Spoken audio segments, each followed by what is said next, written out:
You're watching the 420 Pace, found at 420pace.ca. Stay tuned.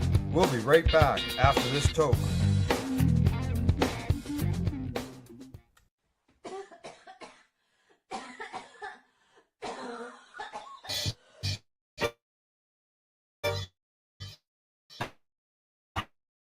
You're watching the 420 Pace, found at 420 Pace. Stay tuned. We'll be right back after this toke.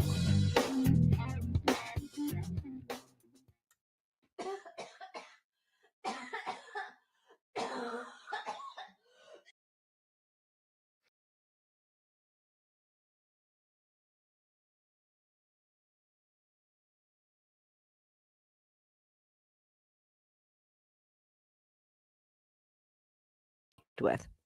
All medical advice during our broadcast is not a medical opinion and should be checked with your medical physician.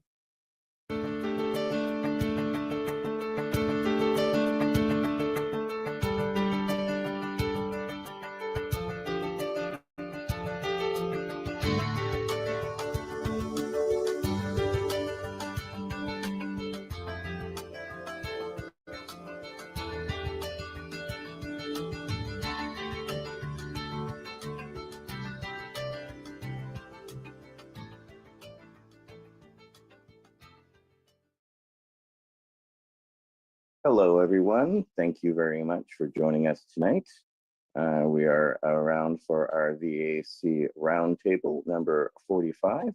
We're having a discussion with Dr. Uma Donabalan, who is going to give us an education about cannabis as we continue to have discussions with people who inspire us in the Veterans Action Council. So thank you very much, everybody, for joining us tonight. And we're going to start off with just a brief introduction. Dr. Donabalan is a highly respected physician trained in family medicine and occupational environmental medicine from Harvard Medical School. She's a fellow with the American Academy of Family Physicians and a diplomat certified in cannabinoid medicine. Dr. Donabalan is a founder and CEO of Global Health and Hygiene Solutions, LLC, whose mission is to promote wellness and prevent illness in the global and private sectors. She currently practices at Uplifting Health and Wellness in Cambridge, Massachusetts. She is dedicated to educating, embracing, and empowering her patients while promoting cannabinoid medicine as a treatment option. Dr. Donabalan believes that cannabis is an entrance to a better quality of life, an exit drug from pharmaceuticals, narcotics, alcohols, and nicotine. So again, thank you for joining us tonight. So we're basically going to get right into our discussion. So Dr. Donabalan, please explain how cannabis works as an exit drug more than a gateway drug, because as we have been educated through the misinformation through our educational systems, we've been led to believe all along that this is an actual gateway drug. So could you explain to us why this is not the fact? Well, first of all, I want to say thank you to everybody that's here with us and everybody out there all throughout the world for joining us today. And I truly believe in the concept of, if anything, it's a gateway to a better quality of life, and it's an exit drug. And the reason I explain it that way is because it has helped people to eliminate, and I use that word eliminate as completely be able to remove opioids, alcohol, and nicotine and other pharmaceutical drugs, and definitely reduce many of their medications, and it gives them a better quality of life. And this is something that most patients don't have the option to be able to include cannabis as a tool in their medication repertoire, and it really depends on the state that they're in. Thank you very much. Next up, it will be Council Member Wade Laughter with our next question. Yes, thank you, Dr. Donabalan, for joining us this afternoon. I'm grateful that you have you're kind of leading the way, if you will, in cannabinoid science here in America, and I'm grateful for that. What do you think about the phrase PTS growth? And will you say something about that? Thank you. Absolutely. I like to deter away from PTSD because I feel like that D puts everybody as a disease, a disorder, something to code people by. And I really feel that it should be just called post-traumatic stress. And growth is a wonderful way of looking at it as a very positive thing. And we all go through stress at some point in our life, and how we cope with it and use it as a positive way, I think is very helpful.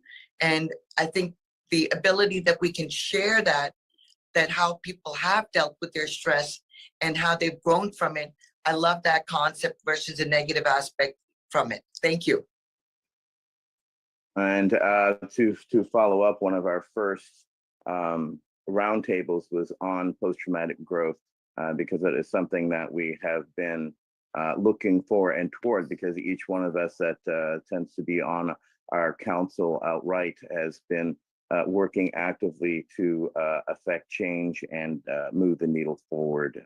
So PTS growth is something that we find very helpful in discussing with a lot of especially entry patients and people who are new into the activism, because we want them to have examples of how we've overcome our traumas, as well as how we have moved past that, and finding help in the service of others has helped a great deal of us veterans who continue to struggle with our post-traumatic stress. It helps us heal and move forward by giving us purpose and helping and working directly with people. So thank you for your insights on that. And did you want to follow up on anything regarding that, Dr. Donabalan?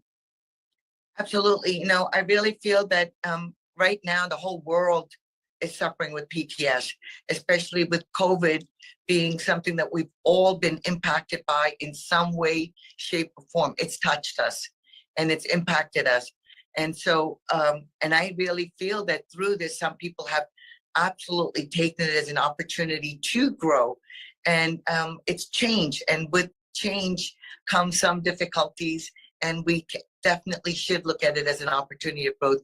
And I love the fact that the veterans have each other to support and grow from it.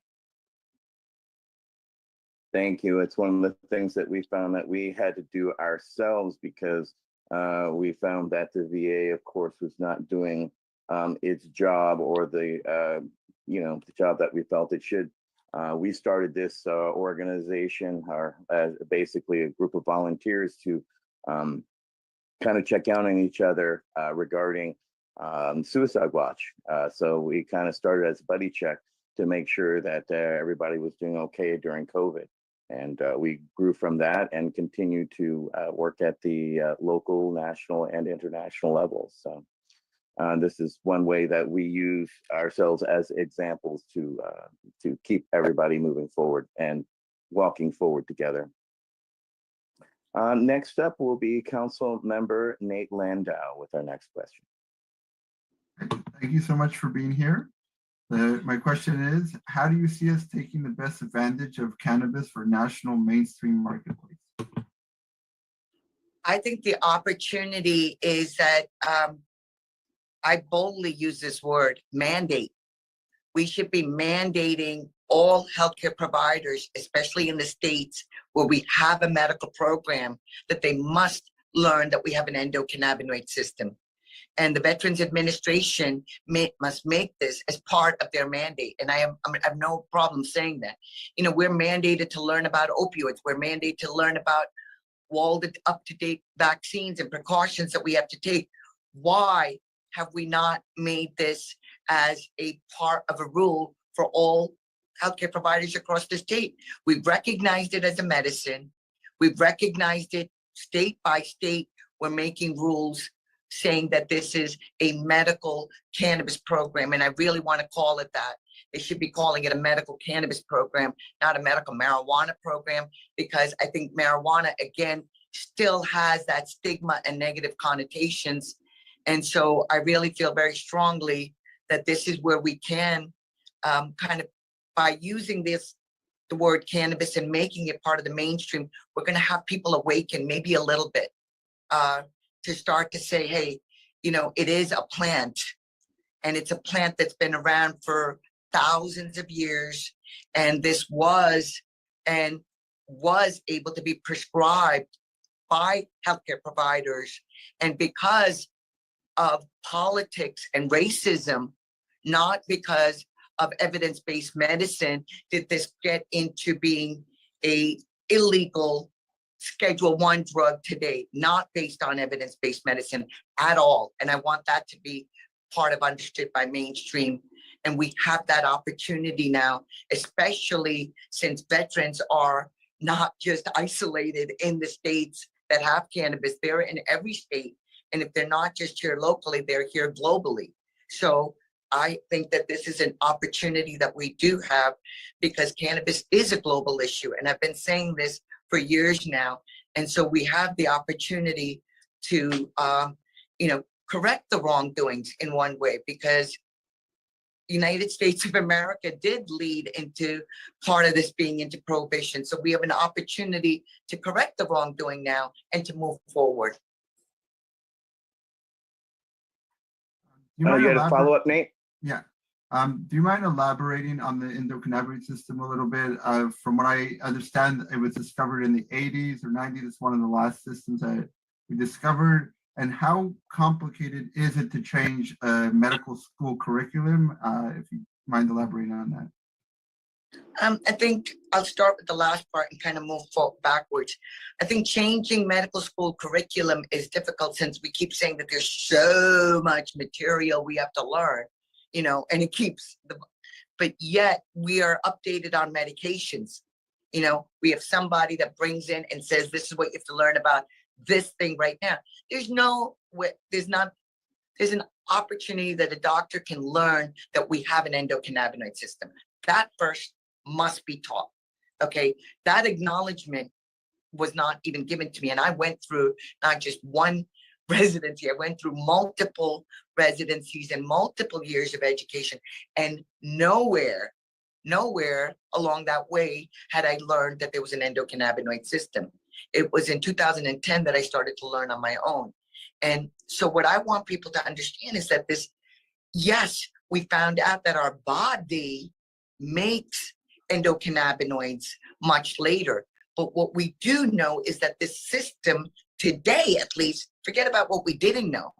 Today, 2022, we know that this system is there. So why not start by saying, here's a brief 15-minute info commercial that every healthcare provider must learn, and learn that you have an endocannabinoid system. And I would be happy to explain it to them very simply. Just like we have digestive system, a cardiac system, a respiratory system, reproductive system, there's an endocannabinoid system. And it is very similar and analogous to the nervous system. And we understand that there's a presynaptic and a postsynaptic, and neurotransmitters like dopamine and serotonin are made in the presynaptic. They're released and they bind to the postsynaptic. What's unique is that we have endo, meaning within our body, cannabinoids that mimic cannabinoids that are in the lovely plant cannabis, and they're produced in the postsynaptic, and they're released and they bind to the presynaptic. So it's a retrograde mechanism. So my analogy is that a pitcher has the ball, he throws the ball, the catcher catches it. That's a nervous system. With the endocannabinoid system, the catcher is making the endocannabinoids. He's got the ball and he's throwing it, and the pitcher is catching it. And between these two, they have, their function is to keep us at ease. And if we are not at ease, we are at dis-ease. And that's how I explain the endocannabinoid system. Its function is to keep us at balance. Homeostasis is what we're looking at. And what's beautiful is that everybody's homeostasis, by the grace of God, is not the same every day. It may be more, it may be less. And this is why what one requires one day may be different than what one requires another day. And what we also understand is that most drugs we learn are on a bell curve. And what that means is drugs are made and dosed for 80% of the population. They don't care about the people where that dose is not enough or that dose is too much. As long as we treat 80% of the population, we're good to go with most prescribed medications. And that is why many of them are deadly and toxic and can be overdosed. Okay. Now, with cannabis and the endocannabinoid system, I like to describe it, and I make it easy for people to remember. Remember Dr. Uma. It starts with a U. And the cannabinoid system is more like a U curve. Too little, too much. So what we're learning is that when the system is deficient, like Dr. Ethan Russo has explained, migraines, IBS, lupus, all of these different illnesses, fibromyalgia, are related to a dysfunction where the endocannabinoid system is deficient. There's also where the endocannabinoid system can be overactive, and that's in addiction, obesity. We're finding out that this is what's really beautiful about the endocannabinoid system and why people can find a sweet spot. Initially, there might be more that they need, but once they acclimate to it, there's a way for them to balance and be able to flow. And that's how I try to explain the endocannabinoid system. And that there's receptors. The first one that was identified was CB1, which is primarily in the brain, CB2, which is primarily in the immune system, but these receptors are throughout the whole body. And that's why this one plant with all its different facets is working for a panacea of diseases, but it is not a panacea treatment. But that's why it's able to work for so many different illnesses. And what we understand is that nobody, a big fat nobody, has ever died from a toxicity because part of the brain stem that controls our breathing and our heart rate cannot be blocked by cannabinoids. And we say it funny that you may feel like you're dying if you take too much, but you're not going to die. So that's the safety part about cannabis. But truly, we have to understand that this system is there. It's millions of years old. It's evolved from a sea squirt to what we have in humans today, but it is real and it's a science. That must be taught to everybody in the whole world. That's my mission. Well, that's quite a mission. I know Council Member Wade Laughter has a follow-up as we talk about single cell versus more complicated things such as the plant itself. Go ahead, Council Member Laughter. Dr. Donovan, that was a beautiful description of the endocannabinoid system. I've been learning about it. Of course, I never went to medical school, but I've been really fascinated by the science since around 2010 because of my work in cannabis. Anyway, as a clinician or a medical practitioner, you, as you said, you spent years learning about prescription drugs that can kill people. And especially when you start piling one on top of another, on top of another, on top of another, where you end up treating the symptoms or adverse side effects of the first medication, it can be disastrous, as you know. But meanwhile, you know, as veterans, even within the VHA, we have trouble getting access to good medicines and guidance on how to use them. And what's true is in medicine today, you can get, you know, THC in the hospital called Marinol if your doctor prescribes it. And now there's Epidiolex and Sativex and for different conditions. But like you said, that model of hitting 80%, how does that translate into practice in a hospital or even in a family practice where you're working with individual patients? Could you talk about that, please? Absolutely. So I'm very fortunate. You know, when I decided to get bold and speak about cannabis, I left the system. I don't work for the hospitals. I don't work for the universities. I don't work for insurance companies. I left that and I love what I do. I truly am blessed because I am able to offer, I can write those prescriptions. I choose not to write opioids, and I haven't written an opioid in over 15 years, but I have written recommendations for cannabinoids since 2012. And what I feel is that I've been able to truly get to practice family medicine because I usually end up with one family member, and now throughout the years, I'll get another family member. The child might come in, the parent will come in later, or the parent comes in and now the child, and then, you know, their parent. So I even have 4 generations now that I get to practice: the child, the mother, the grandmother, and the great grandmother. And it's really beautiful because I feel very sorry for my colleagues. You know, just like we're losing veterans today, we're losing healthcare providers. I don't know if you guys have heard the statistics that we're losing almost a doctor a day right now to suicide. And it's alarming because doctors, I feel, have lost their autonomy. They're also unhappy.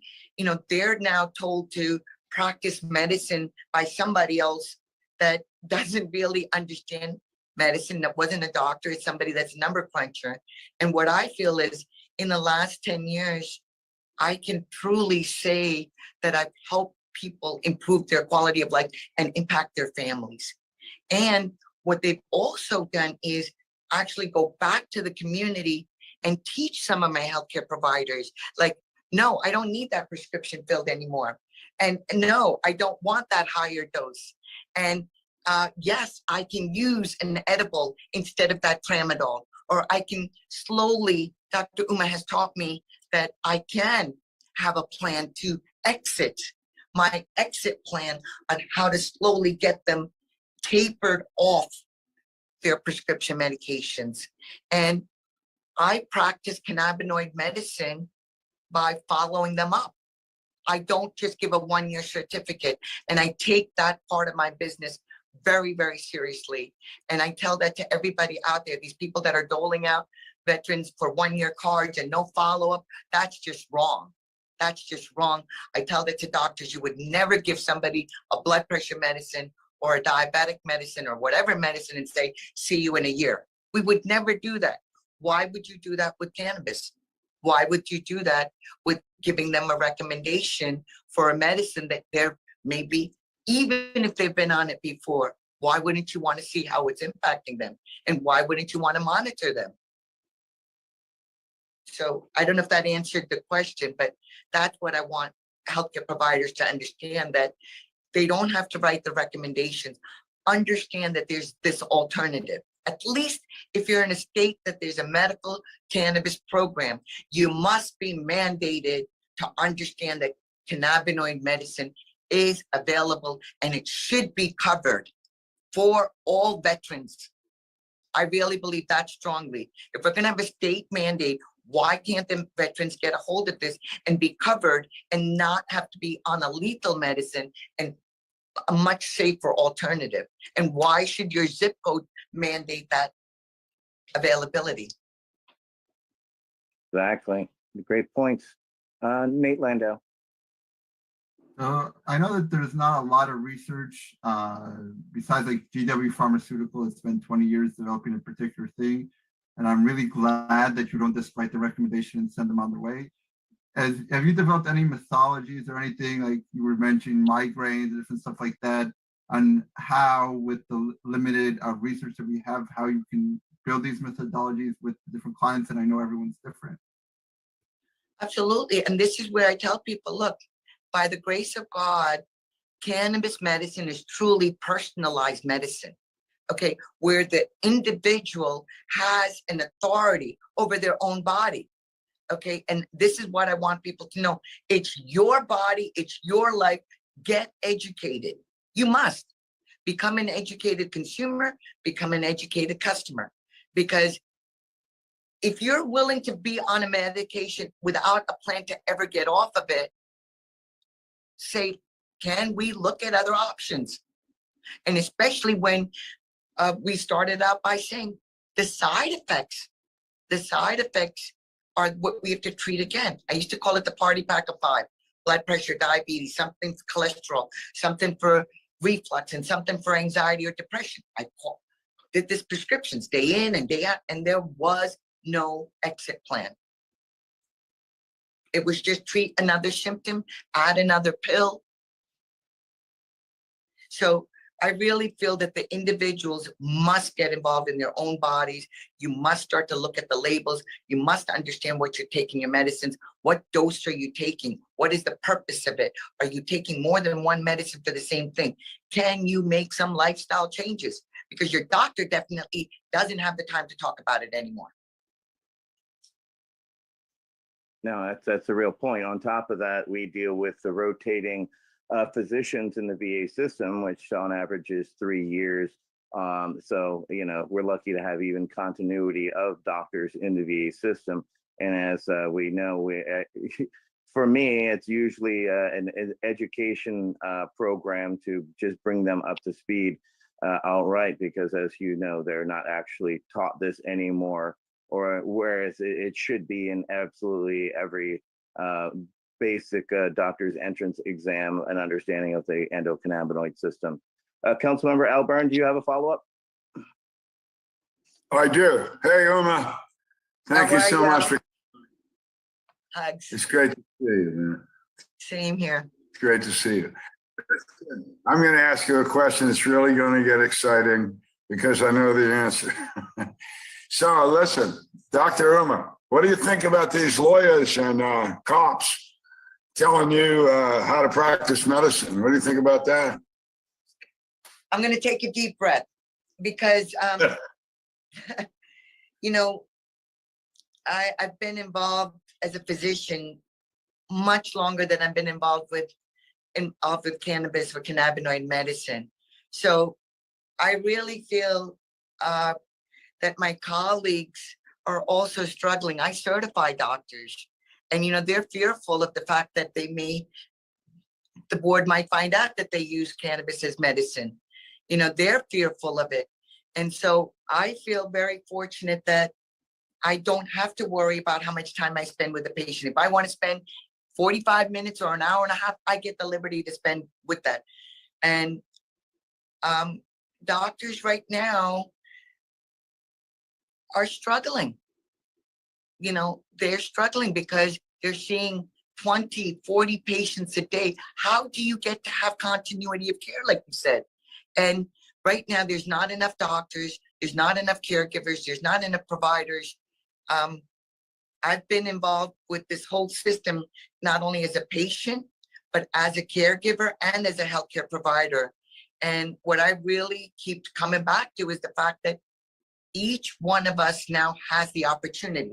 There's Google, there's PubMed, there's information that you can get to find out about and look into it. And that's what I think is happening to the whole medical system right now, is that doctors also realize that they're prescribing these medications.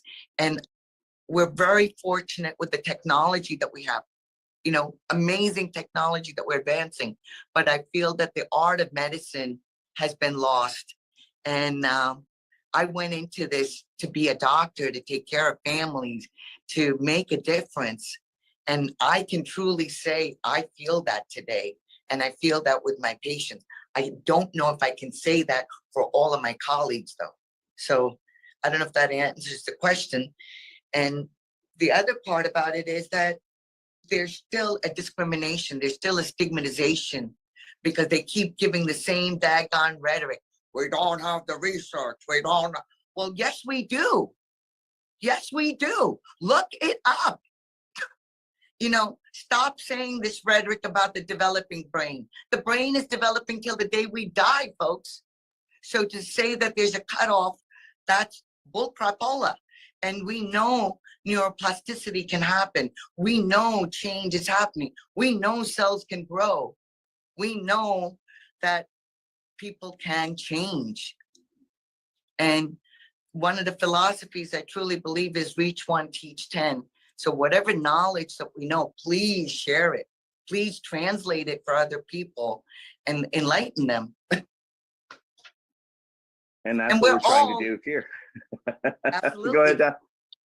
I just wanted to say, I make this quote and I say, you know, all patients are not healthcare providers, yet all healthcare providers are patients. And don't we ever forget that. Council Member Laughter, you had a follow-up? Yes. Again, thank you, Doctor. This is a great conversation. I believe, I'm not sure that this is the case, and Etienne, you could correct me, or Nate, you might know, but in California, physicians are prohibited from having a cannabis recommendation. I assume as adult users, now that we have recreational or adult use, doctors can consume cannabis legally. But I know at one point, the California Medical Board, I sat in on one of their meetings and they were discussing, I was there because they were discussing cannabis and where would it fall in a treatment protocol. And all these doctors ended up deciding it was the measure of last resort for all conditions. And I was stunned, and I realized that a lot what you were saying earlier.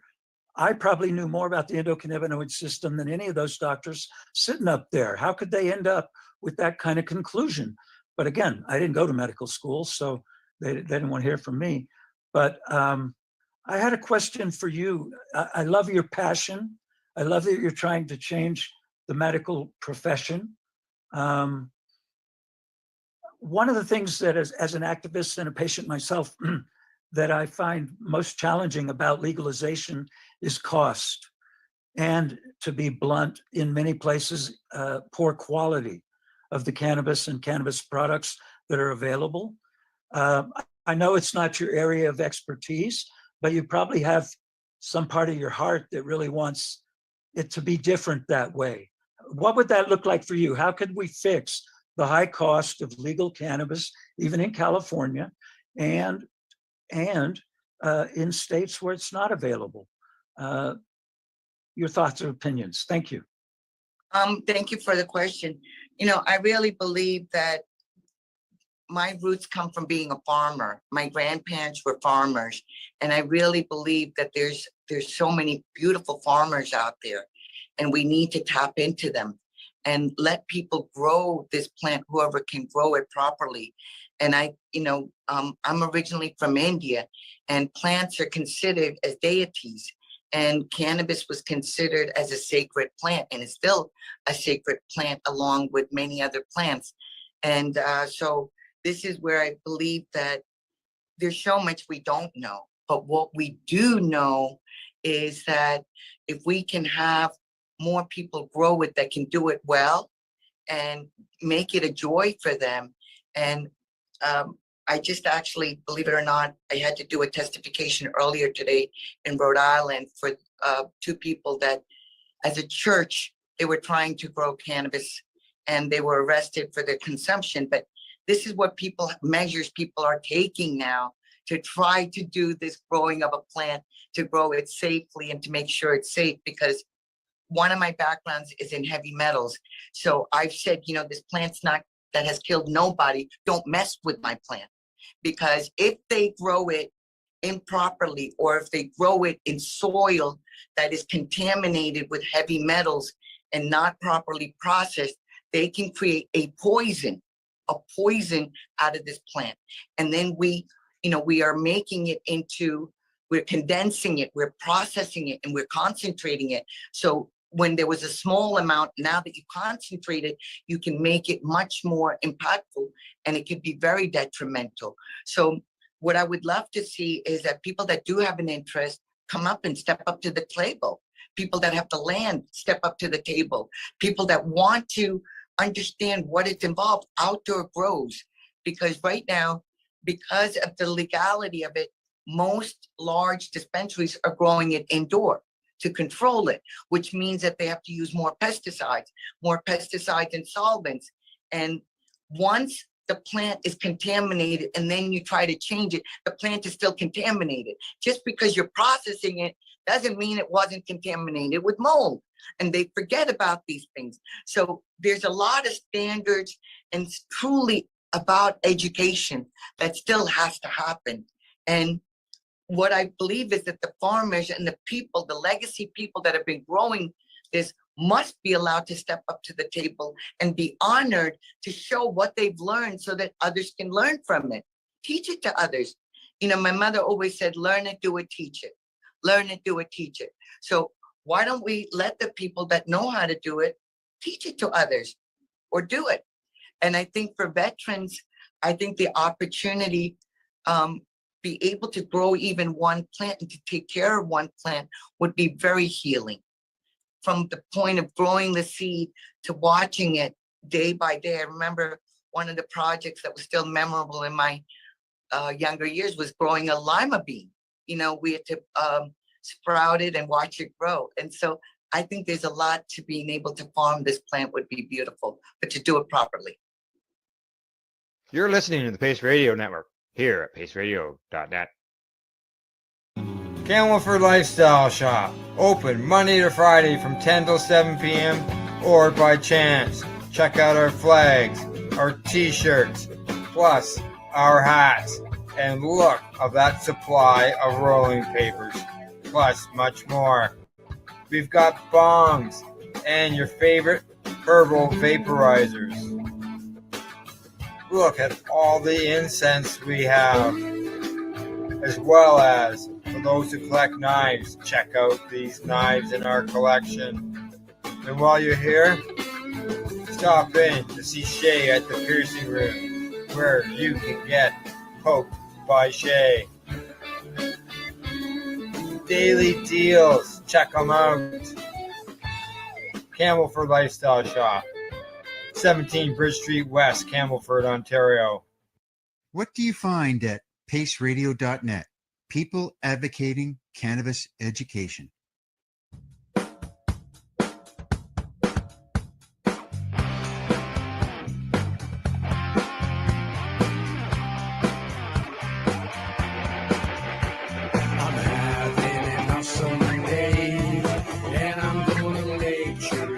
That way.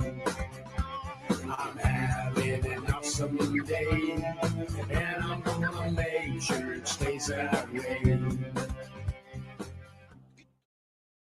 Limestone City Hydroponics is Kingston, Ontario's hydroponics shop. Take your growing to the next level and create the optimal environment with a tent kit, or maximize your yield with an ebb and flow flood table kit. Either way, Limestone City Hydroponics has more sizes and options to fit your needs. Are you looking for the power of the sun that adapts to your budget? Then look no further, as they have professional grow lighting. They have indoor grow systems that are easy and cost effective, with many options to fit your living space and lifestyle. Cultivate your growing potential. We have everything you need to succeed. And if you can't make it to the store, they offer local delivery to the greater Kingston area. Remember, when you're looking for experts to help you grow, then look no further than the locally owned Limestone City Hydroponics, 105 Sunderland Drive in Kingston, Ontario. Call them at 613-548-0420. Rerolled Saturdays. Check it out. Nothing but non-stop cannabis and psychedelic programming. Find it at 420pace.ca. You're listening to the Pace Radio Network here at paceradio.net. Next up is Council Member Tony Landry with our next question. Hi, Dr. Uma. Hi, Tony. How are you? Oh, it was great meeting you at the Patients Out of Time conference up in Kansas City in what was that, June, I think. And it was great meeting you. And it's an honor to be here again with you in the Thank meeting tonight.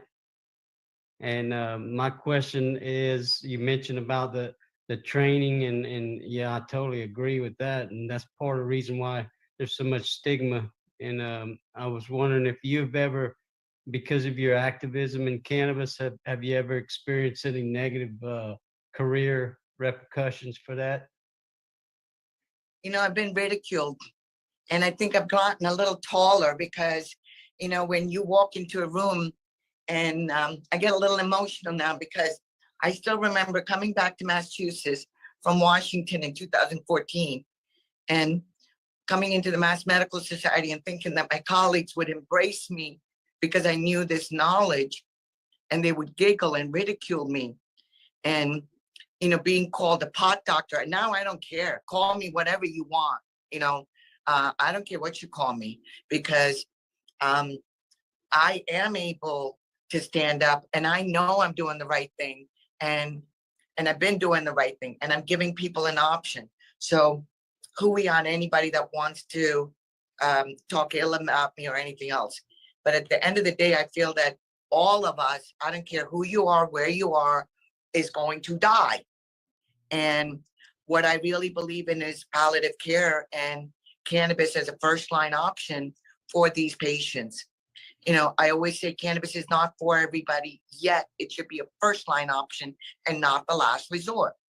So if my colleagues can at least say, look, the people that you've thrown the hands up when say, I got nothing for you, please send them my way. Please say, look, at least let's let you die with dignity. Let's give you this as an option for not just the patient, I say this, but for their caregivers, for the people that love them, to be able to know that you let them die with dignity, I think is very, very important. So I feel my colleagues, if they don't want to see anything else, I feel this is a humanitarian issue, and it should be a global humanitarian issue, that we be able to let people have this as an option. And I still face it. I still face the ridiculism. I still face the discrimination. I can't get a loan because they say you're a cannabis advocate. I said, I'm a medical doctor. I'm a medical doctor. I don't touch the plant. I don't sell CBD. I don't sell hemp. I don't sell marijuana. I have nothing. I write recommendations, and yet I'm discriminated by it. And I want everybody out there to understand that is just not acceptable. Why should I be discriminated because I'm writing a recommendation for a plant that's legally available? And I'm not a cannabis anything. I am a cannabinoid medicine specialist, and I'm proud of it. And I'm a diplomat, and I was certified by the American Academy of Cannabinoid Medicine in the year 2014. No, I'm sorry to hear that. You know, it's still a reality. I own and operate the oldest cannabis dispensary in the United States, and we've been kicked out of 38 different banks. So I share your frustration, but in no way, shape, or form. I actually touch the plant. I actually provide the medical cannabis. So that a doctor is actually discriminated against or harassed in any way, shape, or form, especially by a financial institution, especially not touching the plant in any way, shape, or form, and just by educating and writing recommendations is beyond ludicrous. And you would think this would be 1922 and not 2022, the way that we are treated. But unfortunately, that's just the reality that we're faced with. So thank you for your continued perseverance, Doctor. It is to be applauded, as well as I hope someday that your profession will celebrate and allow your humor amongst about this situation that, of course, is beyond tiring and frustration. So it's with changing, that, we're going to. though. It is changing. Yes. I have to say that, you know, people are understanding it. The banking industry is slowly, there's people being creative, you know, with every problem. I look at it as an opportunity. So, you know, I got involved in this because I lost my mom. So I too understand PTS very clearly. And it is frustrating, but I believe, like, if my mom had not died and it didn't impact me, I would not have this passion or the ability to speak so boldly. So, you know, make a lemonade out of lemons, I guess, at times. Absolutely. And one of my monikers is Chief Lemonade Maker. You get so used to the lemons, you might as well just bring out your own sugar with it and make your own lemonade, right? All right. Well, next up is with our final question will be our one of our newer members, Dale Seidlitz. Please go ahead with our question. Hi, Dr. Emma. I was actually at my GP visit today with the VA, and everything you've described fit my experience perfectly. It's my newest GP, and she asked me who prescribed this medicine and how long has it been since you've seen that person. And it's been a year, it's been 2 years, it's been this and that. And why haven't they followed up with you? Well, how the hell do I know? You know, I've tried to follow up and this and that. So very, very interesting. Loved everything you've said thus far. But I'm going to segue from that experience I had today, because you hit that nail on the head, or staying with the baseball theme, you knocked it out of the park. What do you see as our role as patients as medical cannabis enters the mainstream, you know, as we start seeing it more and more come into the mainstream in the different states in the United States and so on? What is our role? What do we need to do and be prepared for? I use the word conscious use. I use that, and I'll repeat that again, conscious use, because anything can be misused, abused, overused, which can lead to addiction. Okay. And so what we have to understand is that we must continue the education on understanding appropriate use. You know, we don't want to harm anybody. I took an oath that said do no harm, but I take it one further and say, Dr. Uma says safety first, do no harm. So that's where I think the opportunity is, that we understand what the underlying issues are, what are the mental issues, because cannabis is not the treatment for everything. We have to understand how is cannabis being used, people that are self-medicating, and the terminologies that we're using. I think these are the things that we have the opportunity. When we talk about cannabis as being medical and recreational, I think that is so wrong. That is just so wrong, because we would never talk about your cardiac system working medically and recreationally. We don't say your pulmonary system is working medically and recreationally, and here's your inhaler for your medical use, and here's your inhaler for your recreational use. You know, if you have a condition, it's a condition, right? So I think what we need to make people understand is that cannabis is being used for some type of purpose if it's self-medicating. And the way I hope to see it is that the way I see ibuprofen or these medications, how they've evolved.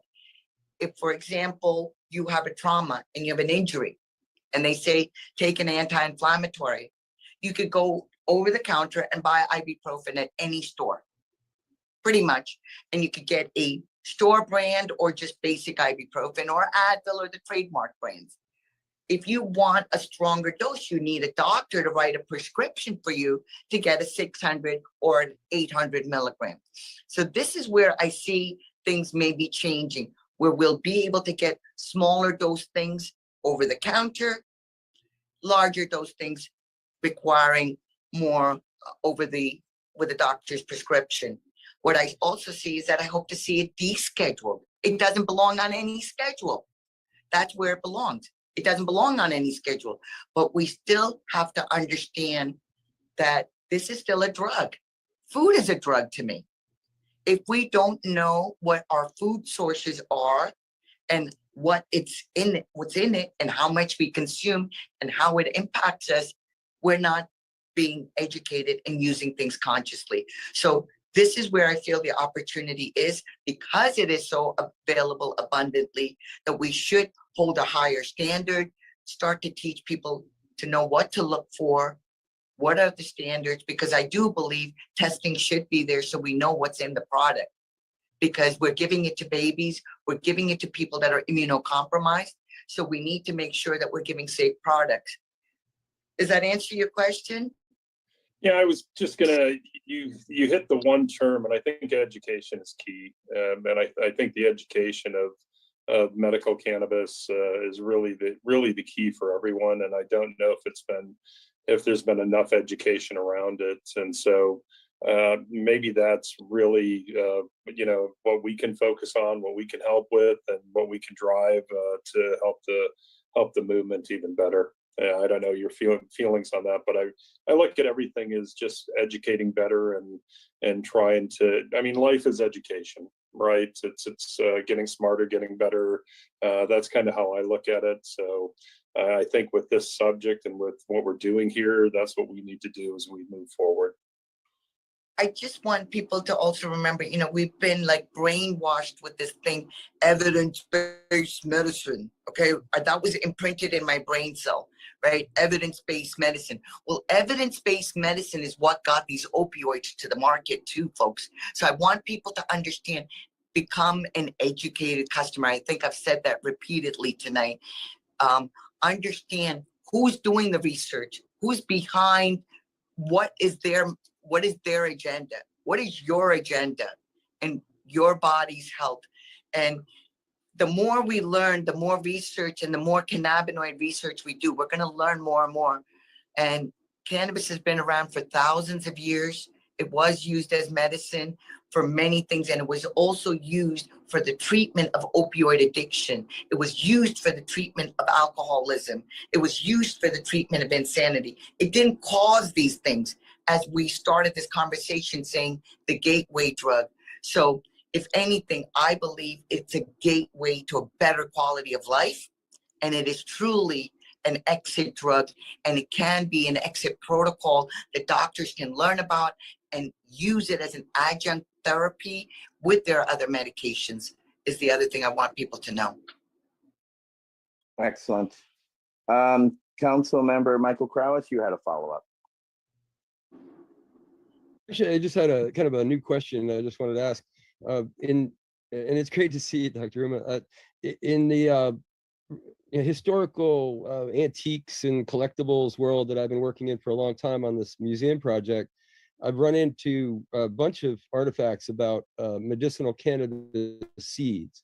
And I know that Japan has a history of medicinal cannabis seeds. And I just put a photo of the most recent artifact. I just found a German version of the apothecary drawer pull for the cannabis hemp seeds. So I just wondered if you could break down or if you have any experience with what exactly with the hemp seeds is medicinal and how did they use that? The first thing that popped into my head was an image of Buddha and how he lived on 1 grain of a hemp seed is what the story goes back to. And so this is one of my theories. I truly believe that hemp was part of our innate need, because how could we have where we're producing a cannabinoid that mimics THC? How could that be unless it was part of our innate need?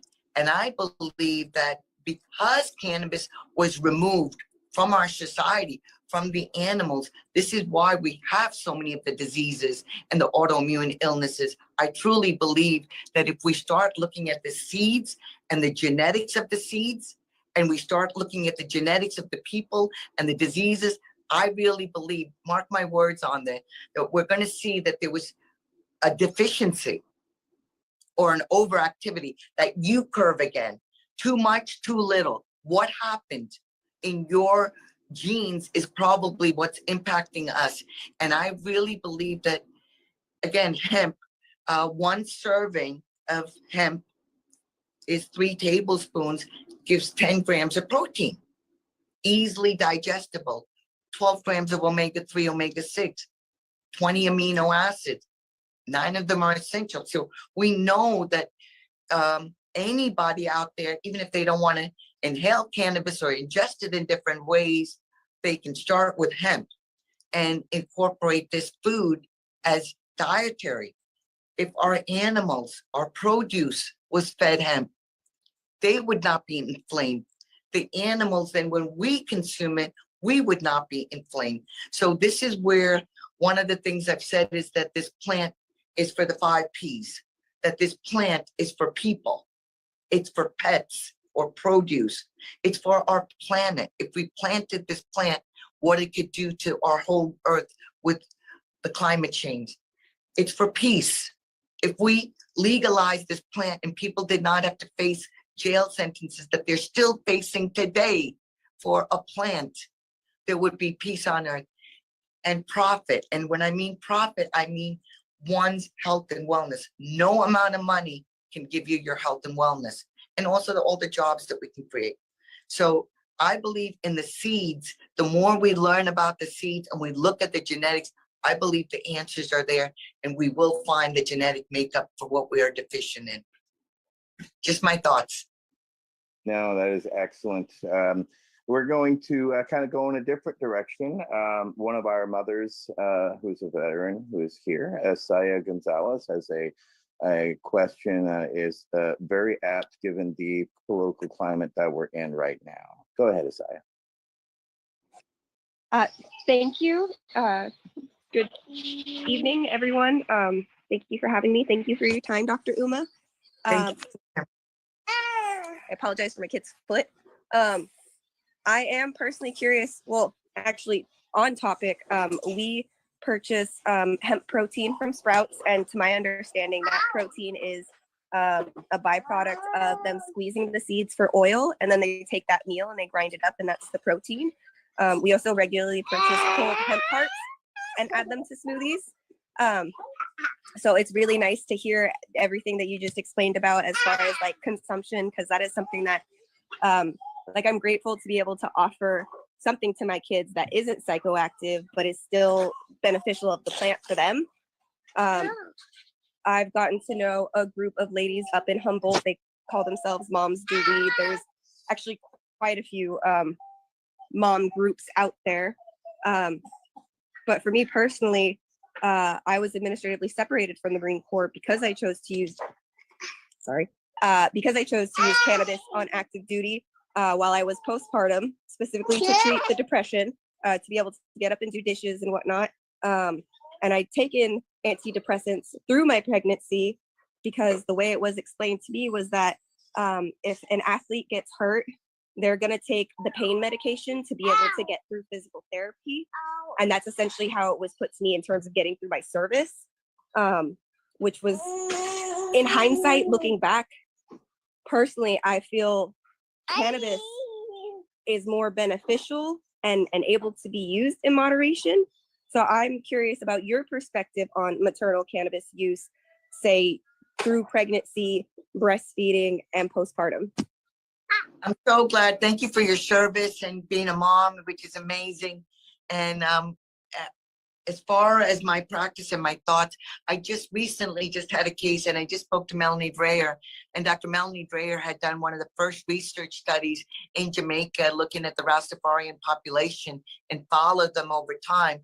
And in the Rasta community, cannabis is part of their culture, and it's used throughout their pregnancy, feeding, after.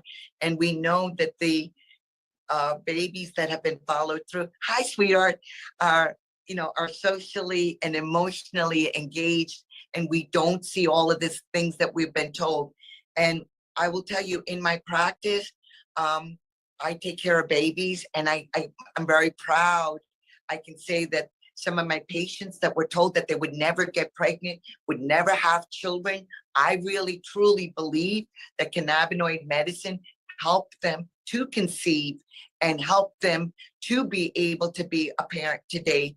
And what we do know is that these endocannabinoids are throughout the body, and we know that these are also the first drop of breast milk a baby receives has this molecule known as anandamide, which mimics THC and works with the receptors.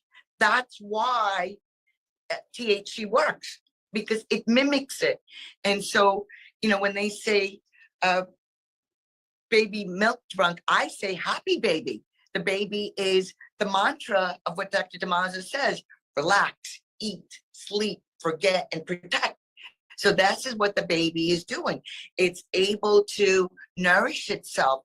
It's able to build up that immunity, because the baby has the mom's immunity for the first 6 months. And through this, it's gaining its own immunity. It's able to recover. It's able to forget that it's gone through this canal and everything that it's been through, and now in this outer world.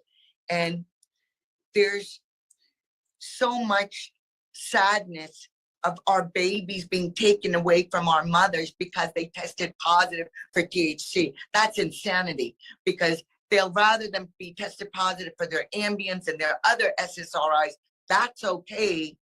And we don't know the impact of that 20 years, 30 years, 40 years from now, but we do know that cannabis has not harmed them, but we will not give this, but we will take our babies away from our mamas.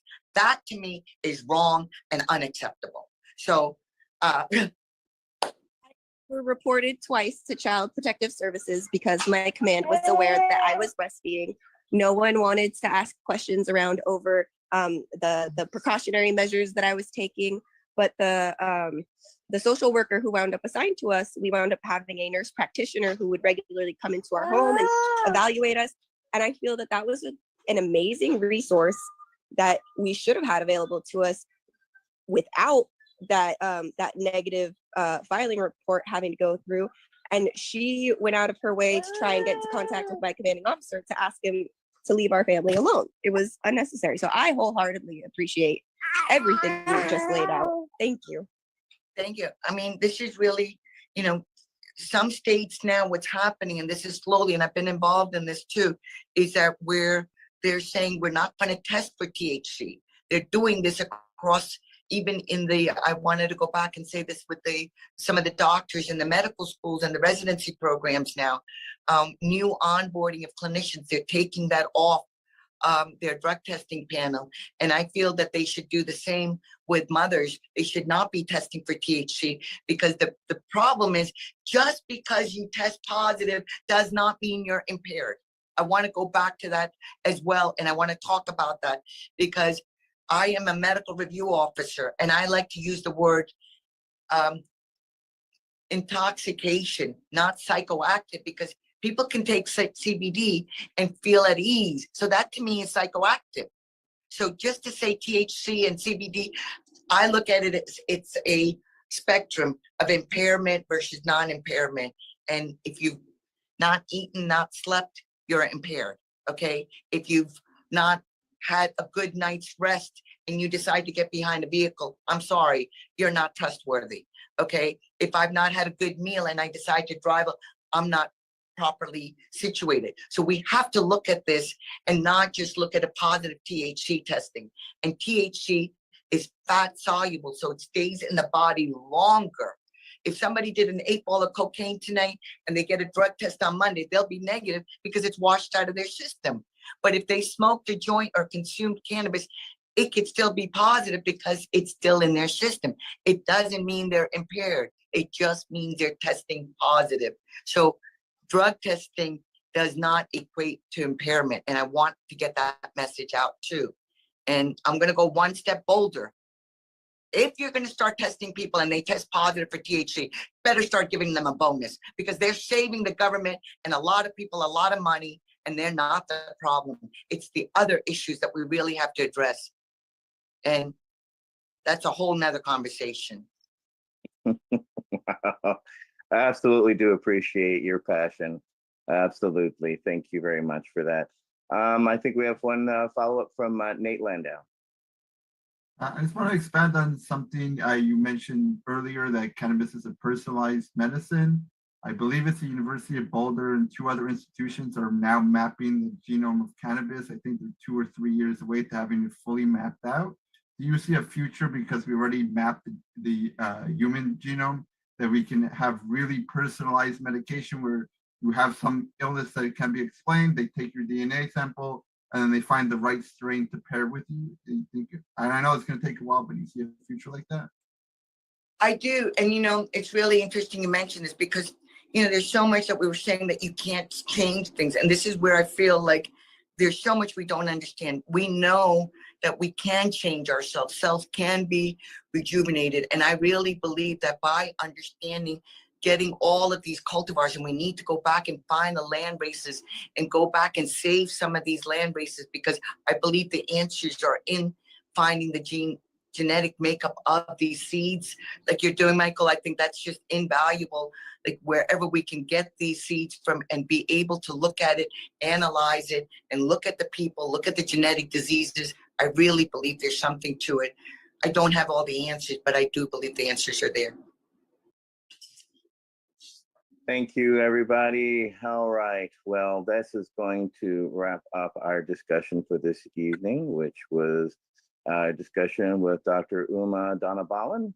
And I would like to thank our members tonight, Dale Seidlitz, Tony Landry, Wade Laughter, Al Byrne, Asaya Gonzalez, Nate Landau, and Michael Prowitz, and myself, Etienne Fontan. I want to thank you for a wonderful and lively discussion.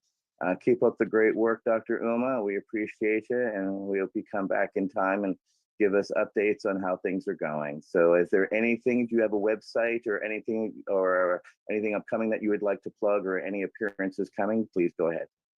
Absolutely. So I'm at 508-444-2324. I love what I'm doing. Our website is upliftinghealthandwellness.com, and my email is upliftinghealthandwellness@gmail.com. I will be in Atlanta, Georgia for the Veterans Day program that's going to be happening with Decatur. James Meisner is going to be posting that information. It's going to be an all-day event from 11 to 11. Food, giveaways, and just a lot of education that's going to be happening. And then I've been told that I'm receiving an award for Blood, Sweat, and Tears in Las Vegas. So I plan to be there. And that's going to be on the 15th of November.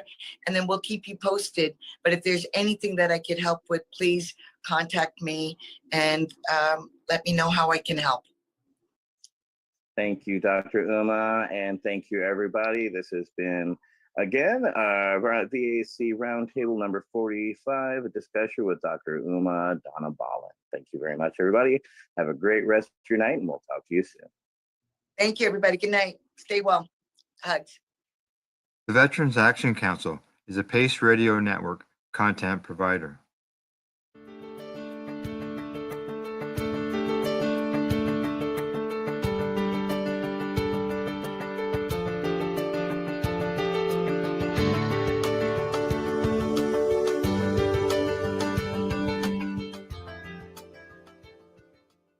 You're listening to the Pace Radio Network here at paceradio.net. The opinions of the individuals during this broadcast are their own and may not be the opinions of their group or other organizations they may be involved with. All medical advice during our broadcast is not a medical opinion and should be checked with your medical physician. Enjoy the buzz of legalization with Campbellford Lifestyle Shop. From lights to plant nutrients, books, consumption accessories, and more, we've got all your basics to grow or consume cannabis. Visit our info center or take a look at our piercing services and body jewelry, now available in-store through Campbellford Lifestyle Shop, 17 Bridge Street West, Campbellford. Limestone City Hydroponics is Kingston, Ontario's hydroponics shop. Take your growing to the next level and create the optimal environment with a tent kit, or maximize your yield with an ebb and flow flood table kit. Either way, Limestone City Hydroponics has more sizes and options to fit your needs. Are you looking for the power of the sun that adapts to your budget? Then look no further, as they have professional grow lighting. They have indoor grow systems that are easy and cost effective, with many options to fit your living space and lifestyle. Cultivate your growing potential. We have everything you need to succeed. And if you can't make it to the store, they offer local delivery to the greater Kingston area. Remember, when you're looking for experts to help you grow, then look no further than the locally owned Limestone City Hydroponics, 105 Sunderland Drive in Kingston, Ontario. Call them at 613-548-0420. We are people advocating cannabis education here at Pace Radio. Re-rolled Saturdays.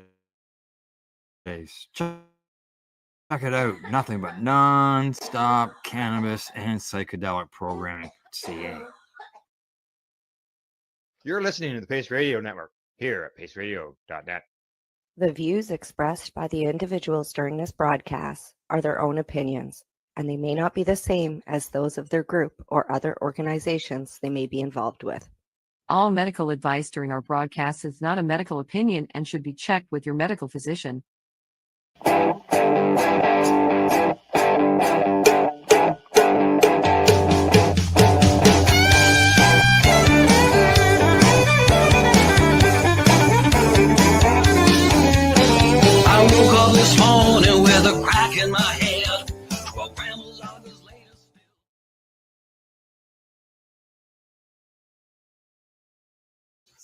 Oh, I was sleeping at the wheel. Good evening, and welcome to the Pace Radio Show. We are live, and starting off with the bloopers right at the beginning of the show. What That's can I okay. say? It's Wednesday on a Monday on a Wednesday. I don't even know what day it is half the time.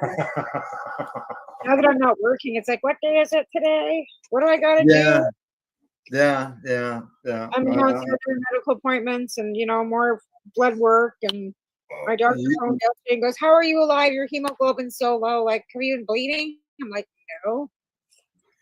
So Yeah, I'm in the same boat. I've been talking with my doctor's office and going in for blood work. Actually, Friday, going in for blood work. Yeah, well, yeah. Got CAT scan coming on too. quickly as possible is 2 weeks. Oh We have one. yes. We have Well, one month. Okay. no, I was only a few days, less Yeah, than no. a week. Yes, a week maybe somewhere in there. If you're going in Cranbrook, BC, and need blood work, you're going to be dead by the time you can get it. No, I hope not. Oh, don't want that going on. So, how are things otherwise? Uh,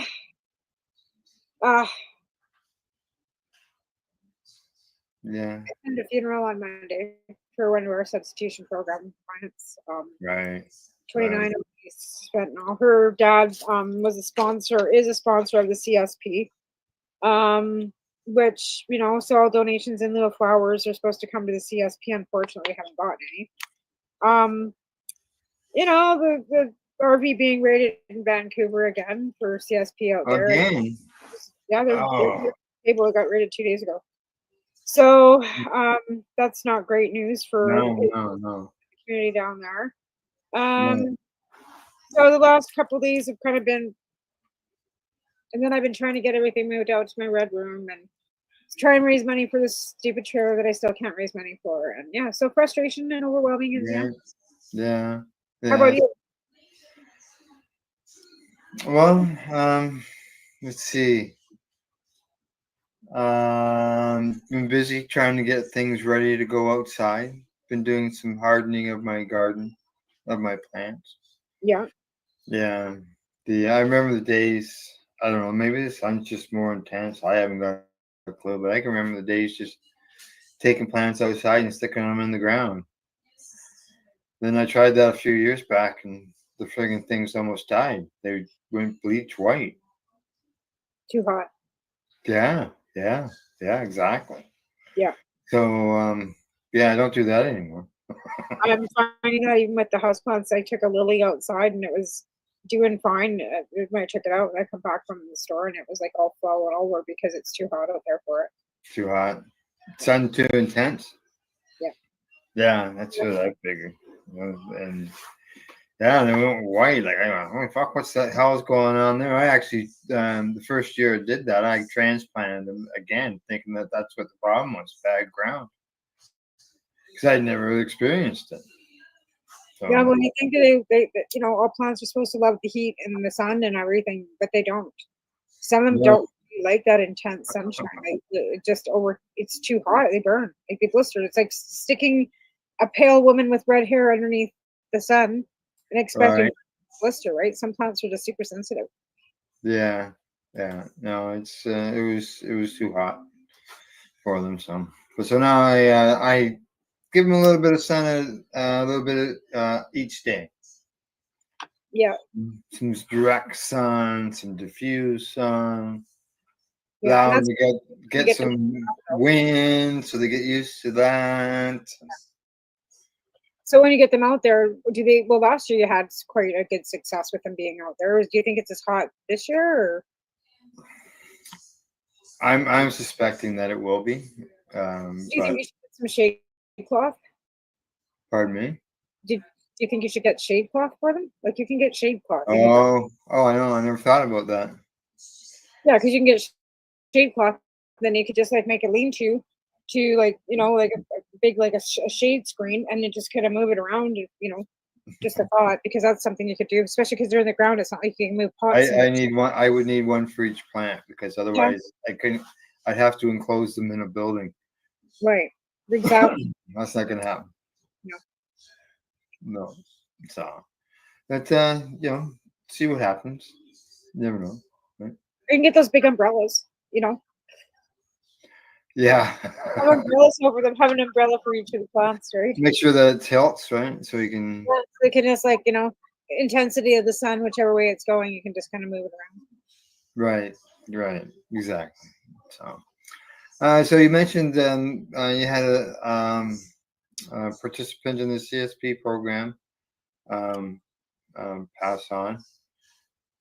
Right? But I think you posted that you also had good news. When Yeah, it we comes, also have another one that was talking about going to treatment after right. there was an incident up at Meyer. At that service too, I made some connections with some Tanaha social workers and stuff that actually go out there. But it's Right. become very dangerous out there actually, and it's probably like I've been warned not to go out there at all. Like me and Taven, like for now. Oh, really? Yeah, because there's Is it in a different location? Just there's some violence going on out there, and there's people yeah. being robbed and beaten up and bear sprayed, and it's just not a good situation right now up there. We're not sure what's going on, but the two of them, one's in detox right now, and one's looking to go to detox. He was going to go talk to somebody that could get him into rehab. But yeah, there's been some pretty intense stuff going on up there right now. So I'm helping. Like I said, I had to, they all have my phone number. I've met a couple behind the McDonald's here this week, and again, why how I know all these things that are going on, because I do meet them. I'll meet them off site, Yeah. in a public place where there's lots of other people, kind of thing, where I'm not going to put myself in any danger. And I'm not sure if it's the drugs itself that are causing this, because we already know that there's some toxic drugs going around. We know that they're toxic. There's been a notification that's come out of Nelson from the IHS already. I'm not sure, but this said per it's one resident up there, and he was one of the reasons why I lost a couple of my volunteers too, because he's that. Oh, I think you've. Oh, I see. I just got a notification letting me know that we have one of our feeds is dropped. Uh-oh. Yeah. It's a Facebook thing. I know. They're just getting worse and worse all the time for censorship, and they say, "Oh, we don't censor you," but they surely do. But what I'm going to do is they suggest to leave and then come back, so that's what I'm doing. See what happens. Okay. Bye. No, I know. No, I'm on the Facebook page that went down. I shut it down, then I just restarted it up again. So now we're broadcasting back to them. Right. Gotcha. Yeah. Yeah. No, like anybody who catches it afterwards, will only catch it from this point on, I think, because it dropped it, right? So I think it would start up again. So yeah, so you had one person this time with doing rehab, so that's right. Yeah, and like I said, and anyways, it's a volatile situation anywhere where you have drug addiction going on.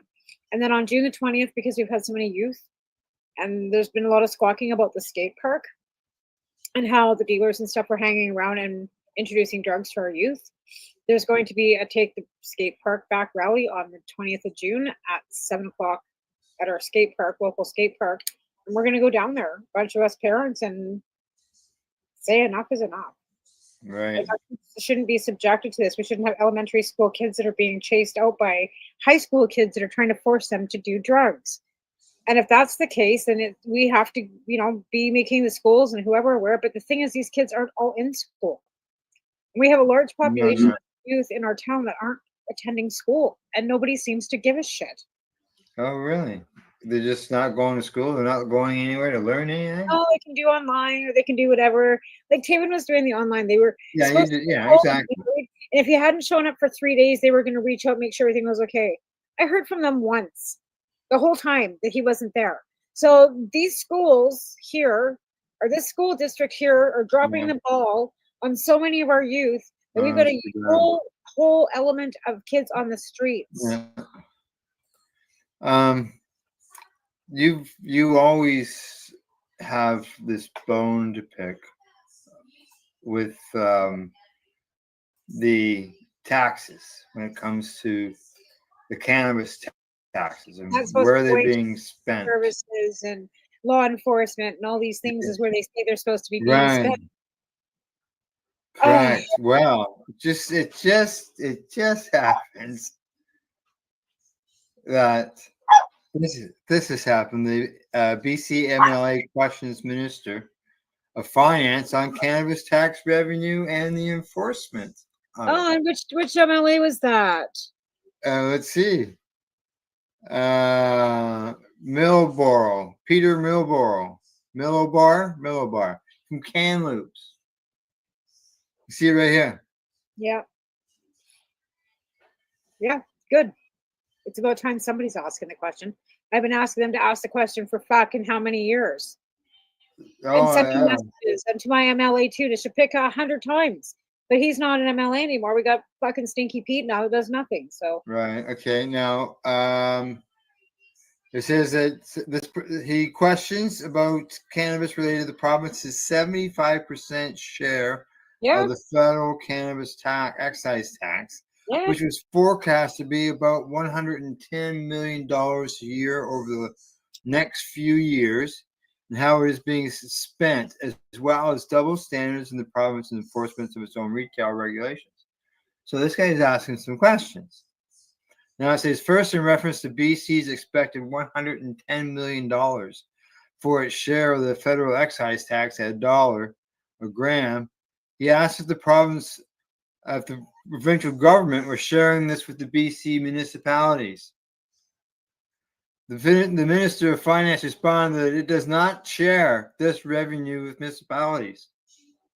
They're keeping it all. why aren't they? Which the Kamloops Centre MLA said was an expectation of the Union of BC municipalities, which has been calling on the province to share that revenue.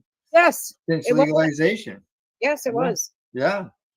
Now the BC's Minister of Finance disputed that this was ever part of the agreement. No, it's in the cannabis legislation. They can look.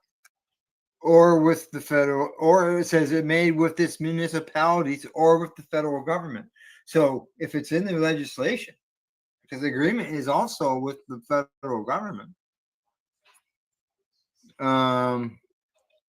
Although not officially part of the federal government territorial agreement, Canada's Department of Finance has said in the past that its expectation is that a substantial portion of the revenues be transferred to local communities. Right? That's why they opted in. Like when they came forward to opt into being allowing cannabis stores in their communities, they were under the impression that they would be getting kickbacks from the provincial government for fucking taxation. Now it says in 2020, the Union of BC Municipalities reported that a survey of its membership revealed $11.5 million in incremental local payments costs per year for 3 years following cannabis legalization. Because that money was supposed to be helping the municipalities with the enforcement of things. Yep. The money goes into the Consolidated Revenue Fund for programs like healthcare, education, and childcare. That's what they say. That's what they've said in the past. All right.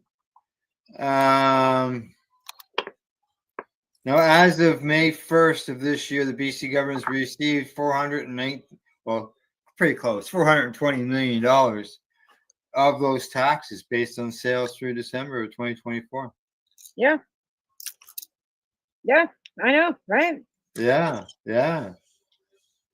Okay. So what the municipalities have to do is start raising a stink.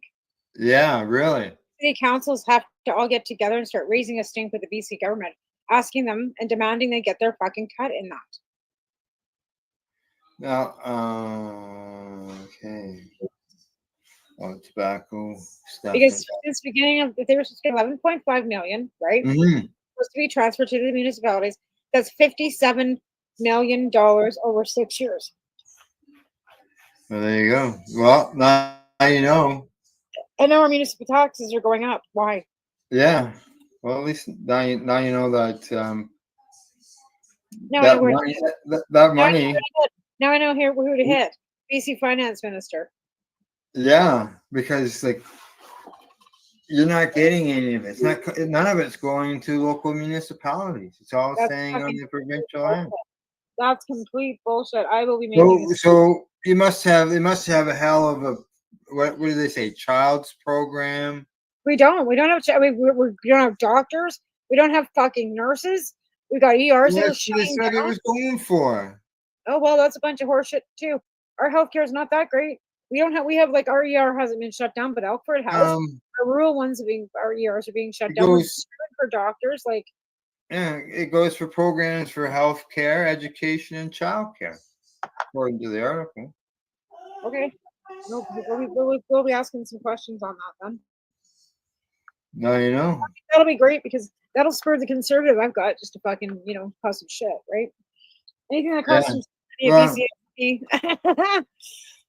here you go. I'll send you the link. That way you'll have some information. For sure, do that because that's some good information to have there, Al. Because I didn't know.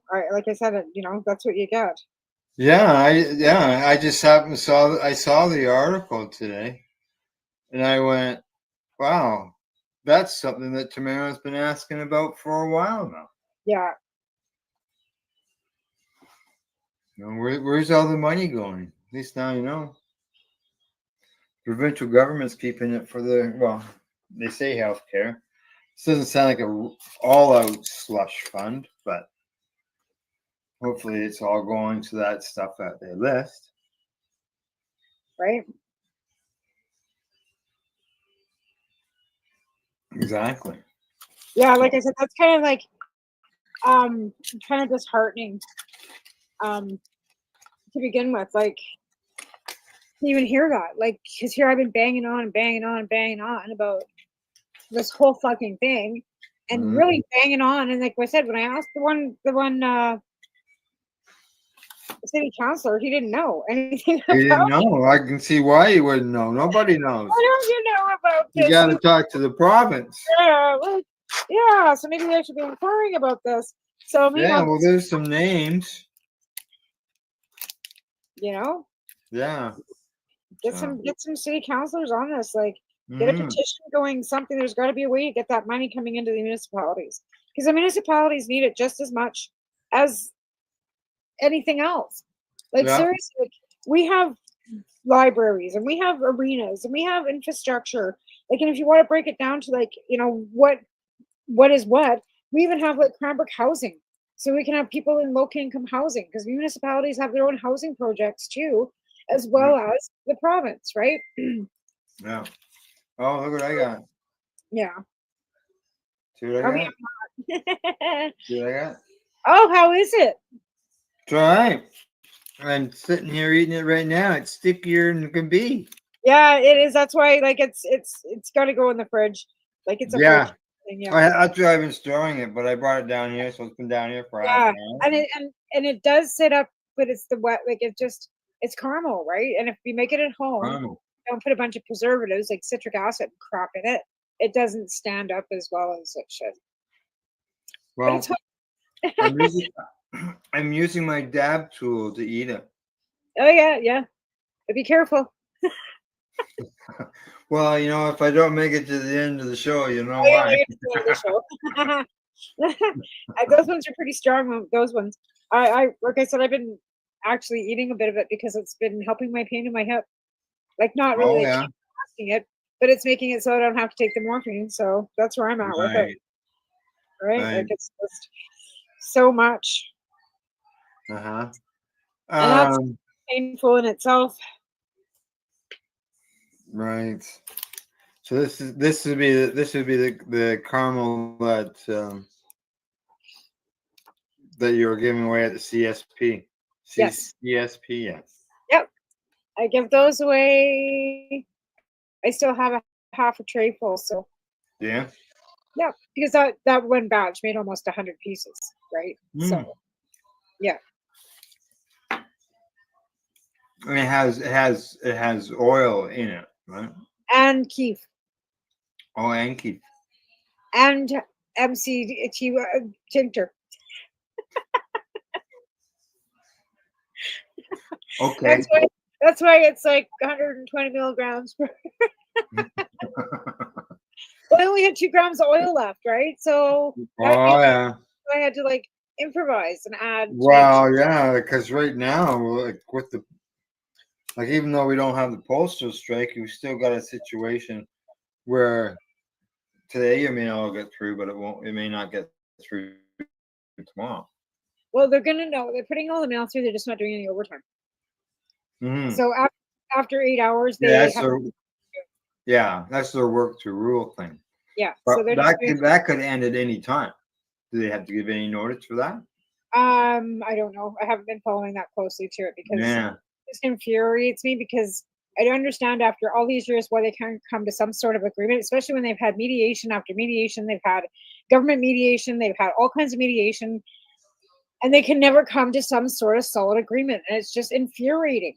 Like, Yeah. Well, the company isn't a federal company, and it's no, and basically, it's as they say, it sits up.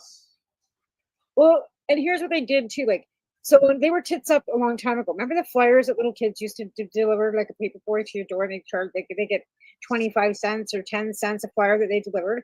And a lot of homeless people and elderly people would do that. They took all those flyers away and gave them to the post office to deliver because the post office had because the mail volume had gone down for people with letters and all that stuff. So the corporations like Canadian Tire and all these places that were paying for kids and houseless people to make a few extra bucks all went to the post office. And the post office still cannot maintain that for door-to-door service. But because Canadians demanded door-to-door service, they had a big stink about that. Yeah. What was it, 5 or 6 years ago or whatever, and they decided to take away door-to-door service. In order to keep door-to-door service, they had to, and the overhead kept up because people's wages have to maintain a certain level for inflation, right? So you can't have a postal worker out there that's been there for 20 years making $17 an hour. So of course you expect the wages to increase to up to standard of living. I get that. So I don't have the A answers. living wage, I think they call that. I don't have the answers. The living wage is $25 an hour and nobody's getting that anyway. Yeah. Well, I know I'm not. All right. Well, talking about giving, there is a city that is giving residents cash thanks to cannabis. Yeah. I went, what? They said that this, let's see, the city, every state, blah, blah, blah. One place in New Mexico is granted the most straightforward way yet. They say Albuquerque is cutting checks to its residents, focusing first on who those live in vulnerable communities. There you go. There's cannabis coming to the rescue again.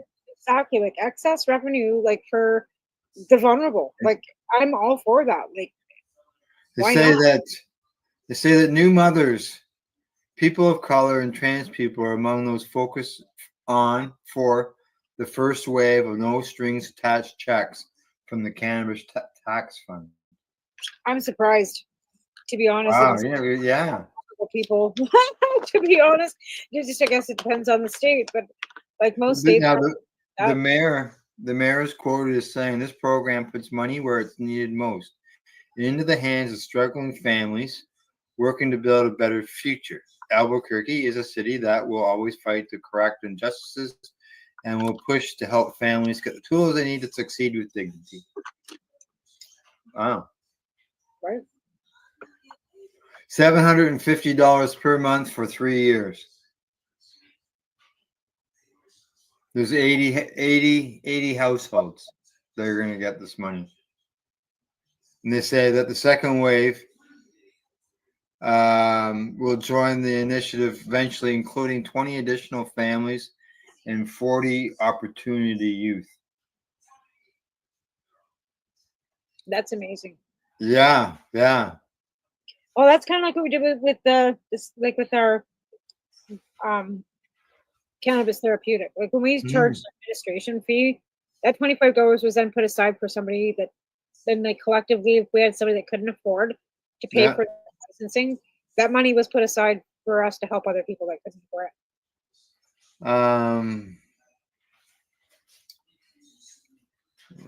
Well, good to see that somebody is doing that. And Well, that's what the money was supposed to be meant for. Like when we were lobbying for it, we wanted it to go to healthcare, education. well, that's where it's apparently going in BC. Let's see about that. That's why, like, does your provincial government help or subsidize, like say $10 a day healthcare, or not healthcare, $10 a day babysitting? Yeah. And then that way everybody's paying $10 a day for We the have children, nothing- not paying $1,000.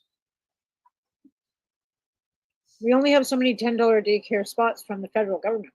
That the federal government's funding. Well, I'm talking provincial because of the fact that they're collecting all that money. Not as far as I know. That's what I mean. I'm going to be asking some questions because I don't have daycare anymore.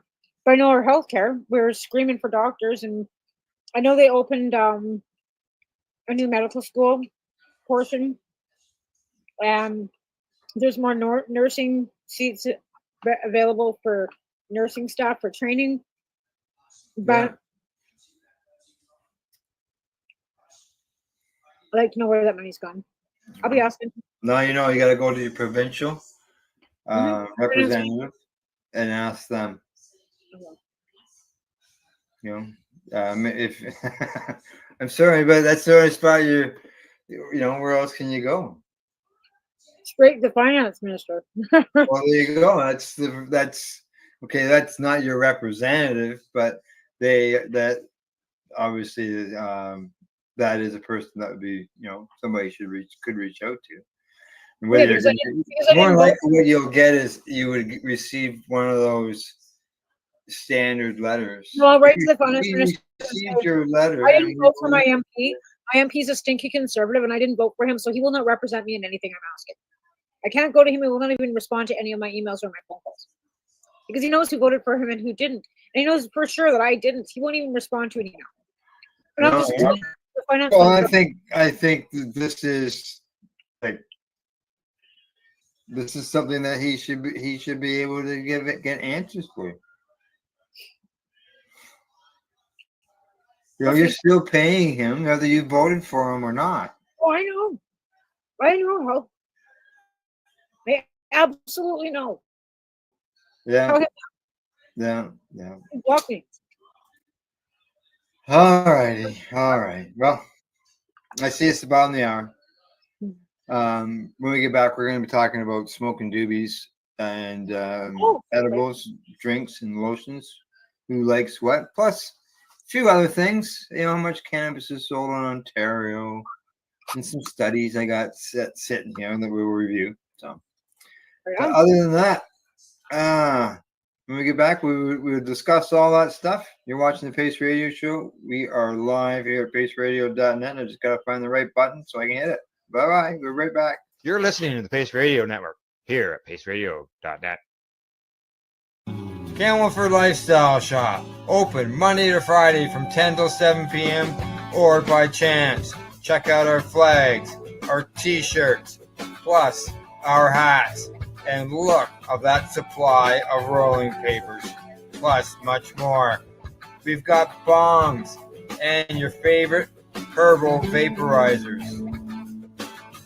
Look at all the incense we have, as well as for those who collect knives, check out these knives in our collection. And while you're here, stop in to see Shay at the piercing room, where you can get poked by Shay. Daily deals, check them out. Camelford Lifestyle Shop, 17 Bridge Street West, Camelford, Ontario.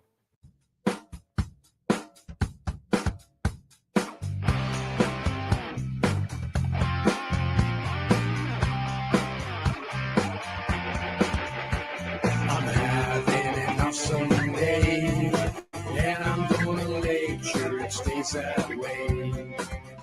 I'm having an awesome day, and I'm gonna make sure it stays that way.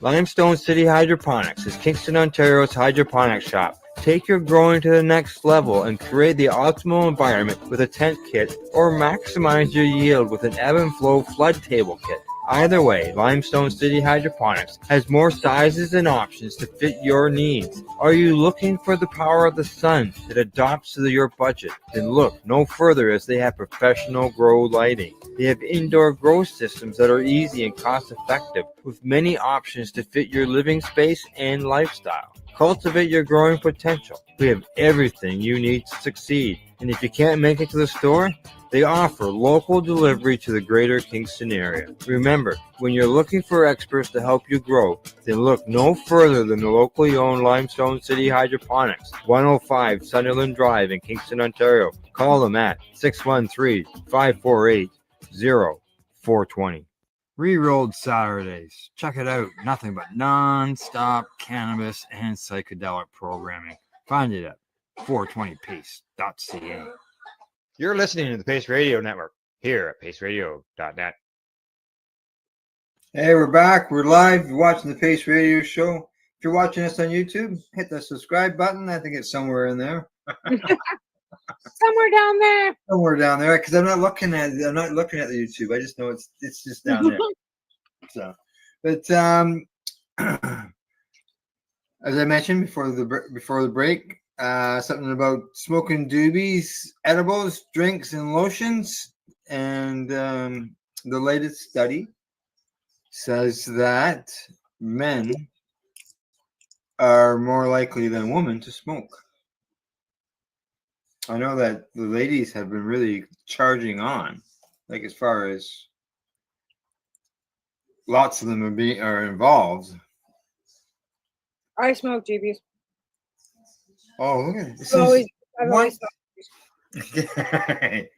It says among male cannabis consumers, get this, age 12 and older.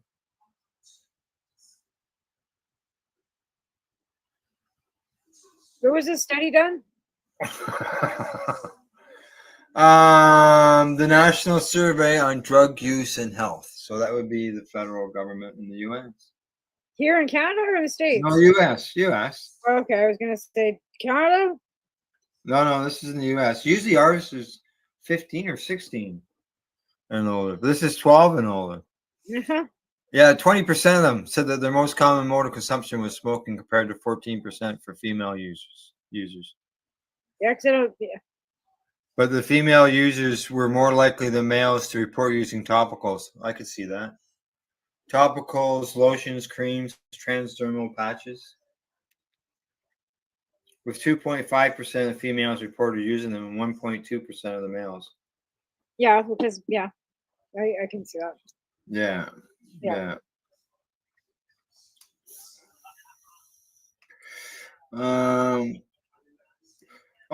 Males were more than likely than females to smoke cannabis in every age group except for adolescents aged 12 to 17. Whereas the females were more likely than males to okay.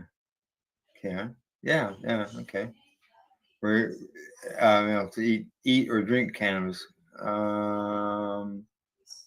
Oral drops, lozenges, and sprays were popular amongst the females, while male consumers reported inhaling methods such as vaping or dabbing cannabis concentrates.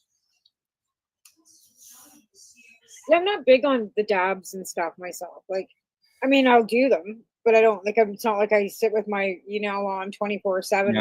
Yeah. And I like my vape pen, but I find that I use it less and less now that I'm not working.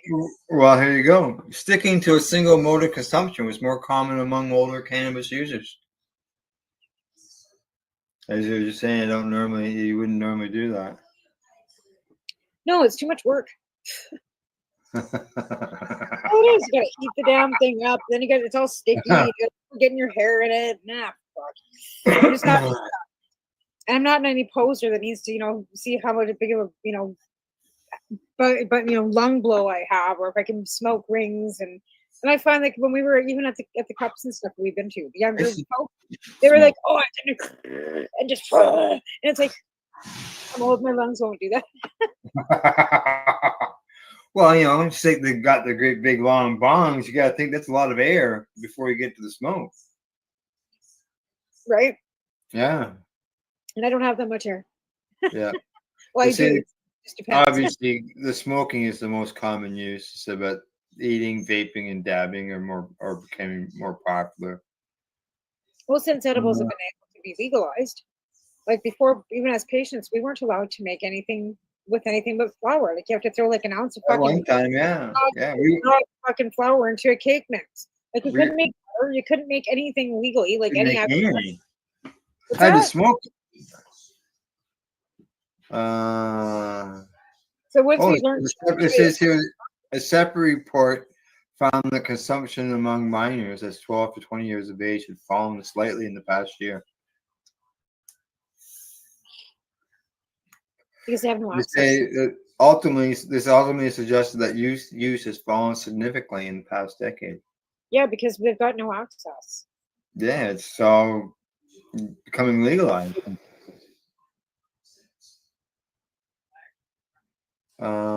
Yeah, yeah. Alcohol, like Americans even smoke cannabis on a daily basis, more than drink alcohol per day. oh yeah, for sure. Yeah.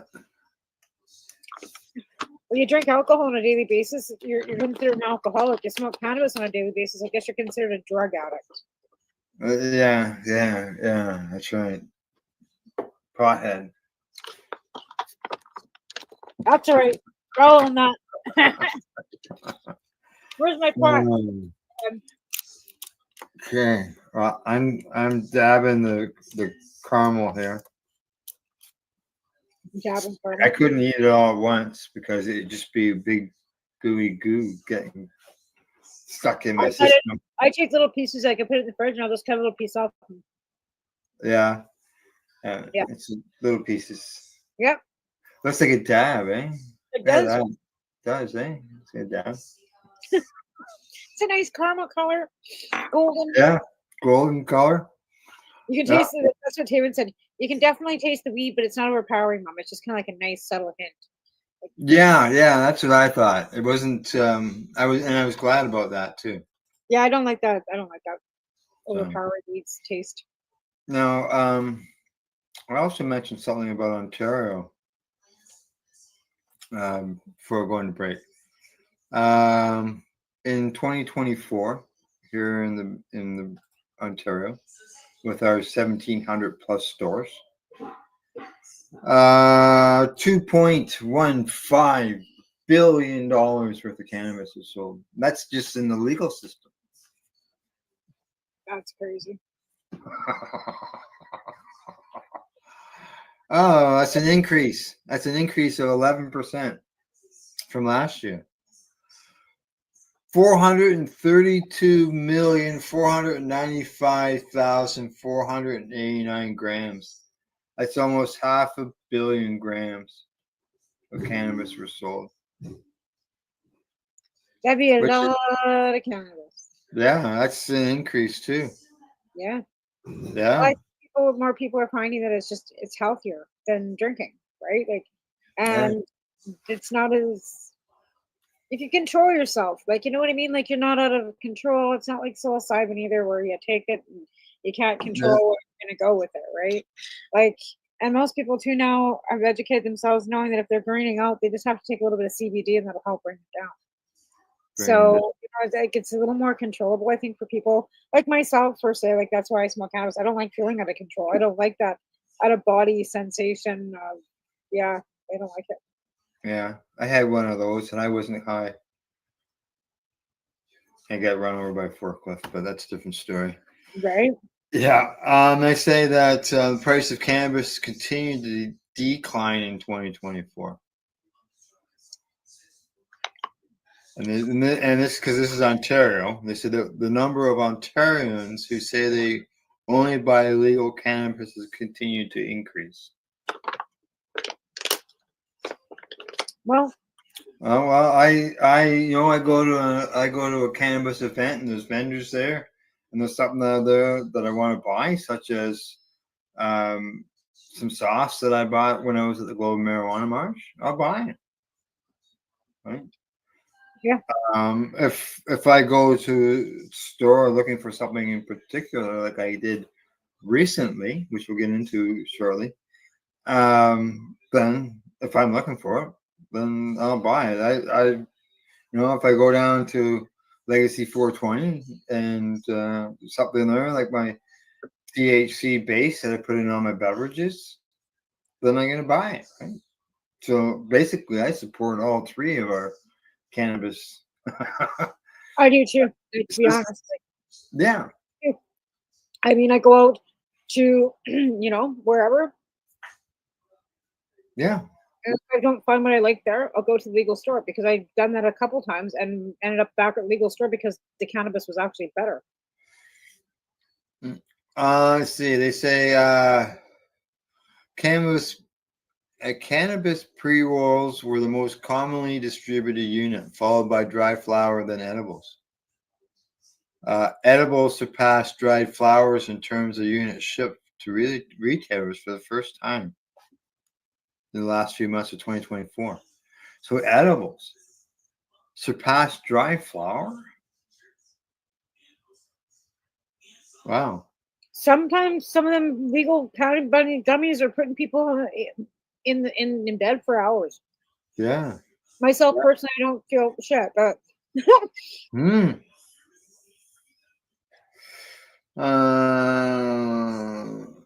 Oh, let's see what else. The most complaints about products, 71% of those complaints were for vapes. I wouldn't doubt it had something to do with leaking. I don't find it so much now as I did early on. yeah, I had leaking issues. yeah, I've had leaking issues too. Not so bad. Worse from the legacy market than the actual legal market, to be honest. Mm. They say 76% of the vapes sold were 510 cartridges. Let's see. On average, the wholesale price per gram of dried flower, and that's without HST, was $3.81, which is down from the previous year. That was $4. Right. And where did it go? $4.05. So it dropped, 24 cents. Well, we always said that it should be no more than the price of a pound of tomatoes, right? Yeah, we got more stores than we did last year. We have 1,720 stores.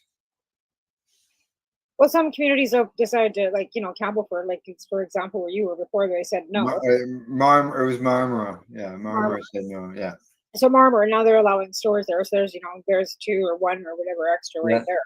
Maybe there's some other, municipalities that decide to allow stores to come in. And they say that the Ontario Cannabis Store's income was $244 million. Okay, well, where's the money, Dougie? Oh yeah, well, see that the Ontario Cannabis Store is the most successful cannabis business in Canada. Oh yeah, because it's making that much of a profit. And then you had people saying on CTV or CBC today saying that Canada's been in a recession for 2 years. I go, where the fuck have you guys been? Canada's been in a recession for 2 years? Okay. Really? They're conservatives, right? From some conservative think tank trying to put out their gaslighting fucking propaganda. So the talking about pre-rolls and vapes. I went out and bought some pre-rolls. And that was because I received a message from Grandma Peaches. Grandma Peaches is a cannabis advocate here by the name of Joanne here in Ontario. And she used to always help out the Global Marijuana March. After the march, she would go around and pick up garbage. And then she would also help me and Marco with the TY shows at the different events. She'd come to the booth and talk to people about cannabis. She also worked at the Vapor Lounge for the TY Expo as well. help people with vaporizers. So she knows that I grow Grape Escape cannabis and how long that I've been growing it for. And it's my go-to stuff, right? And so she sends me this message and said that she found legal Grape Escape carts. And I went, what? So then I said, well, where? And she told me, and I said, well, is that a legal store or is that the reserve? Where's this at? So she said it was a legal store. So I went to their website and pulled it up on their website. Just I wanted to see who was growing it and find out some information about it. Grape Escape. So as I was walking, I was all excited, going, "Holy fuck! I found it's in the legal market, right?" And because it was, I've been smoking for 15 years, so this is well before legalization. I've been growing it all this time. Yeah. I'm not smoking. The CSP is very generous. He got that lovely stuff too. So yeah. And so like I was, holy shit, right? So when I was there at the store buying it, which was Spirit Leaf in Campbellford, I was telling the bud tender all about it. I've never met her before. And I was telling her all about the strain, about how long I've been growing for it, and I've been waiting to see it on the legal market, and so on and so forth. Showed her some pictures and videos of the plant that I grew last year. She went, wow. And then as I was walking out the door, I looked down at the package and I got to see who mom and dad were, what the strains were, right? The lineage of it. And I went, oh, that's not what I was told. So I thought, what the fuck? What this is yeah. So and the THC is lower than what I grow. Mine's at 21 or just over 21. And it was 21 and a half, and this is 16. So I went, And so mom and dad, this is Grape Stomper cross with Grape OG. So what? Yeah. So my understanding, when I received my strain as clones all those years ago, I was told that they were certain mums was a Shiskaberry crossed with a Godbun. And I said, all right. I just left it like that for all this time. Right. And yeah, really, Deb, just so you know, Deb, my friend, she's laughing at me. I haven't talked to her and told her the story yet. And she's watching right now. So. But I thought something's not right here. So I went looking online to find out, like, what is this thing all about? But just so you know, at Spirit Leaf, as far as what they say about the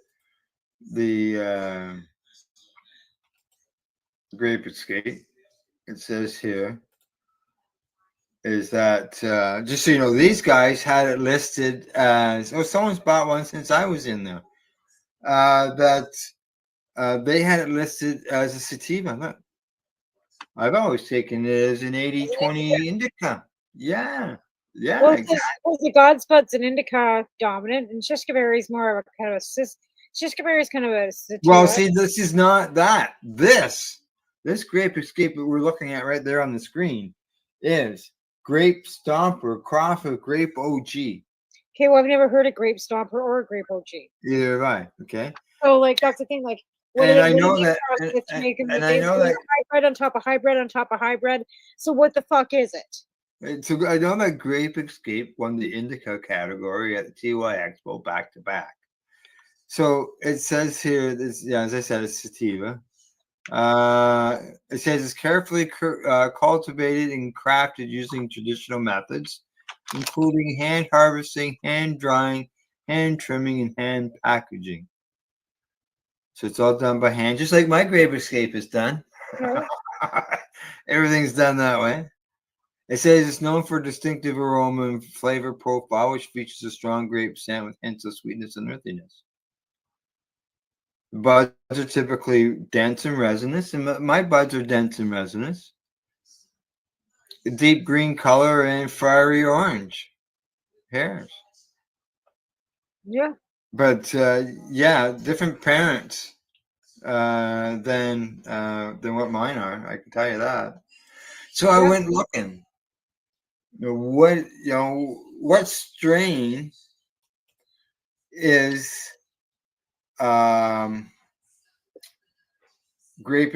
Not is God Bud crossed with Shishkaberry. So I went looking, and I found one here quickly as we were doing the show, so I don't have the same website that I had the other day. Oh well, here you go. It's I see some of it there. Okay. Here we go. Turns out my search of God Bud and the Shishkaberry is that it's called Nukin. Nukin. Yeah. Nukin. I've had that before. And as I said, 80-20. And look at that. Nukin is 80-20. God Bud and Shishkaberry strains. THC levels between 13 and 25%. I'm at 21.5.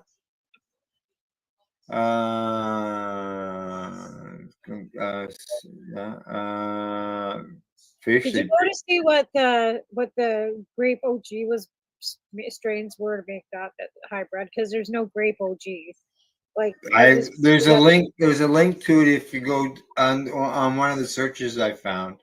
There was a link to it, but I didn't go to it. They say that each layer has a fine layer of truculent crystal trichomes is dripping with sticky, sweet, sticky, visible resin. I have seen that. I have seen it. It looks like it's wet. Yeah. And I've stuck my hands in there when I'm in the garden working on it, yeah, and gotten wet on my hands. So do you think your Grape Escape is in Nukem? It may be. Well, that's not your fault. That would be like what you were told, and you can only go off the information that you're told, right? Correct. So, either way, it's decent. Yeah. See, because I was told Grape Escape, and so now it's questionable whether it is. Oh, these other two. If it is the crosses of those other two, and I was always told 80-20 on the split. Now, as far as it's a body high. Euphoria is you got happy, relaxing, sleepy. I've had people go to sleep, right, Deb? If you're still there watching, right? I would stop and see Deb at 4:20, and she'd always have to have a nap after I left. It wouldn't happen every day, but there was times that she had a nap. Yeah. 4:20 naps are always good. They're the best naps in town. It says now may relieve. Okay, and this is according to the information by the people who. Deb says munchies. Mango. It says ADD, ADHD, anxiety, arthritis, chronic pain, depression, fibro, gastro disorders, insomnia, muscle spasms, and stress. I've got a few right there that are covered. So, Well, the only thing you can do is go back to the person that you got your strain from. Correct. And say, are you sure it's not Nukem and not great? Are you sure you didn't screw yourself up? Well, I probably haven't talked to that person in 10 years. Yeah, it's been probably at least 10 years since I talked to them. The person probably doesn't remember anyway. Well, yeah, that's the other thing, right? Yeah. Now, they were seed company. They had seeds going out with Grape Escape seeds. So I don't know. Deb says this is why, because we smoked 4 or 5 joints in 45 minutes. And nobody really remembers any of it. Where were we anyway? Oh, I can see the comments now. You're right, Debbie. Why were we even here? How did we get here? Okay, here you go, right here. Here's Another one right here. Nukin is an indica cannabis strain from Canada, bred by crossing shishka berry and godbud. Yeah. Nukin delivers balancing effects alongside a sweet, earthy aroma of fresh herbs That and makes more sense now that because I've smoked Nukem before, and now like that I think about like what yours smells and tastes. You probably got Nukem. I'm thinking. yeah. I mean, if you go like long hair. This says it leaves you feeling stoned but functional enough to still enjoy hobbies and the company of friends. Growers say Nukem blooms with round, dense buds that are covered in a blanket of crystal resin. Well, yeah. I'm looking at some right now in front of me, and I'm looking at this stuff that I got in the bag, and it's looking pretty similar. But then again, depends on who grows it too, right? Because we all grow differently. Yeah. And then its age as well, right? Right. So, just so you know, it gets a 4.4 out of 5. And they got 26%. I got 21.5. Black Nukem. There's different Yeah. kinds of Nukem too, right? Different one, yeah. Nukem Review, Black Nukem, Pineapple Nukem, Super It Nukem. Yeah. The only thing it doesn't mention anything about is munchies. I always have the munchies. So there you go. Yeah. So maybe that's, so now I got down to the question, do I change the name of my strain? Well, yeah, I would think so. Because, you're, I don't know, it's your weed. Well, that's what somebody actually was. Why don't you just change why don't you just change it to Al's weed and just be done with it? Somebody else said that. Just call it A&W, Al's weed. Yeah. What kind of weed is it? I don't know. Al's weed. I have. It's pot. Like it's just pot. It's pot. I have a friend of mine. He's 80 years old. He actually participated in the Karma Cup judging last year. Yeah, I remember that. Yeah. Yeah. And when I ask him what he's smoking, what strain he smokes, the good stuff. Right. Always the good stuff. Deb says that she won't be buying any from the store. That's okay, Deb. We'll buy it. We'll buy your share for you. No, she's talking. I think she's talking about the grape. Oh, your stuff, yeah, for sure. You won't buy it from the store. You'll never get the quality that a patient grows. You know what I mean? Like you'll never get the same quality of your own garden anywhere. Like I got four of these Humboldt Snow Bubba Kush in cups right now, sitting on my kitchen table. Yeah. They're not popping yet, so it's been a 5 days out of them. This was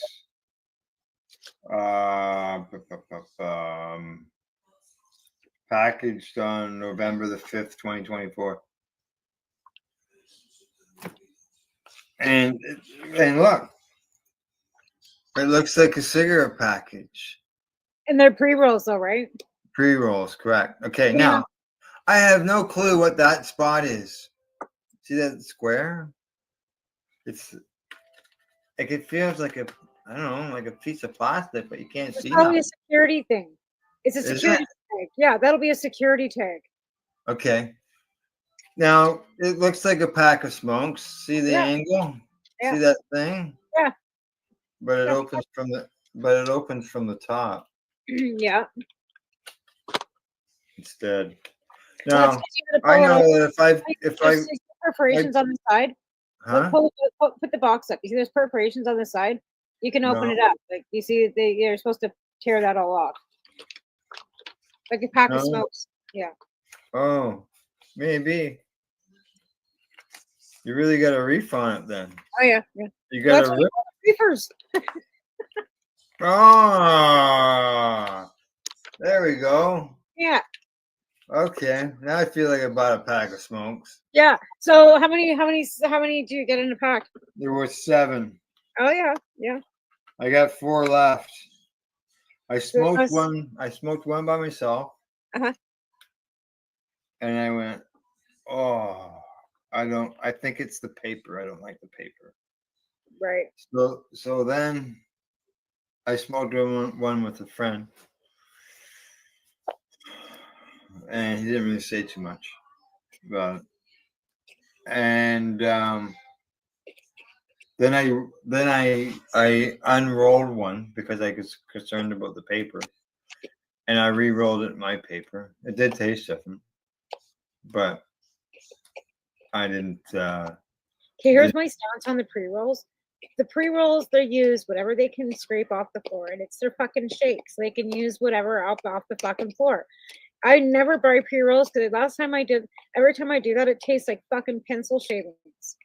The only Yeah. pre-rolls I ever buy are the ones like the Jeter Baby Jeters because they're like got diamonds and they're wrapped in keef or something like that. So they use actually the real bud for those ones. The infused ones, I've always looked them as the shake ones because No, you have no, to they- add it in order to make it stronger. Yeah, no, they actually use decent bud for the infused ones. Yeah. But the ones that are pre-rolled, like your, 12 for fucking $20 fucking doobies, Mhm. that's fucking like that's the stems, whatever. It's just the crap off the floor. And that's why I don't buy Alright, them. we're gonna go to break. Appreciate Deb, I see you're still here. When you get back after break, I'm gonna do some experimenting with StreamYard, and I'm gonna see if I can get you involved in this. So Good job. we'll Not find just out. a- Yeah. All Yep. right. Okay. Off we go to break. When we return, we'll continue our discussion. I got some stuff here on some more studies. We got some London is going to talk about decriminalizing cannabis, and we got some speed rolling contests or something going on as well. So you're watching the Pace Radio Show. We're live here at paceradio.net and at 420pace.ca. You're listening to the Pace Radio Network here at paceradio.net. Limestone City Hydroponics is Kingston, Ontario's hydroponics shop. Take your growing to the next level and create the optimal environment with a tent kit or maximize your yield with an ebb and flow flood table kit. Either way, Limestone City Hydroponics has more sizes and options to fit your needs. Are you looking for the power of the sun that adapts to your budget? Then look no further as they have professional grow lighting. They have indoor grow systems that are easy and cost effective with many options to fit your living space and lifestyle. Cultivate your growing potential. We have everything you need to succeed. And if you can't make it to the store, they offer local delivery to the greater Kingston area. Remember, when you're looking for experts to help you grow, then look no further than the locally owned Limestone City Hydroponics, 105 Sunderland Drive in Kingston, Ontario. Call them at 613-548-0420. Are you looking to get your medical cannabis grow license? Limestone City Hydroponics can help patients through the process of obtaining their license to grow medical cannabis. What's that? You don't have a doctor. If you meet the medical criteria, Limestone City Hydroponics has a nurse practitioner who can assess and provide medical cannabis prescriptions. What are you waiting for? Contact Limestone City Hydroponics at limestonecityhydroponics.ca or call them at 613-548-0420. What do you find at paceradio.net? People advocating cannabis education. Enjoy the buzz of legalization with Campbellford Lifestyle Shop. From lights to plant nutrients, books, consumption accessories, and more, we've got all your basics to grow or consume cannabis. Visit our info center or take a look at our piercing services and body jewelry, now available in-store through Campbellford Lifestyle Shop, 17 Bridge Street West, Campbellford. Re-rolled Saturdays. Check it out. Nothing but non-stop cannabis and psychedelic programming. Find it at 420pace.ca.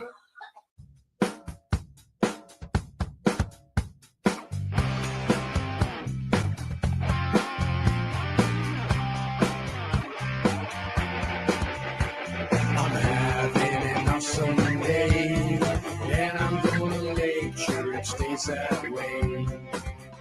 I'm having an awesome day, and I'm gonna make sure it stays that way. You're listening to the Pace Radio Network here at paceradio.net. All right, we're back. We got one more segment to go. So I don't know, about another 20, 25 minutes. I don't know, maybe a little longer. What do you got there? The people in this town are absolutely amazing. So I was a fellow that I met while I was working at the store, but he tried reviving the old Armin Theater we have here in town. I'm coming to look at your house, he says.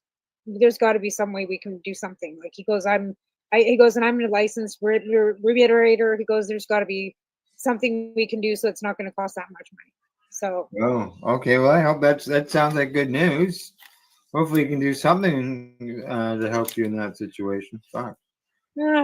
Anyway, but Okay. yes. Alrighty. Gonna get Deb to come up. John, you chicken. Yes, Deb. Okay. What I'm going to do, there's a new button here, and it says show comments on stage.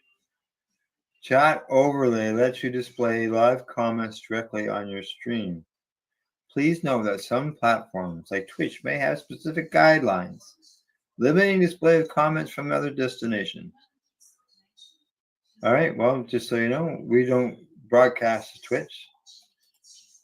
So, let's see. You don't broadcast to Twitch? No. All right, well, let's see what happens. If Deb's there or anybody else, I see we got some viewers. Want to send us a message, say hi, happy 420, whatever.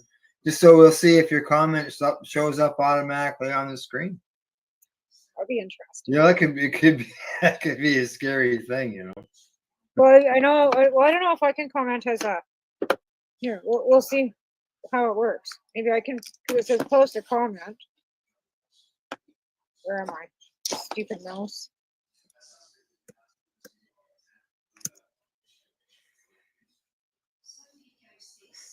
Oh, what's that right there? Right there, it says hi. Hi, everyone. Oh, you can see it down in the bottom here. You can see it. Yep. You're down here. Oh, yeah, down in the corner there. Ah. Yeah, okay, all right. It's pretty, can see it's pretty small because like I'm watching it. I have to operate the board at the same time. My screen isn't full screen, right? So if you hadn't pointed that out, I wouldn't have known. I was waiting for it to show up, like at the bottom here, like yeah, you know, it was like I thought like this. You highlight them, right? Yeah. Yeah, right. Don't know how to join. You just have to like I'll like have you join. Send you the link to come up, like a share. We mean join. You mean like by coming on to the program? Yeah. I can send you the link, Deb. You can join us if you want. And then you'd be like a panel. Right? You'd be on screen just like Deb and Tamara and I. We don't have to. You could just come up as voice. I think you can just mute your camera. We wouldn't have to see her. That's what we do on TikTok. Yeah. To show your camera if you don't want to. Yeah, correct. Yeah, I think you can just. I can stop my camera, and all you'd see is like. Just turn off the camera. Yeah, like that. Yeah, there we go. we both did it at the same time. And then there's nobody there. It's like, whoop! They're both gone at the same time. Okay, so I guess we can. I could just probably turn that. Yeah, okay. If I turn that off, that takes them away. Okay, and so now basically that cleared the messages, and now it's just a square box. Yep, and then if somebody else would, because Deb put a comment, don't know how to join first, and I put hi. Actually, she put hi everyone first, so she had her comment come up. Yep. Yeah. Okay. Two things. London, England, UK, and Canada. It frustrates me, and they got hundreds of kids, if not thousands of kids, waiting to get cannabis for medical purposes. I know. So when I saw this headline, it says that the London mayor supports commission's recommendation to decriminalize cannabis. I went, wow, good. You know, it's a start. It's not getting it to kids to help them with their epilepsy, but it's an opening of the cannabis laws that could lead to better medical, hopefully better, excuse me, medical access. Yeah, for sure. And that's the thing, like medical access for everybody, right? Yeah. So the report, this is from a report. It says the report shows or follows detailed analysis of written and oral evidence from over 200 experts and academics from London, the UK, and around the world. They were spoken to by experts from the criminal justice, public health, community relations, and drug policy, and supported by academics from the University College London, the London's drug commissions as well. I remember, what's his name? The doctor. What's in Bots? Nutt. Dr. Nutt. He went on about cannabis shouldn't be the schedule that it was, that it should have been accessible and all that. And he got basically pushed out. Now, this mayor says the rules cannot be justified, the existing laws. They say that inclusions of cannabis as a Class B drug in the Misuse of Drugs Act is disproportionately to the harms that can pose relatively to other drugs by the act. Oh, and that's it. Like, you know, even speaking to some people on Monday, like they, you know, honestly still believe that cannabis is a gateway, and I says it's a gateway out. Oh yeah, correct. Yes. Going your alcohol, your gateways in.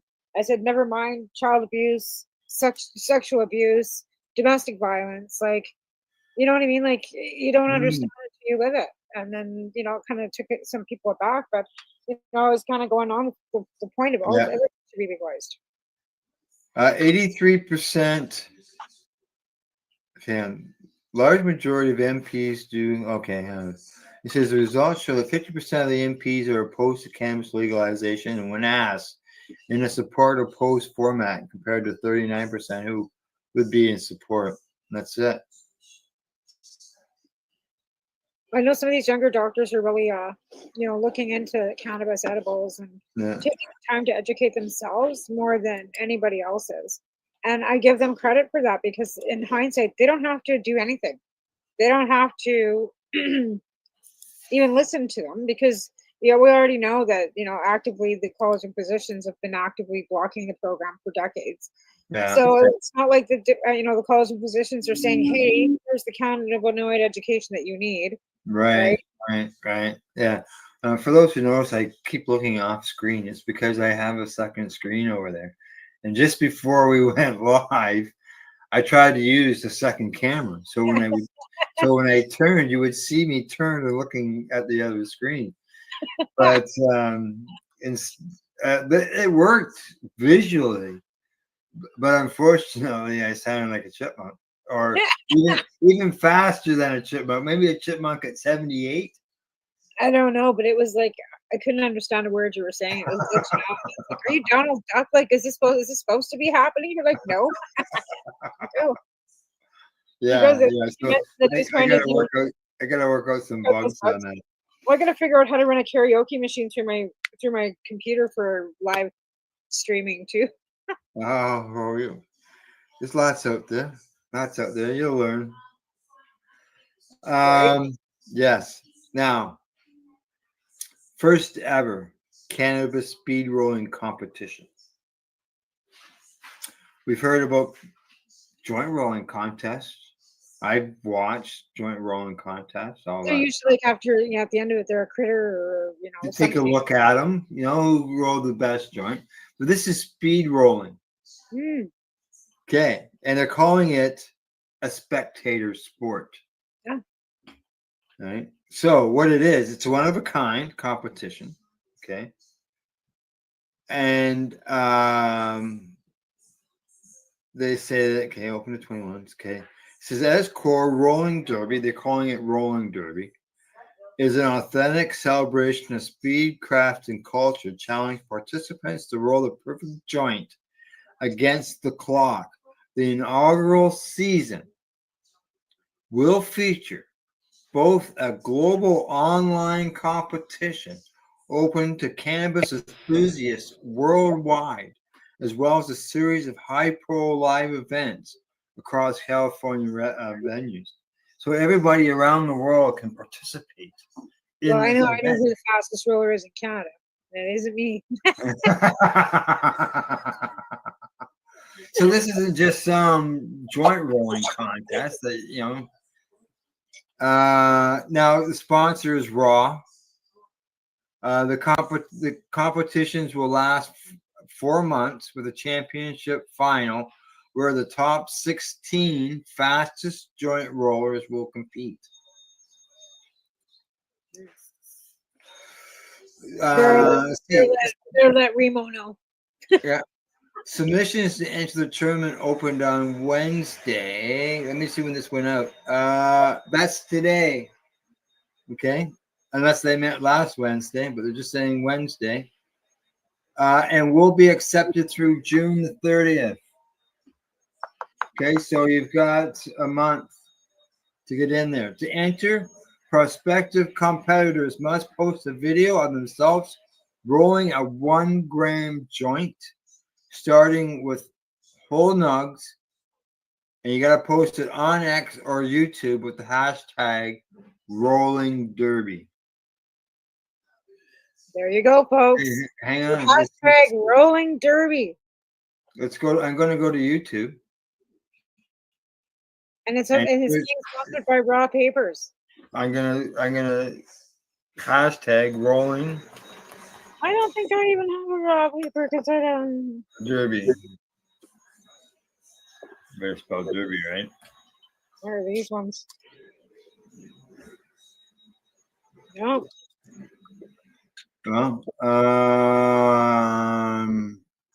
Well, I got these ones. These are not raws. These are flamingos. Rolling Derby. Okay, well, I'm seeing lots of roller derby.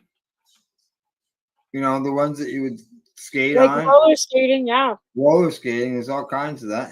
Hey, buddy, how you doing? There you go. Hi, buddy. Hi, buddy. I had that switched off there for a minute. The buddy, just so you know, we've got it set up. So there you go. I can't. Yeah, I found rock papers. You know, Deb, I don't want to. I can't disagree with you. These are pink flamingos. So these are like pink flamingo papers, and they're like and they're pink. Are they? Oh, Yeah, there you go. They are pink. Yeah, they are. Pink flamingos. They're pink. Okay, so rolling derby. Hey there, buddy. Buddy Weeds, rolling derby contest for rolling of cannabis, the fastest. It's a worldwide competition. You can enter it on X and you can enter it on YouTube. But and you have to use hashtag rolling derby. Actually allowing that? Oh, I guess. What's that? I said I'm surprised X is letting that go on over there, but you never know. Yeah, that's what it says. Let's see. They say that the rolling derby turns what happens every day in millions of homes into a spectator sport that celebrates real craftsmanship. Okay. Real craftsmanship. Yeah. Here's your cones. That's what they wrote at you. Oh, that's a raw cone. No, this isn't a raw. It's a hornet. It's not raw. They're hornets. I get all this stuff given to me. I don't buy any of this stuff. I don't make cones. There you go. Get into the rolling derby contest. Here, I'm going to post the link. I'm going to put it in the chat. Yeah. Okay. Right. How's your mosquito situation out there now? I don't see you swatting at them anymore. Oh no, much better. The frogs came, ate them all. Did you see the pictures I posted with or the videos I posted of The frogs? the frogs out of the pond? Yeah. Yeah, very, very, very vocal. That's what our dugout would sound like too. And then the cranes would come in and then there'd be no more frogs either. It was like a cycle. It would be like mosquitoes, dragonflies, frogs, and then cranes, and then cows. Come on, buddy. You just never know. It's You could speed. just- I don't think they care what they look like, but they have to be 1 gram and they have to be like speed. They want the fastest. Yeah. Fastest roller. I don't think they care. Well, they must care what they look like. They probably have to, Look at that link. That's huge. Now, how come? Okay, yeah, there it is. Okay. There, I posted the link. If anybody wants to join in. Oh, yeah, I forgot about that screen. Yeah. Right, it's everywhere. Then you're getting it Good. out. Yeah.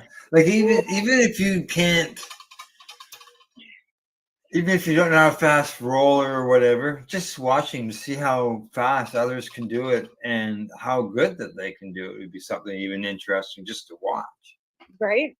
Yeah, Yeah. because I mean we have like several talented ones that roll like dolls and teddy bears and Mhm. like all kinds of different shapes and stuff, right? Right. I'm thinking, and Deb, if you're still there, you might know the answer to this question. The Hemp Fest. Like me, I'm not sure what she was responding to there. Okay. The at Hempfest up north with Rob and Rob. I know that we had to put a gram of cannabis into a huge like 10-foot bong or something. Maybe it was 8-foot bong. And they had joint rolling contests, but I don't know if they were speed related or whether it was. And then I think they had to smoke them too. Didn't they have that one? They rolled that fucking one great big huge joint too. Like was it a mile long or something? Not a mile long, but Yeah. Deb says rolling fast joints. So that was probably what was going on at Hempfest back in the day. That was years ago. I got my hat. My hat says 2004 on it. yeah, it was a pound joint. That's what it was. They rolled a pound into a joint. A pound joint. Oh, Remember Matt Myrna? They did it at like a 420 or something in Toronto. Remember they had yeah. the pound joint. Yeah. We had a fake one. It had no weed on it. It was a great big huge thing. It Mm. said the loser. Yeah. Well, so there you go. Weed, cannabis joint rolling speed rolling joint, and just posted on YouTube. But obviously, it just started today, so there's nothing posted yet. Not according to what we found on the. Because you just hashtag rolling. What was it again? Rolling derby. It's too bad it didn't have something else in that. Where are you going? Rolling joint derby or something, just so that it would split it up. Rolling fast joints, yeah. Yeah, it's all weird. Like it doesn't say rolling fast joints in the No. thing anywhere. No. It's all code. So yeah, as I said, it's being held. Ron's the one who's dealing with it, and Would I it be hope on you their find- be on their YouTube page, on the Raw YouTube page? no, it just says. Let me bring that up again. It says submissions to enter the tournament opened on Wednesday, which is today, and will be accepted through June 30th. To enter, prospective competitors must post a video of themselves rolling a 1 gram joint, starting with the whole nug. Okay, so you gotta have the whole nug. Nothing already pre-rolled or squished or crushed. And post it on YouTube or on X with the hashtag Rolling Derby. Huh. So, and when I did my search on YouTube, right, It came up with other things. I didn't find anything, but like it just started today, Yeah. right? So, I'm just gonna click on another button here, see if it changes anything. I'm gonna add a word to the search.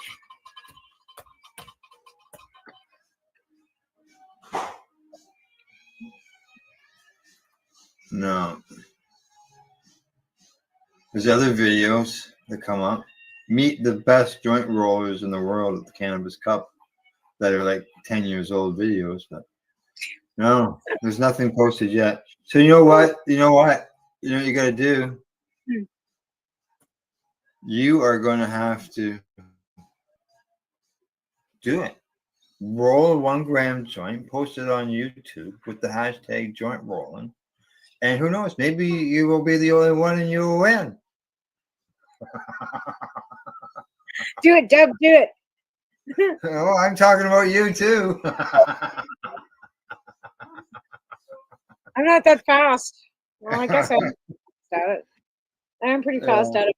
Again, like, I don't know, I watched Remo roll a joint standing up in the underground in Montreal, and he was like, enough. We were off, like, that was like in less than a minute. So, Well, I'll tell you, I wouldn't do that contest with Grape Escape or Nukem because it just bungs up the grinder. yeah, it does. It does. You It's can't get it just to go through it, just like you it's have just to. so resinous and resiny. It's as if it's still wet, but it's not. Yep. I know it's like a lot of these because they're like even the stuff that I just got from the res, it's like pink kush. And it's funny because they gave me some stuff that because they had to top it up, and the stuff they gave me was like a $200 ounce, and I bought the $100 ounce one because it's all I could afford today. And the $100 ounce is better than the $200 ounce. Oh, really? Oh yeah. Wow. I mean, Okay, like I'm just I said, saying. they just topped it up, right? Like because there wasn't for what I wanted for Anyway, again.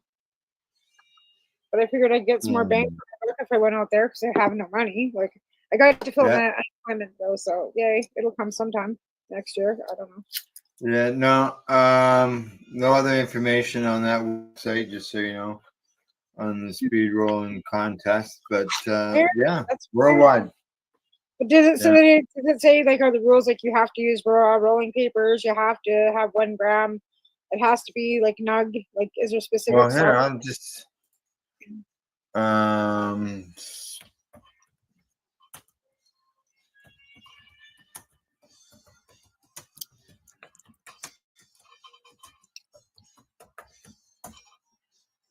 I just did a search for it. Global Newswire. This is on the Newswire, folks. First ever cannabis or first ever global cannabis joint rolling competition, sponsored by Raw Rolling Papers.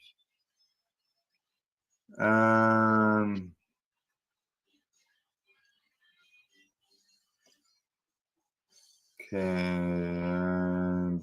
Let's see if I can find any more information.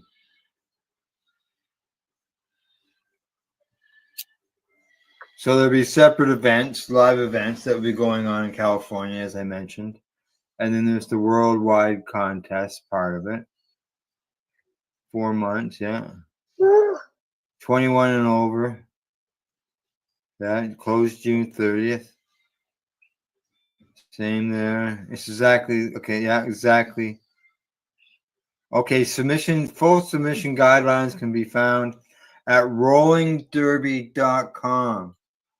Okay, I'm going to copy that link address and I'm going to put it in the chat.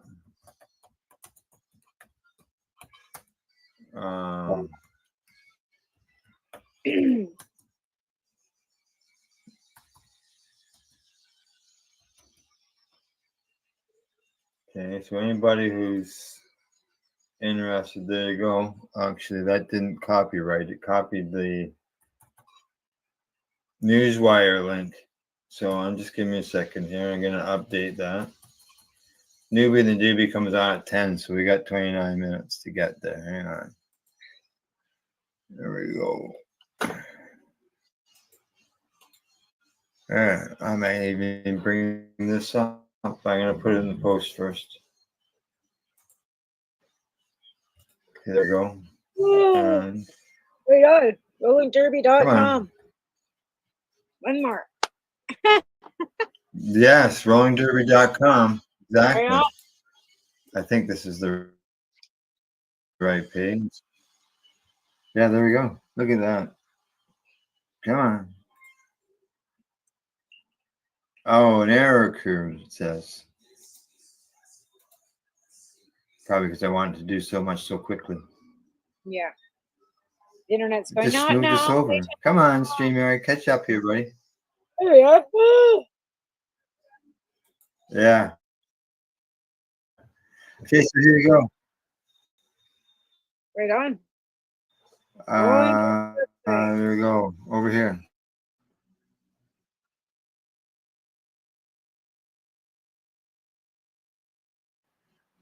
Yeah. Rolling Derby. It's a high end.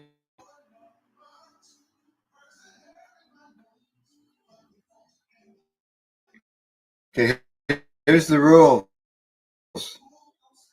1 gram of flour, whole nug. A paper tip or crutch, prepare that in advance. Pulling out the rolling paper starts the clock. Keep your hands in the frame at all times. Grind or shred flour after the timer is running. Show your empty grinder size rolling paper. 1 gram does not fit well in a 1 1/4 paper. So you got to get bigger papers. Declare when your less material left behind can add time.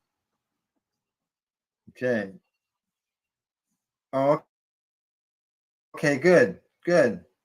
Buddy says that the link worked for him.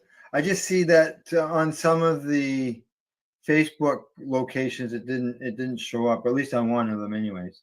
But I'm glad that it worked for you, buddy. Video guideline. It says the videos has to be portrait style. So like, camera straight up and down. Okay, not landscape with side to side. Your face, brief personal introduction. Here's some suggestions: your name or handle, where you're from, where to find you online, maybe your joint rolling philosophy, approach, or story. Is that included in your time or speed? No, they said the clock doesn't start till you pull the rolling paper. Correct. So there you go. Even your grinding doesn't actually. So what you do is put your grind your thing, put your grinder down, pull your rolling paper, and then grill. No. Oh, it says grind or shred flour after the timer is running. Ah. So you can't You gotta pull the pre-grind. rolling paper first and then do your stuff. Gotcha. Correct. You gotta have the nug sitting there, grinder in your hand. Pull the paper out. Start at it. Right. Good. Okay. Upload the video. I can always grind and then pull the paper. That's just not Correct. fair. So what you would do is you would say your name, where you're from, so that your information there at the very beginning of the video, and then if everything all set up and ready to go, you pull your paper, the timer starts, and then you grab your bud and you start grinding it. You got to roll it, get it finished, hold it up, say it's done, and see what happens. Upload it to Twitter or YouTube, or not Twitter, but X. # Rolling Derby. And you can also send them the video if you don't have a way to upload. Okay, well here's their video.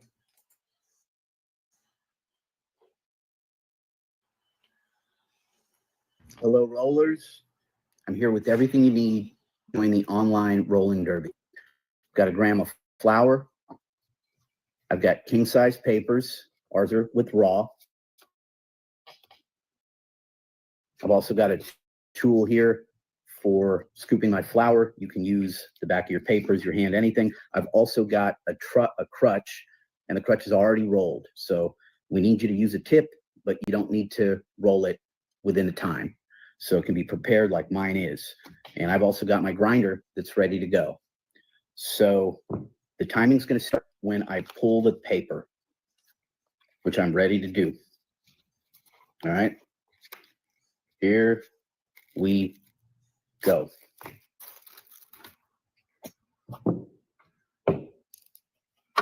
We'll be calling out winners for speed, style, humor.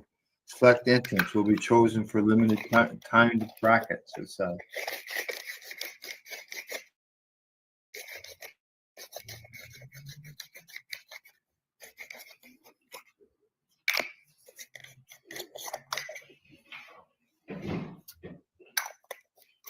man, can't leave much behind either, right? Because that means you didn't use your whole gram. I don't use that filter thing. I don't ever use filter. No, you don't have to use a filter. I don't use a filter either.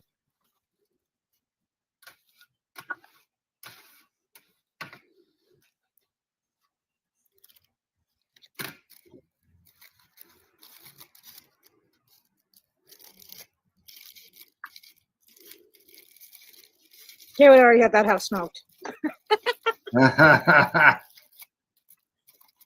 It's still rolling. See, if you're worrying about a filter, that takes more time, but it's not just time. Time is important. It is one of the categories, but there you go. Done.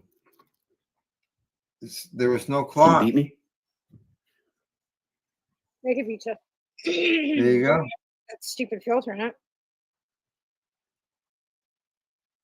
I don't like the filters. What's that? I don't like them. Look at no. I have no fine. Yeah, and you prepare the filter ahead of time. Right? Still wouldn't So use it it. doesn't include in your time, other than you got to put it in there. Right. So there you go. Speed rolling derby of doobies. Check it out. rollingderby.com. The link is there in the messages. And we'll keep an eye on that. See what's that'd be going on. See how Yeah. many people Yeah. enter. Yeah, exactly. Exactly. All righty. Well, other than that, I see we run over as usual, but anything else? Yeah. Have a good week. I'll see you next week on. I won't be attending a funeral, so cannabis and coffee with marijuana will be Monday. Other than that, yeah, send money to tamaraleigh3@gmail.com for the Andrea Delorum Cannabis Foundation. All righty-o. Other than that, I think I'm trying to find that. I'm trying to find that button there, and I can't find it now. The one that. Oh, I know why. Okay, hang on. There it is. That's the one. The one to take off the comments. I don't know what would happen. Do they disappear when? Because this is the first time I've used it, right? Right. So do they disappear when the outro starts? Maybe they do. They probably do. So, but other than that, we're done. We'll see y'all next week. Thanks to our sponsors, and that is Camelford Lifestyle Shop at ease.ca, Limestone City Hydroponics, and just so you know, hydroponics.ca, that's the website. I was talking to them recently, and Pierre and Margaret, they're going to come on to the program, and we're going to be talking planting and all that other stuff, gardening, and so on and so forth. I look forward to that. You have a great weekend as well, buddy Weeds. Buddy. Yes, that's right. Yeah, but you're still there for coming in. Yes, exactly. And other than that, thanks for everybody else for tuning in the program. We'll see you all next. We'll see you all next week. Bye bye.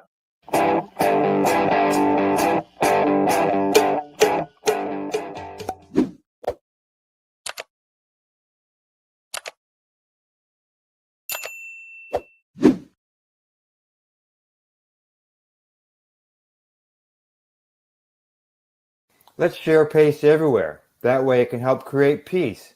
People everywhere advocating cannabis education. You're listening to the Pace Radio Network here at paceradio.net.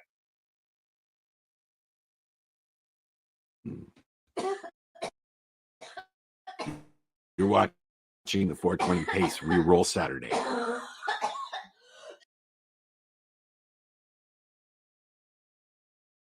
You're listening to the Pace Radio Network here at paceradio.net. The views expressed by the individuals during this broadcast are their own opinions, and they may not be the same as those of their group or other organizations they may be involved with. All medical advice during our broadcast is not a medical opinion and should be checked with your medical physician. Yeah, you feel that? Welcome to the session. Let's vibe. Roll one up, let's take flight. Bass hits deep, ride the night. Smoking sound, it's paradise. High vibes only feeling right. High vibes, let it flow. Deep bass, watch it glow. Dub hits, rock and roll. We light it up and take it slow. Moonlight beams through the haze, blunt burn slow, lost in space. No stress here, just let go. Dr. High sets the show. Yeah, we vibing, we riding. Welcome to the High Vibe Session.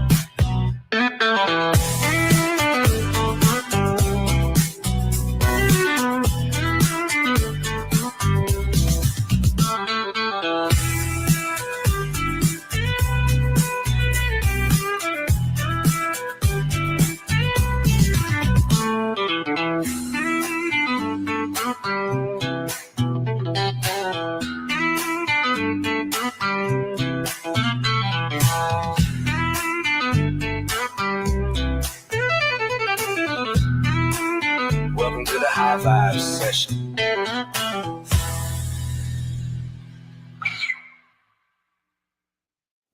Hey, Ken Fan, how are you?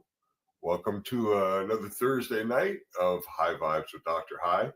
This is episode 10. I can't believe we're here already. It's going so quick. Tonight's going to be kind of neat. I have some really new songs for you. I have a couple of older songs that I tend to like that I'm going to mix in. And we're going to have some fun. We're going to listen to some great music. And we're going to be in a cannabis mindset the whole time. Here's a bit of cool news. For those of you who knew, I was working for a large Canadian licensed producer for the last 7 months in their post-production department, handling harvest and bucking and trim and all the processes there. But that has now come to an end.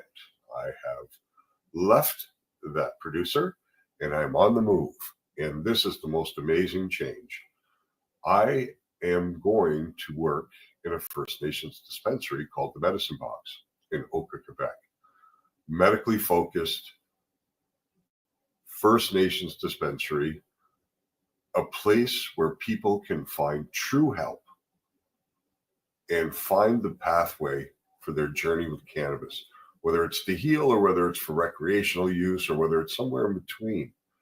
This is the environment that I have dreamed to be in for the last 4 years, since the day I walked into Legacy 420 in Tyendinaga and tried for 1.5 years to get it through that door and never could.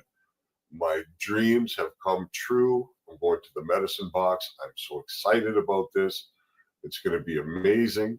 And I'm going to keep you guys up to date on how it all goes. So without further delay, let's hop into our first song. I love this one. It was one of the first ones that I ever did. It's called Bro, I'm Not High. But we all know you probably are.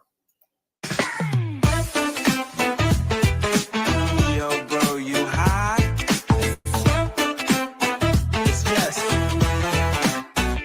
My eyes ain't red, it's just the allergies. Dobby is, I'm not high, bro, trust me, please. I ate some chips, got real deep in thought. Now, I forgot what we were talking about. Oh, I ain't slow, I ain't dumb one. I just zoned out looking at the son. It's not the smoke, it's the air outside. Why you laughing, bro? I swear I'm fine. Bro, you high? Nah, man, I'm just real tired. Bro, you high? Nah, bro, my contact's expired. Bro, you high? I think it's the snacks, man, I swear. Bro, you high? Okay, neighbor, just a little bit there.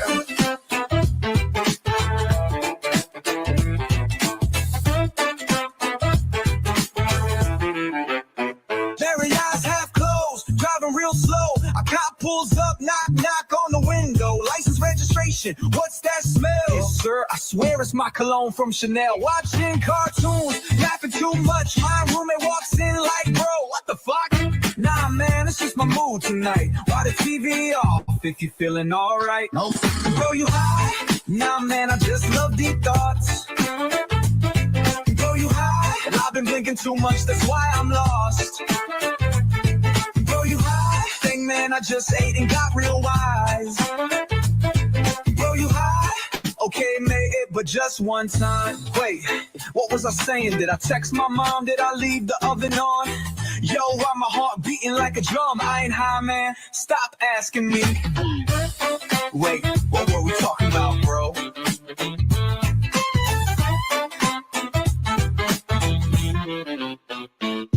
Bro, you high? Nah, man, I think I'm good. Bro, you high? Maybe just a little misunderstood. Bro, you high? Okay, man, but that's alright. Bro, you high? You already know, man. Pass that light.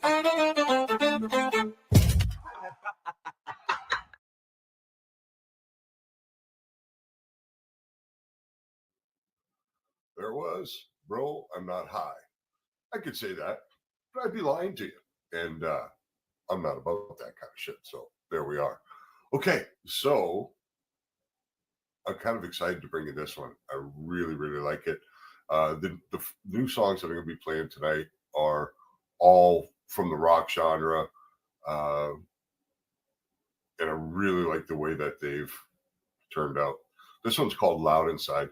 I think all of us can think of times when inside our own heads, just banging noise, thoughts, just hammered around, driving us crazy, right?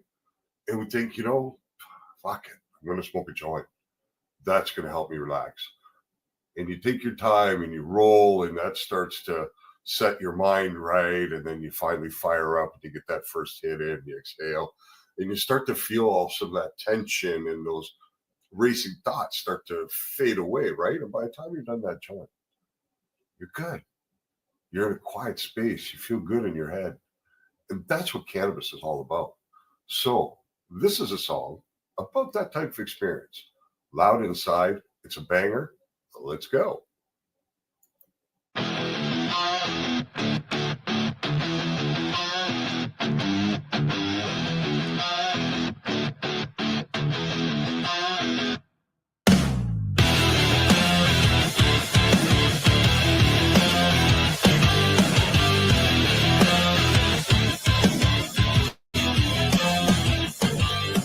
Walls are thin, but the noise laps deep. TV talking while I try to sleep. Mind's on fire, burning like a blunt. Can't shut it down no matter what I want.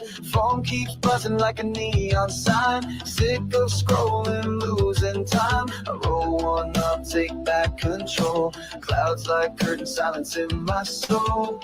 They say I'm lazy, say I'm slow, but they don't feel the undertow. It's loud inside and I need some quiet.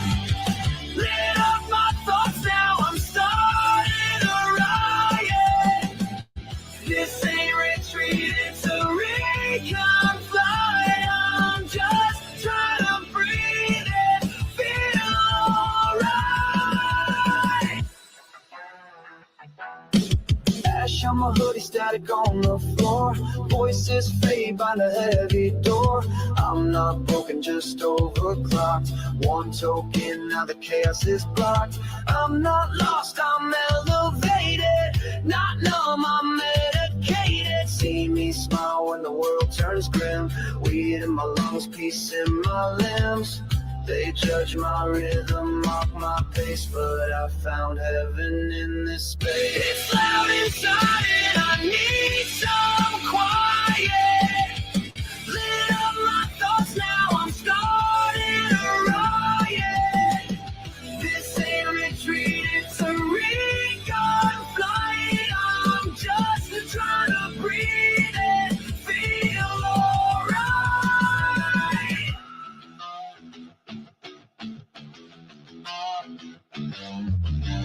Every joint is a battle cry. I don't need your reasons why. Call me stoned, call me slow, but I'm calm while the rest explode.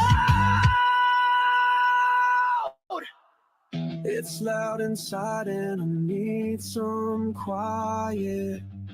Lit up my thoughts, now I'm starting a riot. I don't fade, I recalibrate with Dr. High and a clean mind state.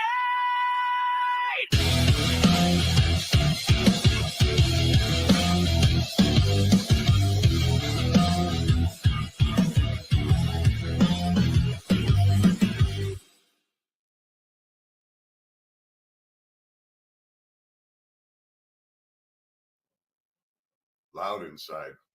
That song's is one you want to play loud everywhere. I love it. I love it. I love it. Just to remind you guys, if you like these videos, you're having a party, you're having a gathering, and you want something on in the background, some music on in the background, all these videos are available on YouTube at Dr. High Music. You can get just the music on YouTube Music, but if you want the videos, you have to go to Dr. High Music. And you can throw them on your big screen when you're having a party and have it in the background, and some good stuff there. So, okay, so next song, She Lit. Song about female empowerment in the cannabis industry. We all want to support each other in this space, in this community. I want to uplift everybody who comes into contact with cannabis, who loves to plant. And I want to try and convince as many people as possible who don't already know about it to love it too. So anyway, She Lit. It's a really popular song. It streams really well. And I know it's one of Just Hope's favorites from High Moon Magazine, who were kind enough to do an article about Dr. High in their last issue. And this one's a shout out to Jess Hope, High Moon Magazine, and She Lit. Let's go.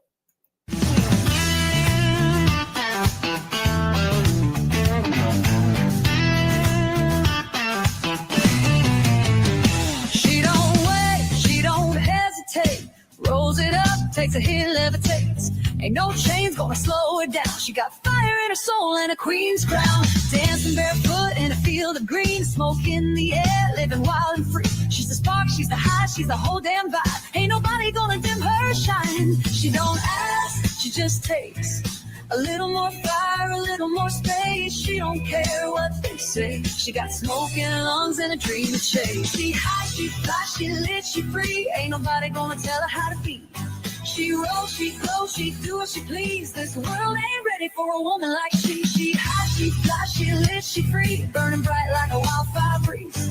She laughs, she loves, she lives with ease. This world ain't ready for a woman like she.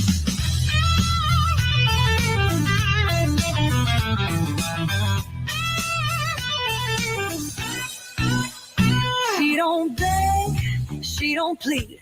Takes what's hers, plants the seed. Moves like a storm, but she feels like the sun. Ain't no stopping what she's begun. Talks real smooth, but her mind's so sharp. A little bit of sugar, a little bit of spark. She's got the look, she's got the sway. And if she leaves, you'll beg her to stay. She don't ask, she just takes. A little more fire, a little more space. She don't care what they say. She got smoke in her lungs and a dream to chase. She high, she fly, she lit, she free. Ain't nobody gonna tell her how to be. She rolls, she glows, she do what she please. This world ain't ready for a woman like she. She high, she fly, she lit, she free. Burning bright like a wildfire breeze. She laughs, she loves, she lives with ease. This world ain't ready for a woman like she.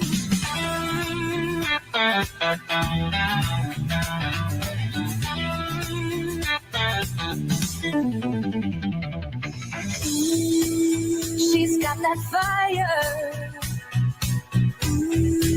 She's burning higher. She's taking her time. Ooh, she's gonna shine. Let it rip. She hot, she fly, she lit, she free. Ain't nobody gonna tell her how to be.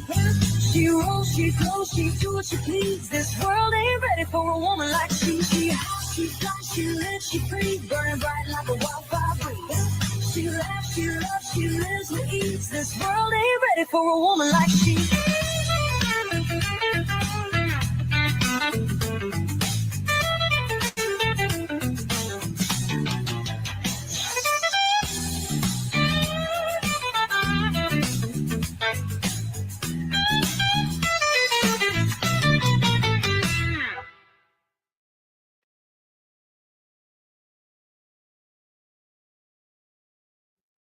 She lit. That's incredible energy. If that one doesn't have your head bouncing around, he must be stoned. Anyway, next is another new song called No Gravity. It's kind of along the lines of like Coldplay, Maroon 5. I don't know. It's kind of mellow, but it's really good. Life's tough sometimes, right? You know, we get stuck in these ruts, get up, walk the dog, have a coffee, go to work, come home from work, clean the house, sit around, watch TV, go to bed. Same old story, same old thing, day in and day out, day in and day out. And sometimes really the only escape from that routine is cannabis. The opportunity to smoke a joint at the end of the day and just let all that shit go, right? And become like back to a level state, get that chaos out and just get away from the grind for just 2 hours. It's okay. It's a reset. It's what's important. And that's kind of what No Gravity is all about. It's, being stuck in that rut and then finding your peace, your serenity through the use of our favorite plant. Let's see if you agree with what he's got to say. No Gravity.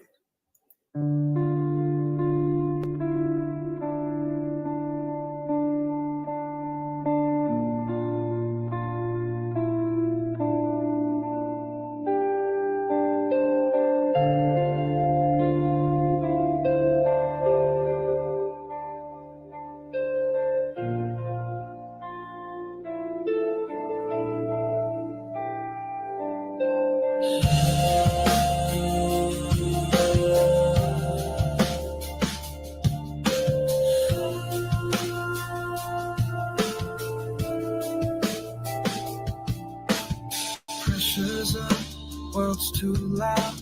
Head full of smoke, feet on the ground. Eyes to the ceiling, mind in bloom. Lit one up just to clear the room. Everything's heavy, dragging me down. Same old news, same old town. I float above, I break the chains. Inhale deep, dissolve the pain. Can't feel the pull of all that gravity. I found my space in this serenity. No gravity, I'm drifting high. Weightless all beneath the sky. Don't bring me down, I just got free. I found my peace with Dr. Highway.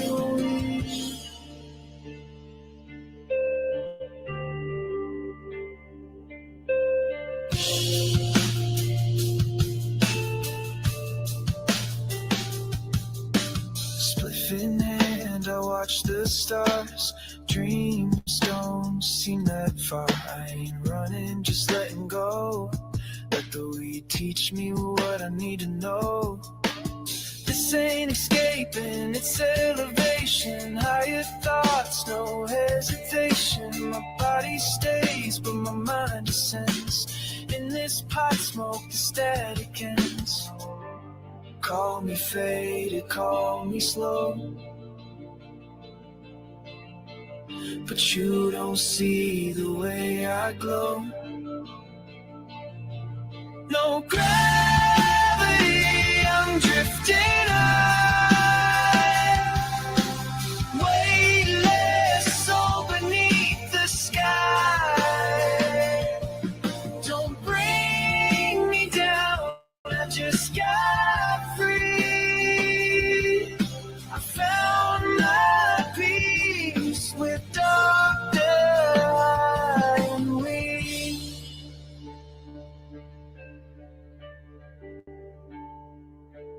Books by the bed, Dr. High hoodie on tight. Wrote down some truth in the dead of night. Burning slow with my playlist on. Another joy and the fear is gone. Not a care for the clock or race. Just as rhythm in sacred space. They chase the world, I chase the leaf. Roll up the calm, exhale the grief. No gravity, I'm drifting high. Weightless, soul beneath the sky. Don't bring me down, I just got free. I found my peace with Dr. and we.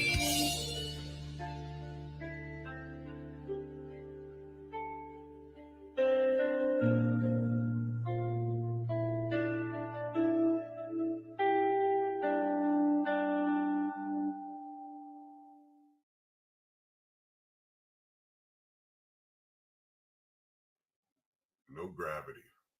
I love it.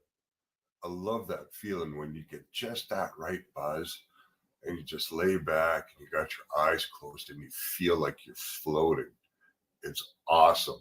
I love when I can achieve that state. See, what are you going to do?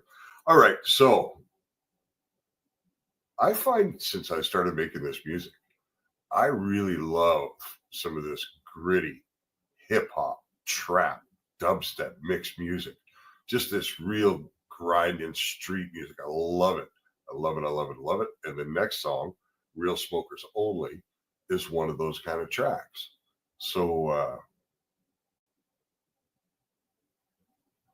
let's do it. Cloud soaking like me. Short backs, no shit. Safe for no rookies, creeping, baby, not floating. Down on question on me. It's freaking down me. You can't keep up, step aside. Blunts look like fingers, joints like bats. Hit this once, you ain't coming back. Took one dab, now we leaning back. Bro, I'm good, yeah, I know that's cap. Cloud so thick, turn a whip to a sauna. Eyes red as hell, looking straight out of trauma. Too much gas, I ain't feeling my face, but I still roll up, gotta keep up the pace. You talk loud, but your lungs too weak. We burn woods and put ghosts to sleep. This ain't mid, this the top elite. Tap out now or accept defeat. Big smoke, big lungs, big flex. Wake up high, hit a dab, what's next? No taps, no breaks, no rest. If you ain't about it, then you left. He took 2 pulls, now we talk about Jesus. Boy, sit down, you ain't ready for demons. Gotta have zip stuffed in a raw cones. You just tryna chill, bitch, go home. Gotta duck the high tea, smelling loud as the pack. Crew stay lit, ain't no falling back. If it ain't white ash, I ain't hitting that. My lungs been trained, this is more than a fact. More than that, more than that, more than that. 1 hit, 2 hit, 2 hit, 3 hits, sleep.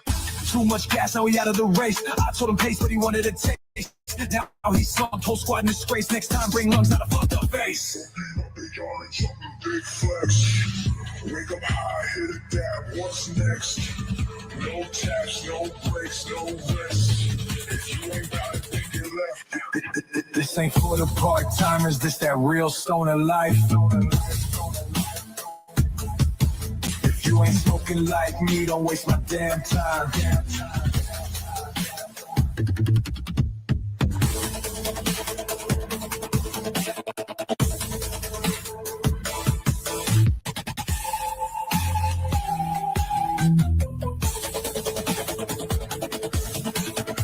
This ain't for the part-timers, this that real stoner life. If you ain't smoking like me, don't waste my damn time. Big lungs, big flex. Wake up high, headed down, what's next? No taps, no flex, no rest. If you ain't got it, then you left. They get it left.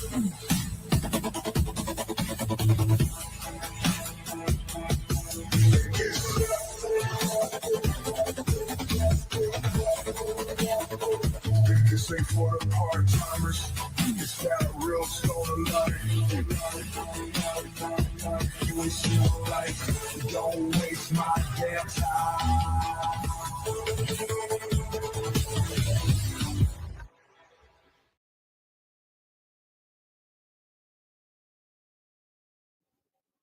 Any real smokers hanging out with us tonight? I bet there are. All right, so let's stick with the hip hop kind of vibe. And actually, the next song, Half Baked, is my most streamed song. 62 songs currently available on Spotify, Apple Music, iTunes, YouTube Music. This song is the #1 streamed song. Half Baked. It's a fun little song, and it's definitely one everybody watching this show can relate to.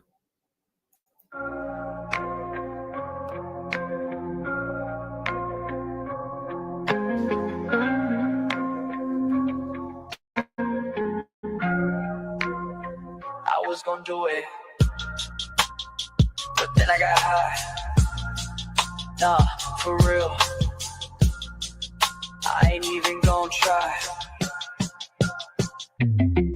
Woke up, had plans, was finna go grind. Roll one up, now lost my mind. TV on mute, I've been stuck in a trance. Shorty talking, but I don't understand. Got up too quick, almost hit the flow. Took one more hit, now I ain't moving no more. Phone blowing up, but I ain't text back. I was finna type, but I straight up lagged. Drink was slow, brain on pause, body feel numb. Ain't no rush, I'm taking my time.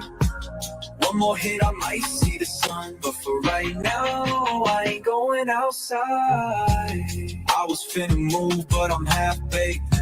Shorty hit me up, told her I'm delayed. I was finna grind, but I took a break. Too damn high, now I lost my place.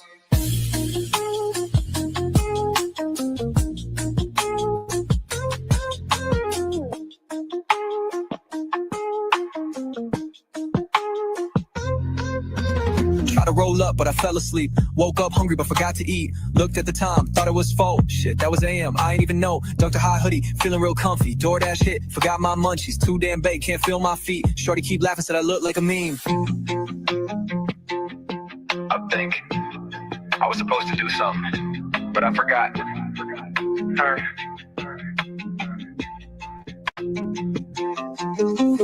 Eyes too low, thoughts too deep, got lost in a convo with my own damn seat. Tried to get up, but my legs said nah. Guess I'm chilling here, turn up the I was finna move, but I'm half baked. Shorty hit me up, told her I'm delayed. I was finna grind, but I took a break. Too damn high, now I lost my place.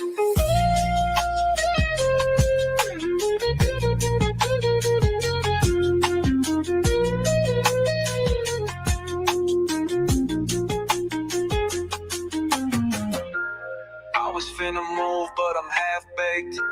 Shorty hit me up, told her I'm delayed. I was finna grind, but I took a break. Too damn high, now I lost my place.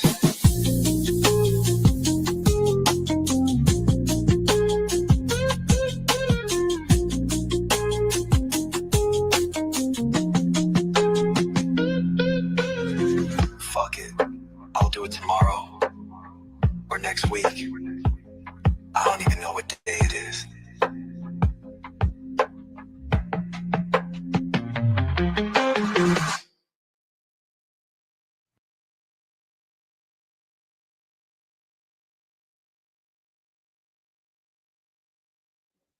All right, now I got another new song for you. When I started Dr. High 2 years ago, I didn't know anything about social media. Never used it, never paid attention to it, didn't care about it at all. But when I started Dr. High, I really wanted to help people. And I figured, well, how am I going to find people that I don't know? Social media. Facebook is where it started. Now Instagram. Don't bother with TikTok because They don't like our kind of content, so fuck them. But yeah, so I've been playing around on social media a lot for the last 2 years. And you know, it's like an echo chamber, right? Just some drama and bullshit out there all the time. People, I don't know, I just don't get it. But I find within the cannabis community, it's maybe dulled down a little bit, so it's not so bad. But we need to not get caught up in it, right? Not let this echo chamber of social media determine how we feel about ourselves or feel about events in the world or whatever. We're all individual. We deserve to feel how we feel. Plain and simple. Nobody should ever bring us down. Nobody should ever criticize your individual beliefs if you're not hurting anybody. If your beliefs don't infringe on somebody else's freedoms or happiness, think what you want to think. Why shouldn't we be able to? Anyway, this song is about using cannabis not to kind of, you know, drown out the sound of the echo chamber of social media. It's called Echo Chamber High.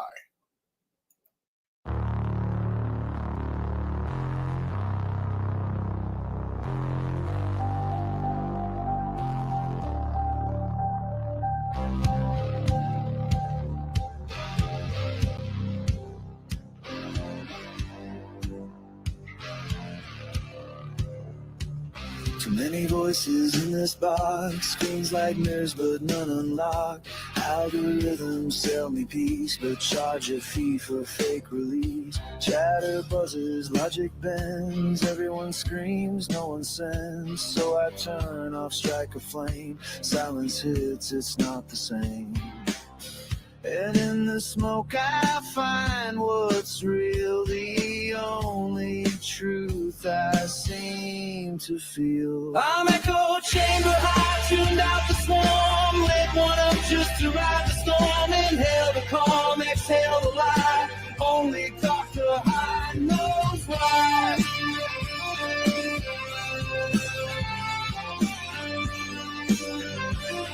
Only Dr. High knows why. Scrolling through the panic feed, every take a hungry need. Opinion piles, drama stacks, I shut it down, no time for that. Wi-Fi dead and I don't care, Bluetooth silence in the air. I'm grounded in a burning weed and I never felt more belief. I let them argue in their loop while I float out of this soup. I'm echo chamber high, tuned out the swarm, lit one up just to ride the storm. Inhale the calm, exhale the lie, only Dr. High knows why.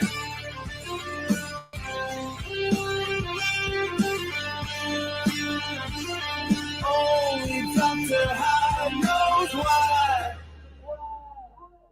Eyes glazed, but I see clear. Truth don't scream, it just appears. A book, a hoodie, a beat, a strain. That's my ritual, that's my lane. You think I'm slow, but I'm just still. Your noise can't climb this hill. Let me vanish for a while with cannabis smoke and a crooked smile.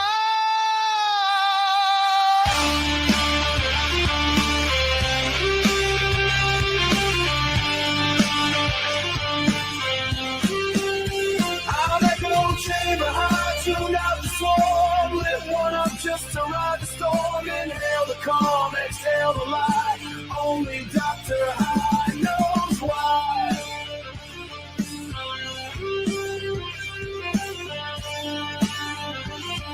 Only Dr. High knows why.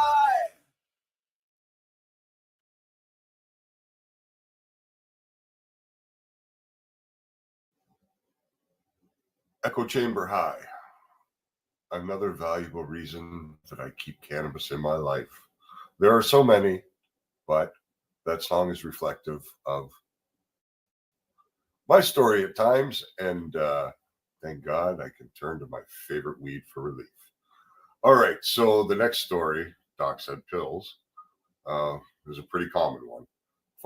Pharmaceutical industry has such a grip over healthcare that doctors don't even look at cannabis as a first option to see if some of the things can be alleviated just through that use. And I think it's still a long time off before we ever see cannabis normalized as medicine like that, where it becomes a first thought in a doctor's mind, as opposed to a real skeptical thought after everything else has failed. And oftentimes it can change the trajectory of somebody's treatment plan. So it's a beautiful thing. So let's get into it. Doc said pills.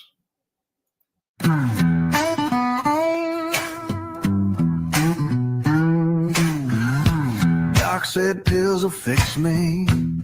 Said the tremble go away. Xannies in the morning, oxy just to make it through the day. But the lights got dimmer and my smile got fake. Felt like I was drifting in a body I didn't make. Doc said pills, but they stole my mind. Left me empty, just killing time. Popping scripts that made me bleed. What I needed was a goddamn weed. Not a bottle, just a leaf to breathe. Doc said pills, but I said please.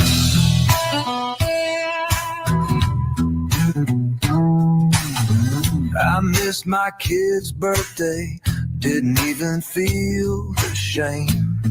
Just a fog wrapped around my shoulders and a number with no name. Started thinking I might fade, leave the world real slow, until I lit one from a friend and felt my heartbeat glow. Doc said pills, but they stole my mind. Left me hollow, left me blind. The side effects felt worse than war. Numbed my soul down to the core, but that flower lit a different road. Now I breathe and I carry the load.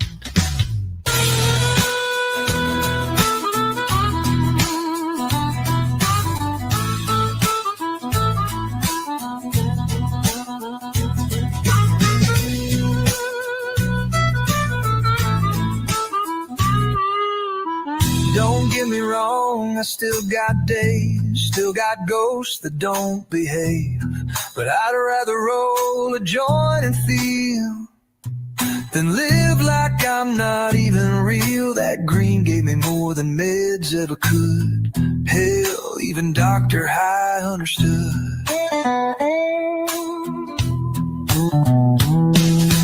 Doc said pills, but I said no. Found my peace in the seeds I grow. No more bottles, no more chains, just a little green to ease the pain. They tried to cure me with control, but I saved my damn soul. Yeah, Doc said pills, but I took a toke to heal instead.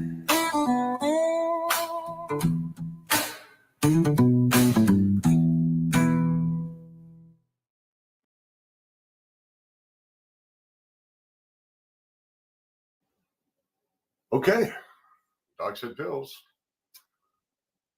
Sad story, far too common. All right, let's get into another new song, Blackout Blues. There's evidence shown now that cannabis can help people through the process of overcoming addiction, whether that to be alcohol or opiates. There is a potential for cannabis to be a gateway to healing for people who have addictions. So the next song is about a man who is suffering with those addictions, finds cannabis, helps him to transition away, and then he comes to realize that he'd rather smoke cannabis than be like the rest of the people he used to be around. He's come to understand that there's peace and serenity in the plant and chaos in all the other addictions. So, Blackout Blues, great hard driving rock song. Let's go.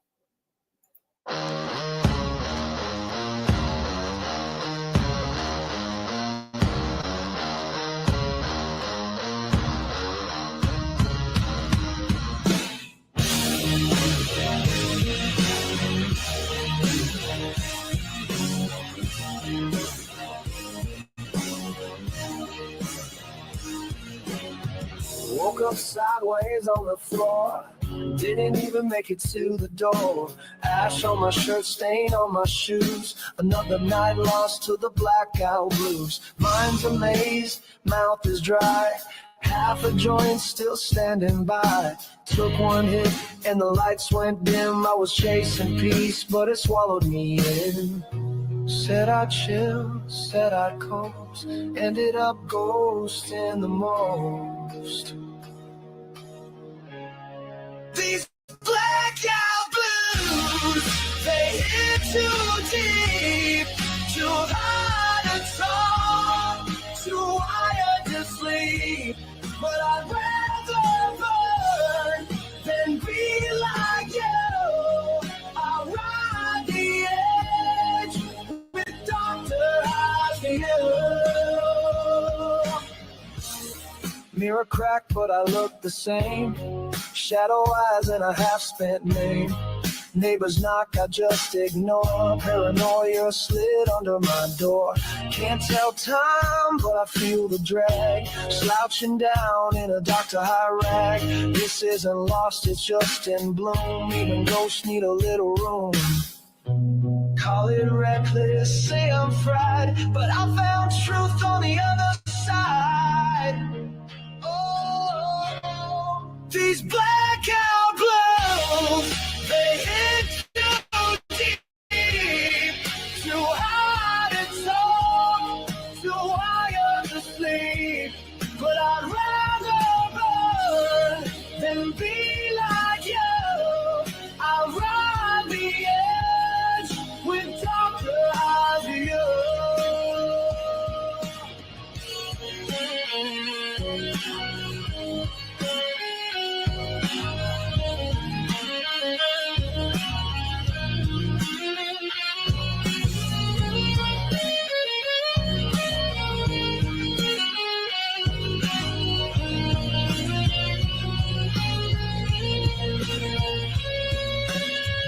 Tried the pills, tried the blow. Nothing worked like the weed in the bowl. This life's a weight I refuse to hold, so I gain my peace in green and oils. No regrets for how I heal. Not when the high makes the hurt less real. So if I fade, don't call it doom. Just give me buds and a padded roll. These blackout blues, they hit too deep. Too hard to talk, too wired to sleep. But I'd rather burn than be like you. I'll ride the edge with Dr.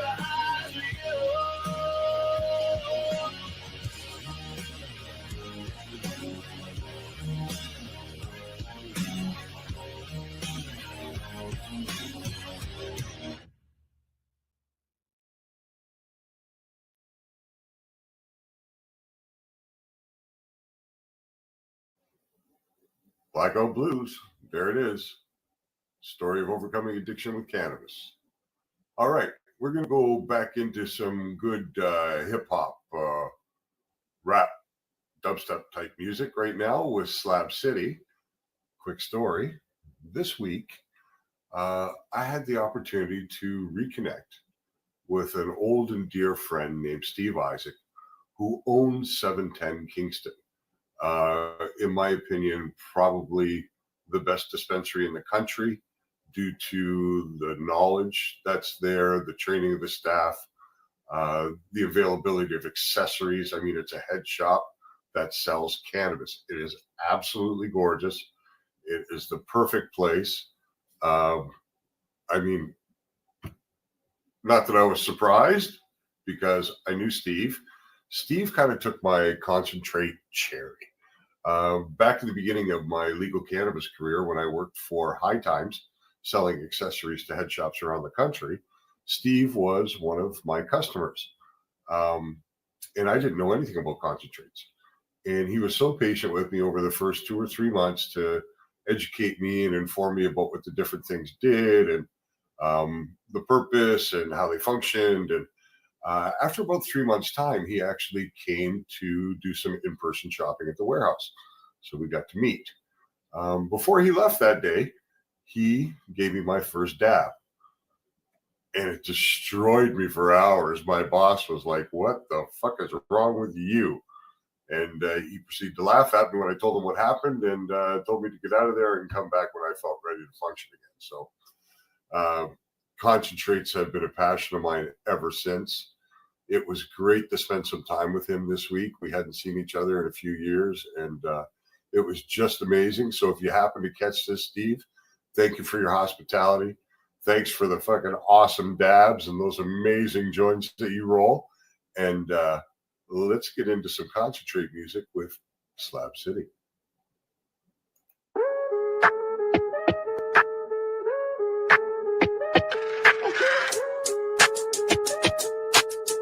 Hey yo, this ain't for the light lungs. Only slabs allowed in Slab City.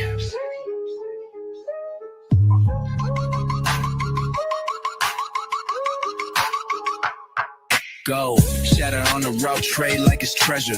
Torch to the banger, that heat bring pleasure. Pulling fat globs like I'm mining for gold.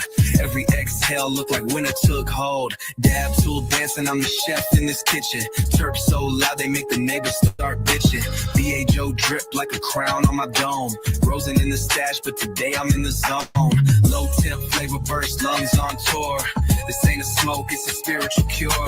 I dab for the pain, the stress, the rage. Turn wax into wisdom, fire to sage. Welcome to Slab City, no mids in my lane. Got the rig so clean, it could carry champagne. If you cough, you belong. If you ghost, you a fraud. Round here, we treat dabs like a gift from God. Slab City, baby, no stems, no seeds, just pressure pack diamonds and top tier feeds. Hold tight and held deep, it's the life we chose. Watch me float off the nail in a cloud of rose. My banger got a passport, worldwide flame. Dabbed in Amsterdam, left that rig with a name. Slabs like mirrors, see my truth in the melt. Each hit remind me of the cards I was dealt. Used to be the runt, now I'm king of the sesh. From couch lock days to my grind feeling fresh. Told my girl no date night unless we dab first. She laughed, took a hit, then put in that work. Moonwalking on turfs, third eye wide, seeing galaxies bloom when the course collide. It's more than a high, it's a code of the flame. And Dr. High stamped it, certified game. Let it melt, let it hit, let the clouds entertain. Watch me float off the nail in the cloud of rose. Slap it out, zoned in, only legends know. Inhale knowledge, exhale noise.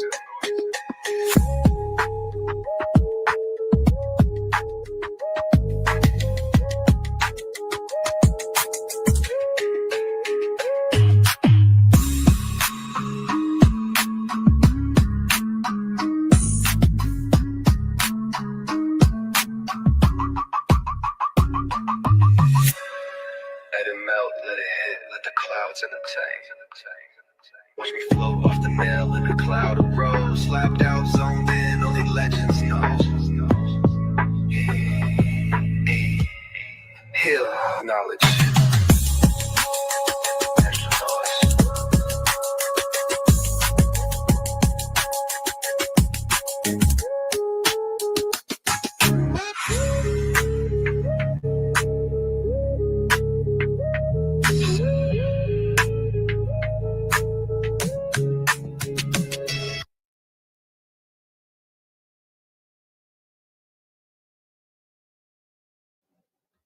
Slab City.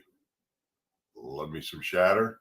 Used to make massive slabs myself all the time. Had a closed loop system, 3D gassing ovens, and I ran pounds and pounds and pounds. 24/7 those ovens ran. Oh man, I miss those days. Unlimited shatter of so many varieties. I miss it. Anyway, all right, so last song of the night, Smoke Rises in Sacred Circles. This song was probably the third or fourth song I produced. To this day, still one of my favorites. The best music video I've ever been able to put together. It took me probably 20 hours to make the video you're about to watch. It consisted of creating over 90 still images with AI, then taking each of those images into a different AI to animate them, and then bringing them back into another program to stitch them all together and edit everything, and then add the music, and then into a final AI to create all the subtitle. So it was a hell of a lot of work, but it's what I'm kind of proud of because I think it's really cool, and I hope one day to have enough time to be able to do this for all my songs.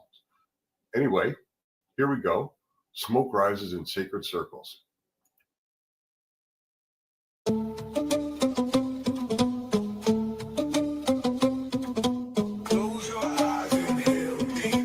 Feel the spirits move where the smoke shall speak.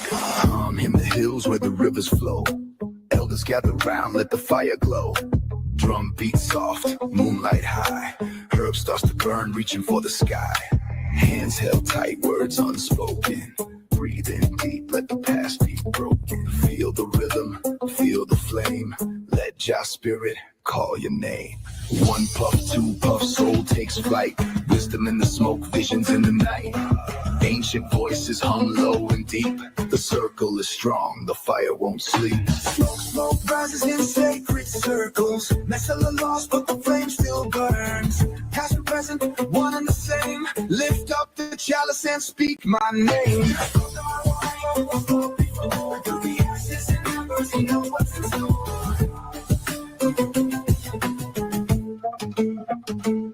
They say the leaves been blessed by the olden ones, passed through hands of kings and shaman sons. Used for healing, used for light, to see through the dark and make wrongs right. From Africa's fields to the Himalayas tall, the herb been growing before men could crawl. Passed from the ancients, given in trust. Now it's in your hands, breathe deep, adjust. One puff, two puff, soul takes flight. Wisdom in the smoke, visions in the night. Ancient voices hum low and deep. The circle is strong, the fire won't sleep. Smoke rises in sacred circles. Messing you lost, but the flame still burns. Glad of past and present, one and the same. Lift up the chalice and speak my name. The ashes and embers, he knows what's in store.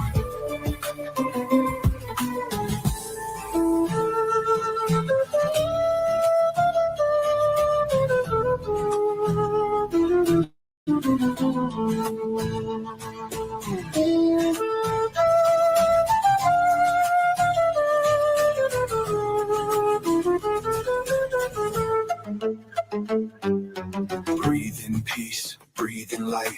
Smoke reveals what hides in sight. Not just a plant, not just a flame, but the key to remembering what we became.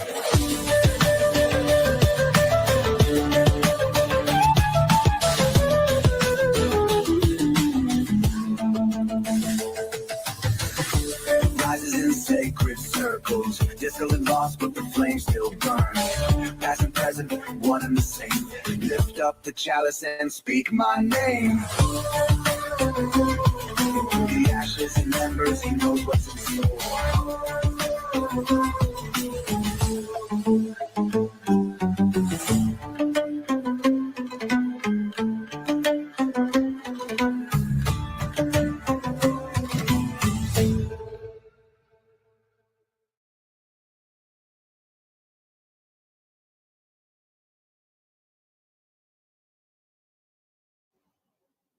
Oh, man, you guys caught me having a puff. Smoking on my old gas gang over here. That's it. Smoke Rises in Sacred Circles, our last song of the night. I hope you enjoyed it. The video was very challenging to put together, but I love the way it turned out, and hopefully someday in the future, there'll be more like that from Dr. High. I want to thank you, Canada Fam, for taking your time out on this Thursday night to chill with me, to hang out, to listen to some music, to listen to me rant about things. It's really appreciated that you take the time out to spend with me. I hope you're really loving the music. It's available on all major streaming platforms. If you like the videos, you can just simply go to YouTube, type in Dr. High Music. All the videos are there. So if you're having a party, whatever, you can throw them on the big screen and just, let them run in the background. It could really use some help with subscribers to bring the numbers up and help these algorithms discover the music so more people can enjoy it. It would be tremendously appreciated if you would take the time out of your busy days to do that. That'd be wonderful. So Thanks again. That's a wrap for episode 10. We'll be back next week with a new episode of High Times with Dr. High. And in the meantime, high vibes only, CannaFan. Thank you so much. Peace. Yeah, you feel that? Welcome to the session. Let's vibe. Roll one up, let's take flight. Bass hits deep, ride the night. Smoking sound, it's paradise. High vibes only, feeling right. High vibes, let it flow. Deep bass, watch it glow. Dub hits, rock and roll. We light it up and take it slow. You're listening to the Pace Radio Network here at paceradio.net. The opinions of the individuals during this broadcast are their own and may not be the opinions of their group or other organizations they may be involved with. All medical advice during our broadcast is not a medical opinion and should be checked with your medical physician. Enjoy the buzz of legalization with Campbellford Lifestyle Shop. From lights to plant nutrients, books, consumption accessories, and more. We've got all your basics to grow or consume cannabis. Visit our info center or take a look at our piercing services and body jewelry, now available in-store through Campbellford Lifestyle Shop, 17 Bridge Street West, Campbellford. Limestone City Hydroponics is Kingston, Ontario's hydroponics shop. Take your growing to the next level and create the optimal environment with a tent kit or maximize your yield with an ebb and flow flood table kit. Either way, Limestone City Hydroponics has more sizes and options to fit your needs. Are you looking for the power of the sun that adapts to your budget? Then look no further, as they have professional grow lighting. They have indoor grow systems that are easy and cost effective with many options to fit your living space and lifestyle. Cultivate your growing potential. We have everything you need to succeed. And if you can't make it to the store, they offer local delivery to the greater Kingston area. Remember, when you're looking for experts to help you grow, then look no further than the locally owned Limestone City Hydroponics, 105 Sunderland Drive in Kingston, Ontario. Call them at 613-548-0420. We are people advocating cannabis education here at Pace Radio. Stay tuned. We'll be right back after this toke.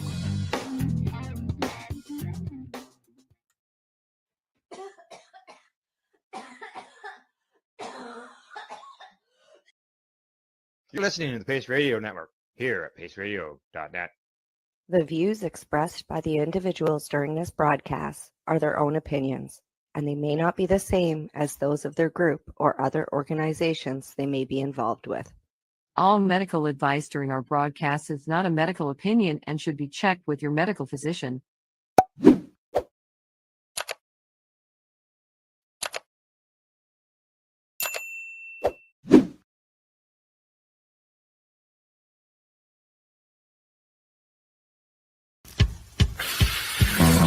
Oh yeah, baby, that's lovely.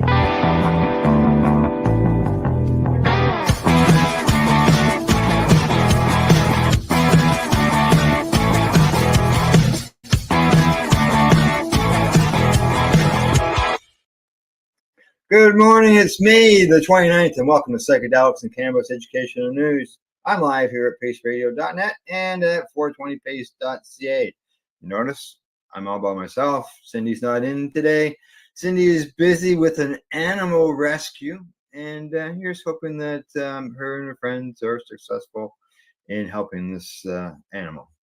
Other than that, for us today, I have some stories that include a worldwide joint rolling contest. You got to hear about this. This is for everybody, not just people in certain cities or certain towns. This is for the world, as well as how much cannabis is being sold here in Ontario and what magic mushrooms can do for Parkinson's disease. But first, we're going to head to BC, where MLA has asked a question that many people have asked.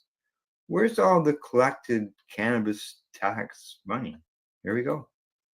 This is from StratCan. BC MLA questions Minister of Finance on cannabis tax revenue and enforcement. Story starts with cannabis tax revenue was among the topics Kamloops Center MLA Peter Milobar brought up in debate with BC's Minister of Finance Brenda Bailey in the legislature on May the 26th. Now, Milobar, a member of the BC Conservative Party, was questioning the BC NDP MLA Bailey on several issues related to the BC and 2025 budget release in March. Milobar's questions about cannabis related to the province's 75% share of the federal cannabis excise tax, which was forecast to be about $110 million a year over the next few years, and how it is being spent, as well as double standards in the province's enforcement of its own regulations. Now, first, in reference to the BC's expected $110 million a year over the next few years, and how it was spent, as well as the double standard in the province's enforcement and own regulations, it says in reference to BC's expected $110 million for its share of the federal cannabis excise tax of $1 a gram, Milobar asked if the provincial government was sharing this with the BC municipalities. From a lot of people, when all this came out years ago, federal government gave 75% to the provinces. A lot of the provinces, as far as we knew, a lot of people knew, that would be put down, shared down to the municipalities in order to help cover the costs of enforcement. So it says the Minister of Finance responded that it does not share this revenue with municipalities. They don't. It all stays in the provincial coffers, which the Kamloops Center MLA said was an expectation of the Union of BC Municipalities, which has been calling on the province's share of the revenue since legalization has begun. Now, BC's Minister of Finance disputed that this was ever a part of the agreement that it made with municipalities or with the federal government. Although officially part of the federal provincial territory agreement, Canada's Department of Finance has said in the past that its expectation is that substantial portion of the revenues be transferred to local communities. Several other provinces, such as right here in Ontario, Quebec, and Alberta, they shared the revenue with the municipalities. In 2020, the Union of BC Municipalities reported that a survey of its membership revealed $11.5 million in incremental local government costs per year for the 3 years following cannabis legalization. Now, a representative from the BC's Ministry of Finance has previously told Strachan that cannabis excise tax revenue goes into the province's consolidated revenue fund for programs like healthcare, education, and childcare. Now, as of May the 1st, 2025, the BC government has received $419.3 million of the share of those taxes based on the sales through December of 2024. Wholesale cannabis sales in BC in the first 3 months of 2025 were $114 million, which is an average price of $3.79 a gram. Now, they say there's lost revenue at the First Nations stores, maybe. Now, Milobar's second line of questioning in regards to cannabis was about the apparent lack of enforcement of the province's own retail cannabis regulations when it comes to many on-reserve stores. The Conservative MLA wanted to know how much lost revenue this relative lack of enforcement represented for the province. What is the revenue loss the Ministry of Finance has calculated on a yearly basis for not enforcing the rules as to pertain to cannabis, unlike trying to enforce the rules that pertain to tobacco or liquor? I know out in BC, they've raided the First Nations stores on the reserves. Now, they haven't raided them all, but I know that they have raided them. I know here in Ontario, they haven't touched them. So now, Bailey avoided directly answering the question by noting that the Ministry of Finance does not investigate cannabis like they do tobacco, and deflecting to the federal government when it comes to their collection of the cannabis excise tax. The federal government distributes this tax based on reported sales in each province except for Manitoba, which opted out of the tax sharing agreement signed by all other provinces and territories. Now it says here that the investigation unit within the Ministry of Finance does not investigate cannabis. I previously mentioned Kamloops area enforcement. We were involved because of the tobacco side. It was a work with the police, and they were involved in regards to cannabis and tobacco. Also, it's actually the CRA who collects the excise tax on cannabis, not the province. So they're responsible for enforcement from the tax perspective. And in the province, the Secretary General is responsible for looking at enforcement from a legal perspective. That's all from Bailey. Now, RCMP and Millbars Riding recently raided 2 unlicensed cannabis stores on or near First Nations reserve lands. I mentioned that just a few minutes ago. Although such enforcement actions remain relatively uncommon, while the BC government has maintained that only cannabis stores that it has licensed are allowed to sell cannabis in the province, enforcement among unlicensed stores operating on First Nation reserve lands tends to be not to be a priority for provincial enforcement officers. Now, according to Google Maps, currently lists a half dozen such stores on First Nations lands near Kamloops, and dozens more operate around the province, especially the interior around Kamloops. Let's see. The BC Minister of Public Safety back in 2023 said the Provincial Cannabis Enforcement Agency has also conducted 9 enforcement actions on First Nation reserves in the province, seizing about $12 million in product. So there's more than just that 1 or 2. There's obviously, the CSU's been doing it. Now, the CSU has also conducted 368 educational visits. So that means that they just stopped in and said, hey, we know what's going on here, and we're just warning you.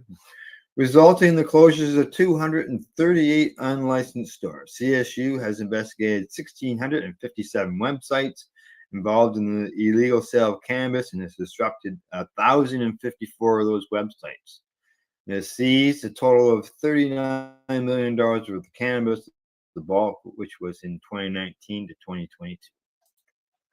So there you go. Where is the tax money? Apparently it's in a slush fund, and it may be going to healthcare, it may be going to childcare. They're not 100% sure, other than past reports. So, all right, we're heading over to the UK, over there to London, England, because the London mayor supports the Commission's recommendation to decriminalize cannabis. This is coming to me from the International Cannabis Business Conference. It says that in 2022, London Mayor Sadiq Khan, I'm just going to call him Mayor Khan, established the Independent London Drugs Commission, tasking the commission with examining cannabis policies in England's capital city and other jurisdictions. The commission recently published its findings and recommended that personal cannabis possession be decriminalized, and it's a recommendation that Mayor Khan reportedly supports. The quote here says the report follows detailed analysis of written and oral evidence from over 200 experts and academics from London, the UK, and around the world. Lord Faulkner and his deputies were assisted by leading experts from criminal justice, public health, community relations, and drug policy, and supported by academics from University College London, and the London Drugs Commission stated about its methodology. Inclusion of cannabis as a Class B drug in the Misuse of Drugs Act is disproportionate to the harms it can pose relative to other drugs controlled by the Act. The sentencing options currently available, especially for personal possession, cannot be justified when balanced against the longer-term aspects or impacts of experience of the justice system, including stop and search, or of serving a criminal sentence can have on a person, the commission stated about its report. Sir Khan said current rules cannot be justified, adding that the Commission's findings had provided a compelling evidence-based case for decriminalization, reported the BBC. Now, the outlet also stated that the Commission recommended supporting fair access to medical cannabis, including addressing cost barriers and expanding research. There's piles and piles of kids that are waiting for access, and I'm talking about kids that need it medicinally for seizures and stuff. There's hundreds and hundreds of them that are waiting. The cannabis policy modernization recommendations are not supported by the Metropolitan Police Commissioner, who stated that cannabis reform is a matter for Parliament and his officers would keep working to our current law. Adult use cannabis legalization in the UK could generate as much as £1.5 in revenue and savings, according to the previous report of the advocacy group Transform Drug Policy Foundation. That's £1.5 billion, not million, billion. The report, which was published on the organization's social media account back in March, determined that over £1.2 billion could be generated from taxes and fees annually, and an additional $284 million would be saved annually by the nation's criminal justice system, no longer enforcing cannabis prohibition policies. And it ends up with there would be costs incurred by government, by regulatory infrastructure, inspection, monitoring, compliance, trading standards, etc., but largely covered by licensing and other fees, according to the organization. That's what they stated. So there you go. London, England, maybe getting decriminalization of cannabis. Who knows what that would entail? You know, decriminalization could mean different things. Some people look at it as it being legal. Some people look at it as you could get a fine. Now, if you're getting a fine, you're still being penalized for cannabis, right? So, okay. Now, as we got started the news this morning, he's talked about a rolling contest, a joint rolling contest. Here we go, right here. Headline. It's in the Marijuana Moment. Headline says, first ever marijuana speed rolling competition launches, turning cannabis culture into a spectator sport. So is it just a regular joint rolling contest? What's going on? It says its first of its kind cannabis competition is launching to put its very specific skill, rolling joints, to the test.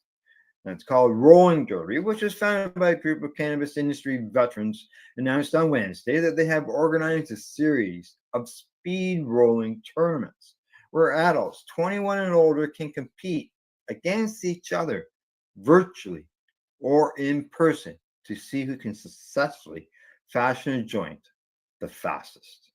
At its core, the Rolling Derby is an authentic celebration of speed, craft, and culture, challenging participants to roll the perfect joint against the clock, according to the group. They said this in a press release.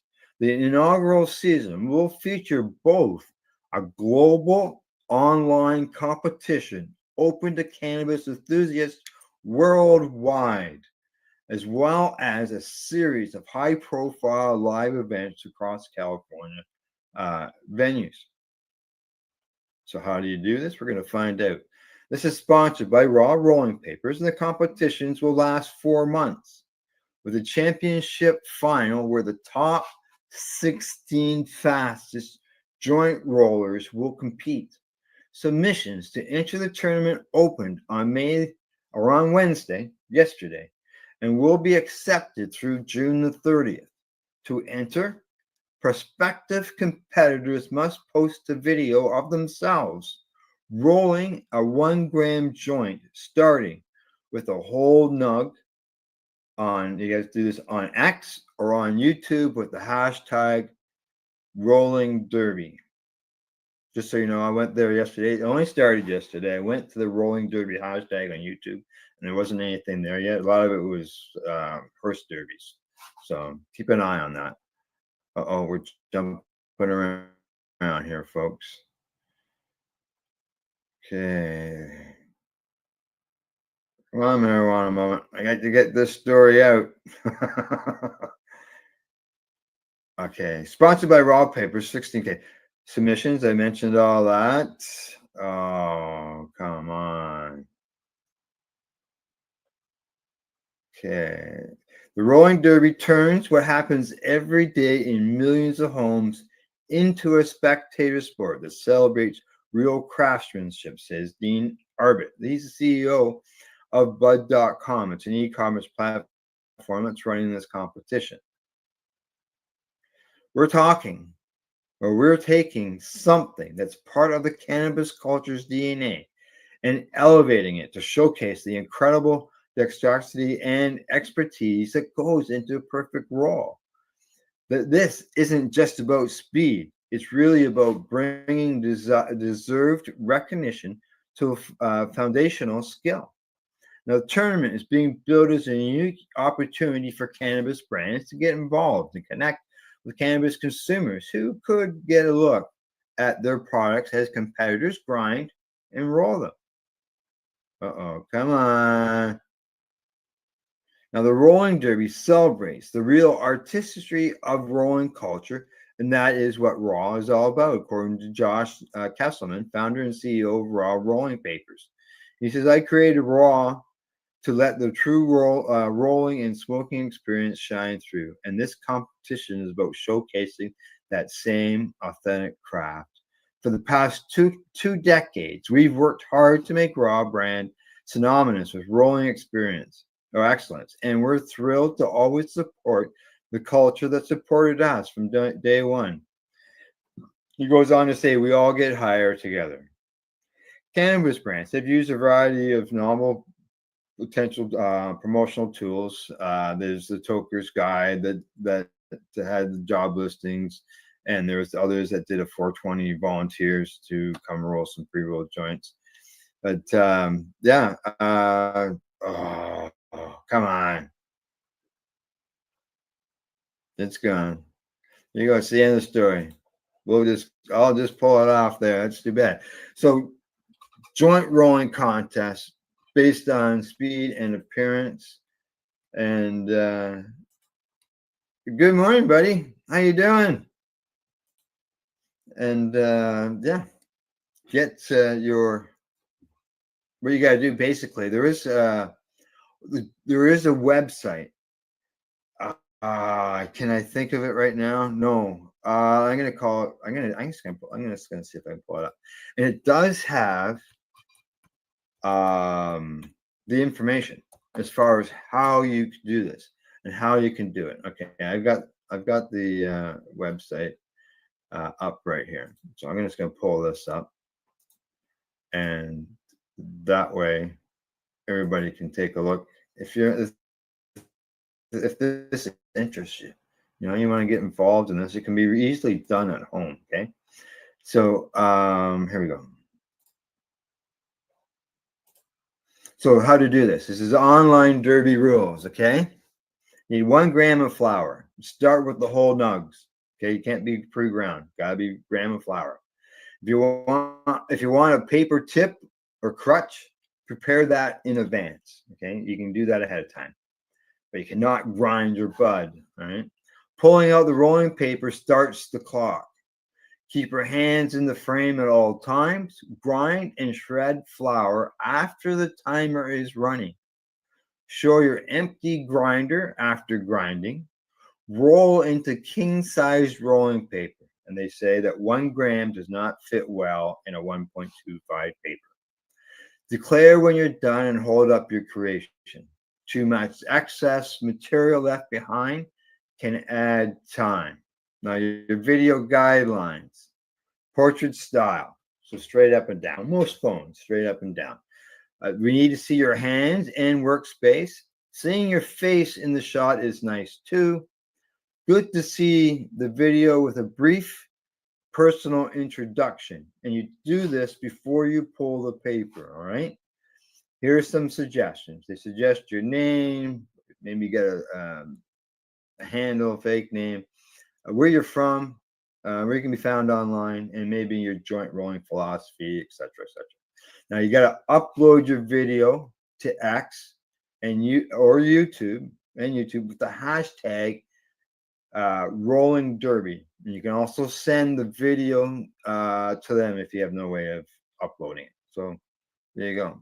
And they said they will be calling out winners for speed, style, humor, and selected entrants will be chosen for timed bracket competition starting July the 1st. And you can even see there's a clock there. And what I'm going to do is I'm going to put this into the chat, and that way you can, if anybody's interested in this, they can see for themselves all the information. I did this last night on the Pace Radio Show as well, because who knows, maybe we got somebody here that's good at that. G'day, Gordo. How you doing, buddy? Good to see you here.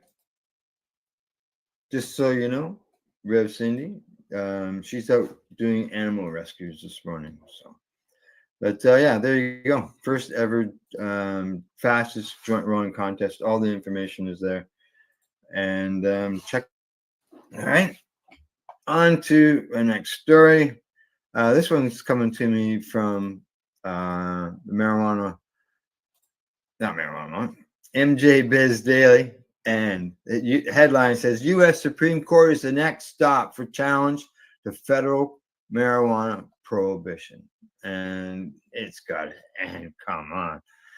Here we go. A federal appeals court on Tuesday rejected a constitutional challenge to U.S. cannabis prohibition brought by a coalition of regulated cannabis companies. The ruling was expected. Also expected and planned all along is the plaintiff's intention to seek Supreme Court review of the case. Attorney Jonathan Schriller told Reuters.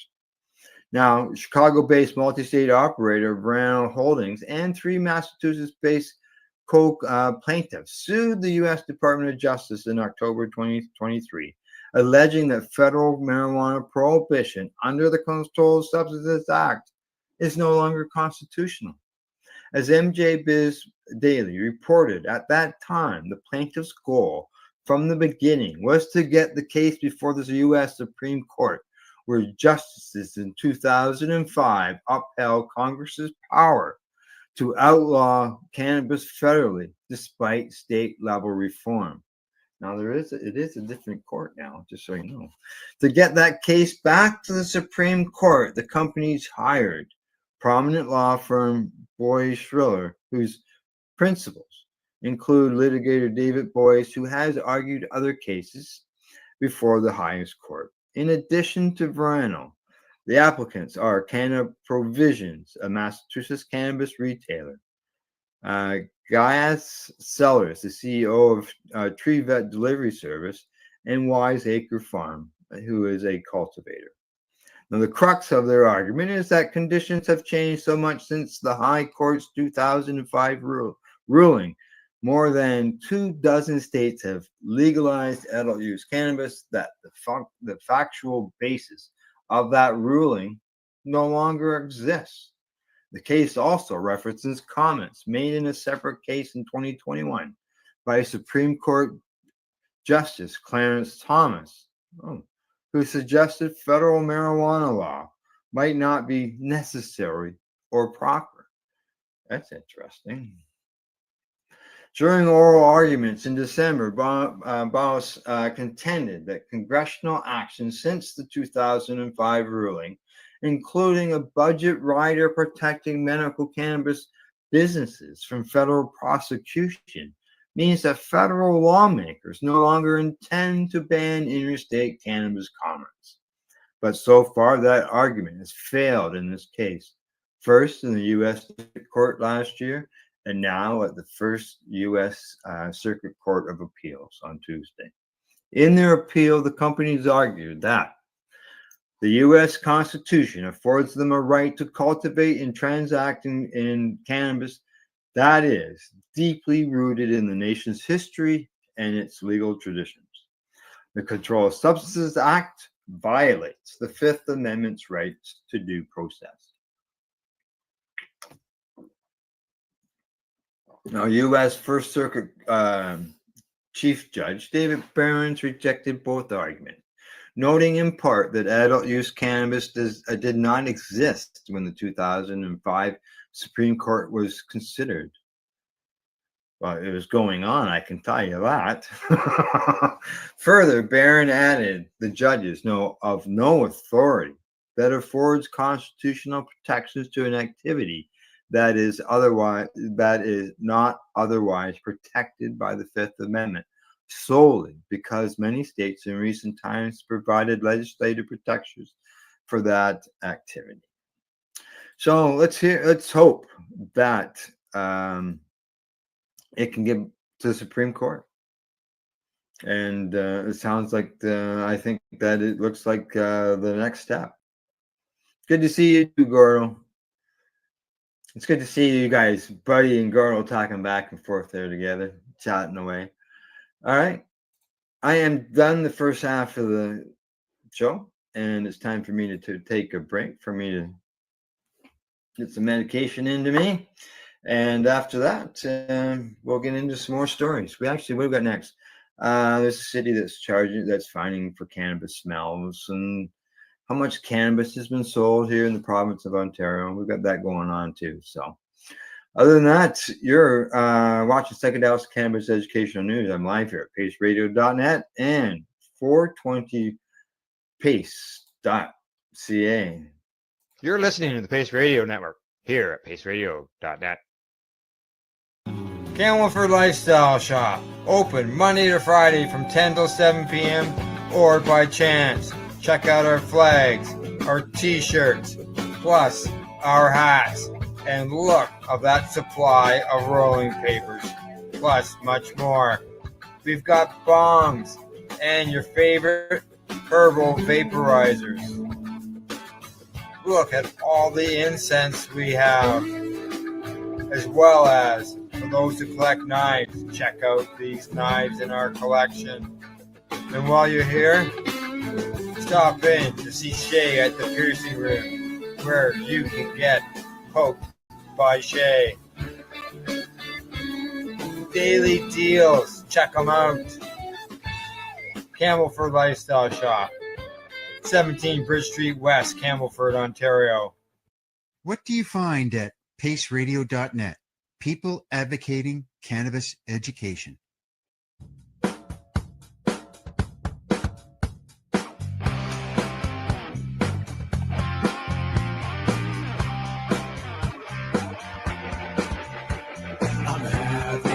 Someday, and I'm gonna make sure it stays that way. I'm having an awesome day, and I'm gonna make sure it stays that way. Limestone City Hydroponics is Kingston, Ontario's hydroponics shop. Take your growing to the next level and create the optimal environment with a tent kit, or maximize your yield with an ebb and flow flood table kit. Either way, Limestone City Hydroponics has more sizes and options to fit your needs. Are you looking for the power of the sun that adapts to your budget? Then look no further, as they have professional grow lighting. They have indoor grow systems that are easy and cost effective, with many options to fit your living space and lifestyle. Cultivate your growing potential. We have everything you need to succeed. And if you can't make it to the store, they offer local delivery to the greater Kingston area. Remember, when you're looking for experts to help you grow, then look no further than the locally owned Limestone City Hydroponics, 105 Sunderland Drive in Kingston, Ontario. Call them at 613-548-0420. Rerolled Saturdays. Check it out. Nothing but non-stop cannabis and psychedelic programming. Find it at 420pace.ca. You're listening to the Pace Radio Network here at paceradio.net. All right, I'm back from the break, ready to bring you some more psychedelics and cannabis educational news. And just so you know, I see some comments during the break there. And Buddy Weeds posted that. I like this song. I'm having an awesome day. just so you know, buddy, that song is actually sang and written by the host of the Mushy Moment, Steve Mathers. That's his song. That's him singing away there. So yeah, and if you see the Mushy Moment on, pipe in and let him know that, hey, love your song, and I will pass on the message to him as well. So, all right, here we go. We got 4 more stories to cover, and this one is a good story. This comes to me from greenstate.com. It says this city is giving residents cannabis thanks to weed. Cannabis reform is often passed with promises of new tax revenue to put into the city. Every state has raked in boatloads of tax revenue poured into various causes like addiction services and school. One place in New Mexico has granted the most straightforward way yet. Albuquerque is cutting checks to its residents, focusing first on those who live in vulnerable communities. New mothers, people of color, and trans people are among those focused on the first wave of no strings attached checks from the Cannabis Tax Fund. It says this program, according to the mayor, in the press release, says that this program puts money where it's needed most, into the hands of struggling families working to build a better future. Albuquerque is a city that will always fight to correct injustices and will push to help families get the tools they need to succeed with dignity. Now, how is all this going to work? The first group to receive checks include 80 households. Each will receive $750 per month for 3 years. A second wave will join the initiative eventually, including 20 additional families and 40 opportunity youth. Now, Mayor Keller established the initiative as part of a promise to address racial disparities in the area. The program has tasked the City of Albuquerque's Office of Equity and Inclusion with adequately doling out the $4 million allocated to the Cannabis Equity and Community Reinvestment Fund. This is the first of many steps to spend the money as intended. Director Sonia Lara says in a release that families are creative problem solvers. This program gives This program gives them the power to make choices that create stability and opportunity. Across the country, guaranteed income programs are changing lives, and we're bringing that impact to Albuquerque. $750 a month for up to 100 families. Cohort members will receive this financial assistance alongside financial counseling through the Office of Financial Empowerment. This piece hopes to set everyone up for success once the 3-year program ends. Many who dream of cannabis legalization that includes taxation sees a future where the industry makes the community a better place, and the city of Albuquerque seems to be putting its money where the need is. So there you go, $750 a month for 3 years to help out up to 100 families and youth that need help. So that's always a good thing. No doubt about that. All righty. See, the guys are keeping up the conversation there. Gordo's in Scotland, and he's looking at starting March, getting involved in advocacy there, and the two of them are chatting back and forth to get things going. So that's good. All right. So how much cannabis is being sold in good old Ontario? Right here we got 700 some odd stores, so on and so forth. And we're gonna go. Stratcan tells us Ontario sold more than $2.15 billion worth of cannabis in 2024. How big is our province? Well, it takes 24 hours to drive across. I can tell you that much. The cannabis stores in Ontario sold nearly 409 million grams of cannabis in 2024, worth more than $2.15 billion in sales. That's an 11.3 increase from the previous year. The 432,495,489 grams of cannabis the OCS shipped to cannabis stores in the province was a 16% increase compared to 2023. And 106,691,440 units, which is a 14% year-over-year increase. The price of cannabis continued to decline in 2024, while the number of Ontarians who say they only buy legal cannabis has continued to increase. The cannabis pre-rolls were the most commonly distributed unit, followed by dried flower and then edibles. Edibles surpassed dried flower in terms of units shipped to retailers for the first time in the last few months of 2024. Wow, that's a big change, I'll tell you. Now, infused pre-rolls and vapes continue to compete for the fourth and fifth most distributed units, followed by beverages, concentrates, caps, and oils, topicals, and then seeds. While the amount of units of infused and non-infused pre-rolls increased in 2024 compared to 23, along with edibles, vapes, beverages, and concentrate, dried flower SKUs decreased. Wow.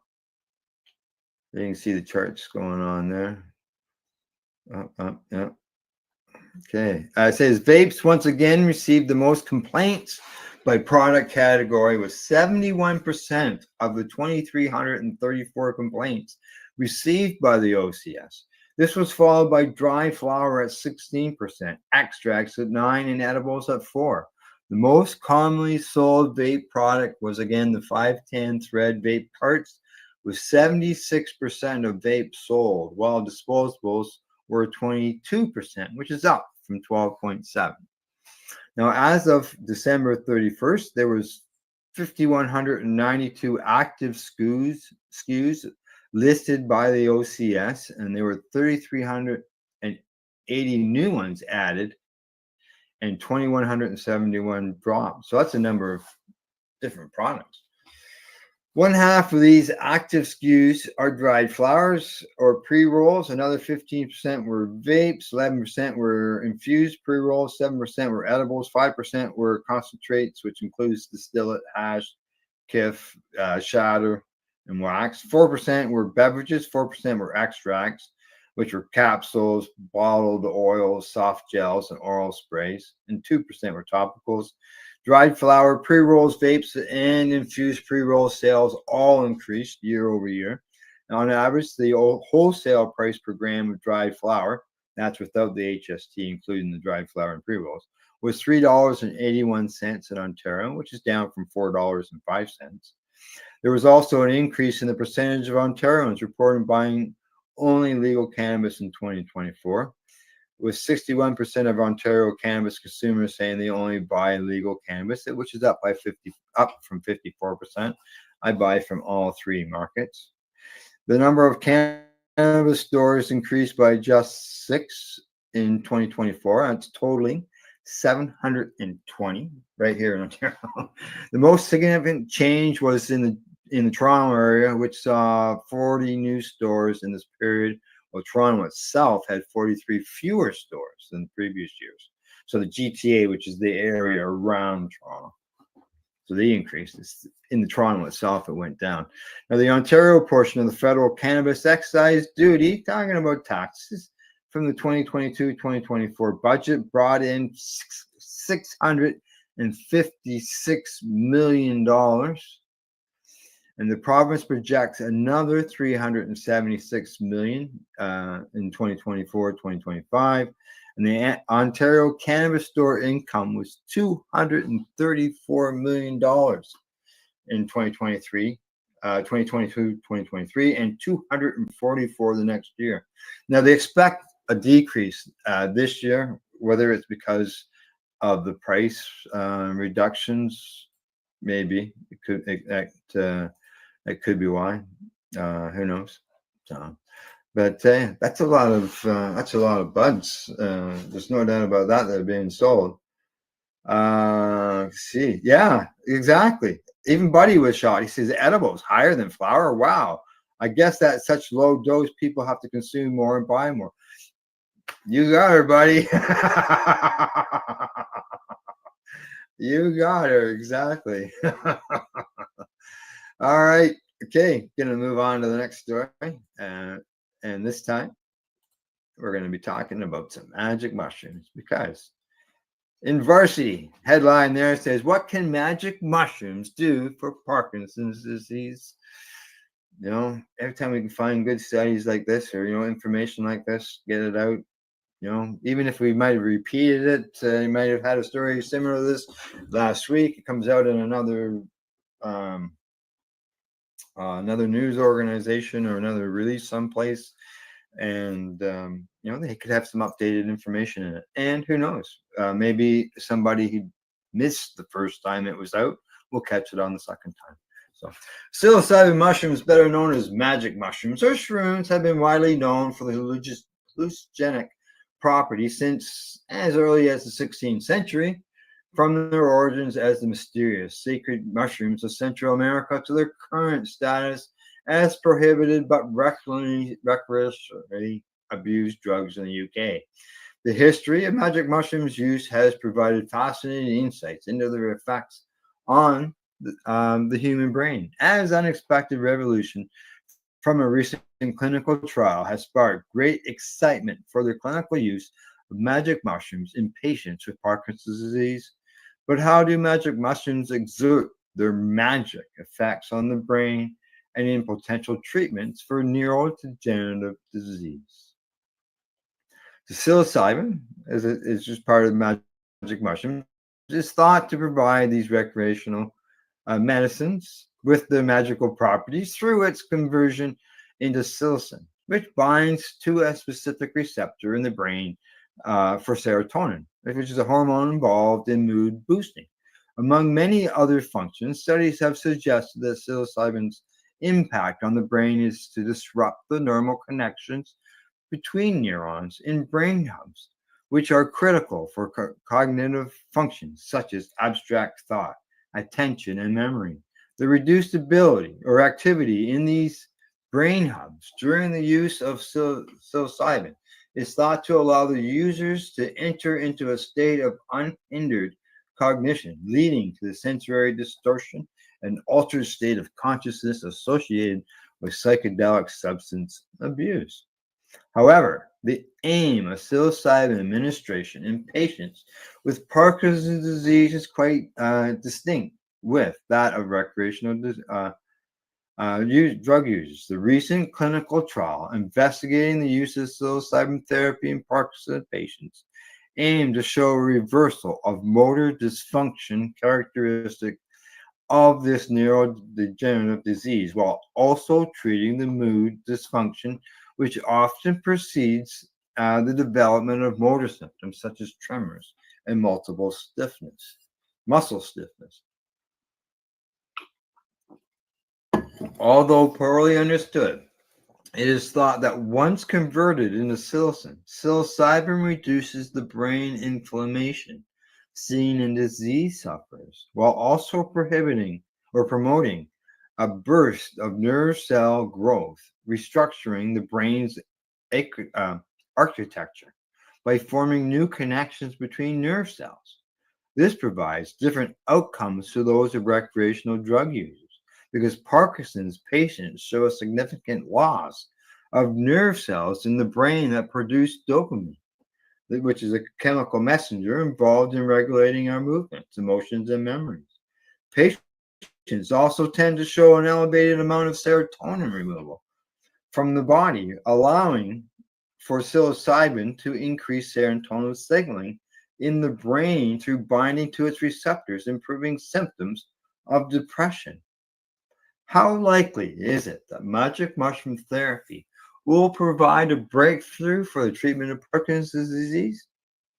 While the 12 participants of the psilocybin trial experienced significant and rapid improvement to both motor and non-motor functions of the disease, persisting for a month after the final administration of psilocybin, it is difficult to draw conclusions from such a small sample. So yeah, we need more research.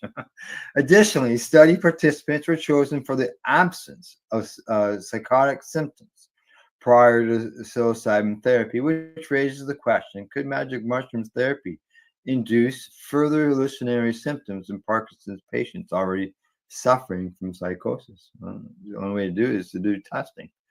Now, the lack of ethnic diversity across participants in the trial, which is also a problem, also provides further uncertainty as to whether the effectiveness of psilocybin will be reflected in more representative of the population of Parkinson's patients in future trials. Furthermore, the study used psilocybin therapy in combination with psychotherapy sessions that makes it difficult to attribute improvements in symptoms to psilocybin alone. Well, they're going to have to keep doing some more testing, I guess. And they say that there is no cure for Parkinson's disease. You know, the underlying causes of dopamine nerve cell death in the brain are poorly understood, and as a result, current treatments focus on improving the symptoms of Parkinson's and maintaining a high quality of life for patients suffering from this disease. Well, psilocybin therapy for Parkinson's shows promising results for improving symptoms of depression and motor dysfunction in early stages of the disease progression. It is yet another example of therapy that fails to treat its underlying cause. This does not mean that psilocybin therapy is a dead end in treating Parkinson's. The more medicines available for this disease, the more opportunities there are for patients to receive treatments best suited for managing their individual symptoms.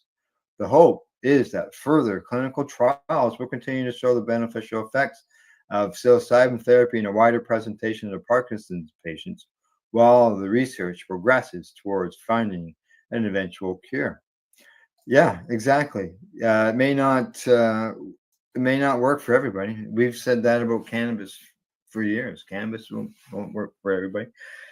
Psilocybin might not work for everybody. But yeah, there were some shortcomings there, which happens in some studies. And as I say, future studies, when they said the number was that low, I knew that it's low. So they're going to need to do more research, and it's where you start, right?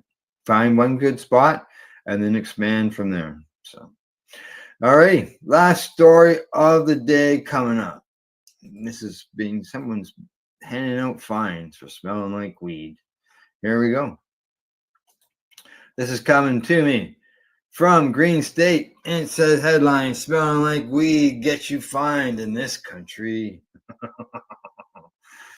Yep, the scent of cannabis has raised contention around the world. If a person does not use a personal filter, smoking and vaping weed emit a smell. Working at a production facility will have most going homes reeking of pots. A cannabis farm will likely emit an aroma to the surrounding area late in flowering. Connoisseurs may love it, but not everyone, is a fan. We know that. Cannabis smell has become a part of the not in my backyard or NIMBY attitude in some states or neighborhoods. Lash out against operations that stinks up the area. In others, it is a law enforcement tool that may be used to prosecute Black and brown people whose cars may emit a weed scent during a routine traffic stop. Now the problem of policing cannabis smell is cropping up overseas. Malta legalized cannabis in the final days of 2021, allowing the law to home cultivation and personal use. Consumption is allowed inside of private residence. This access may shrink for many after a list of cannabis ordinances was passed in the country. The Maltese parliament unanimously passed a group of cannabis amendments, one of which is garnering some negative attention.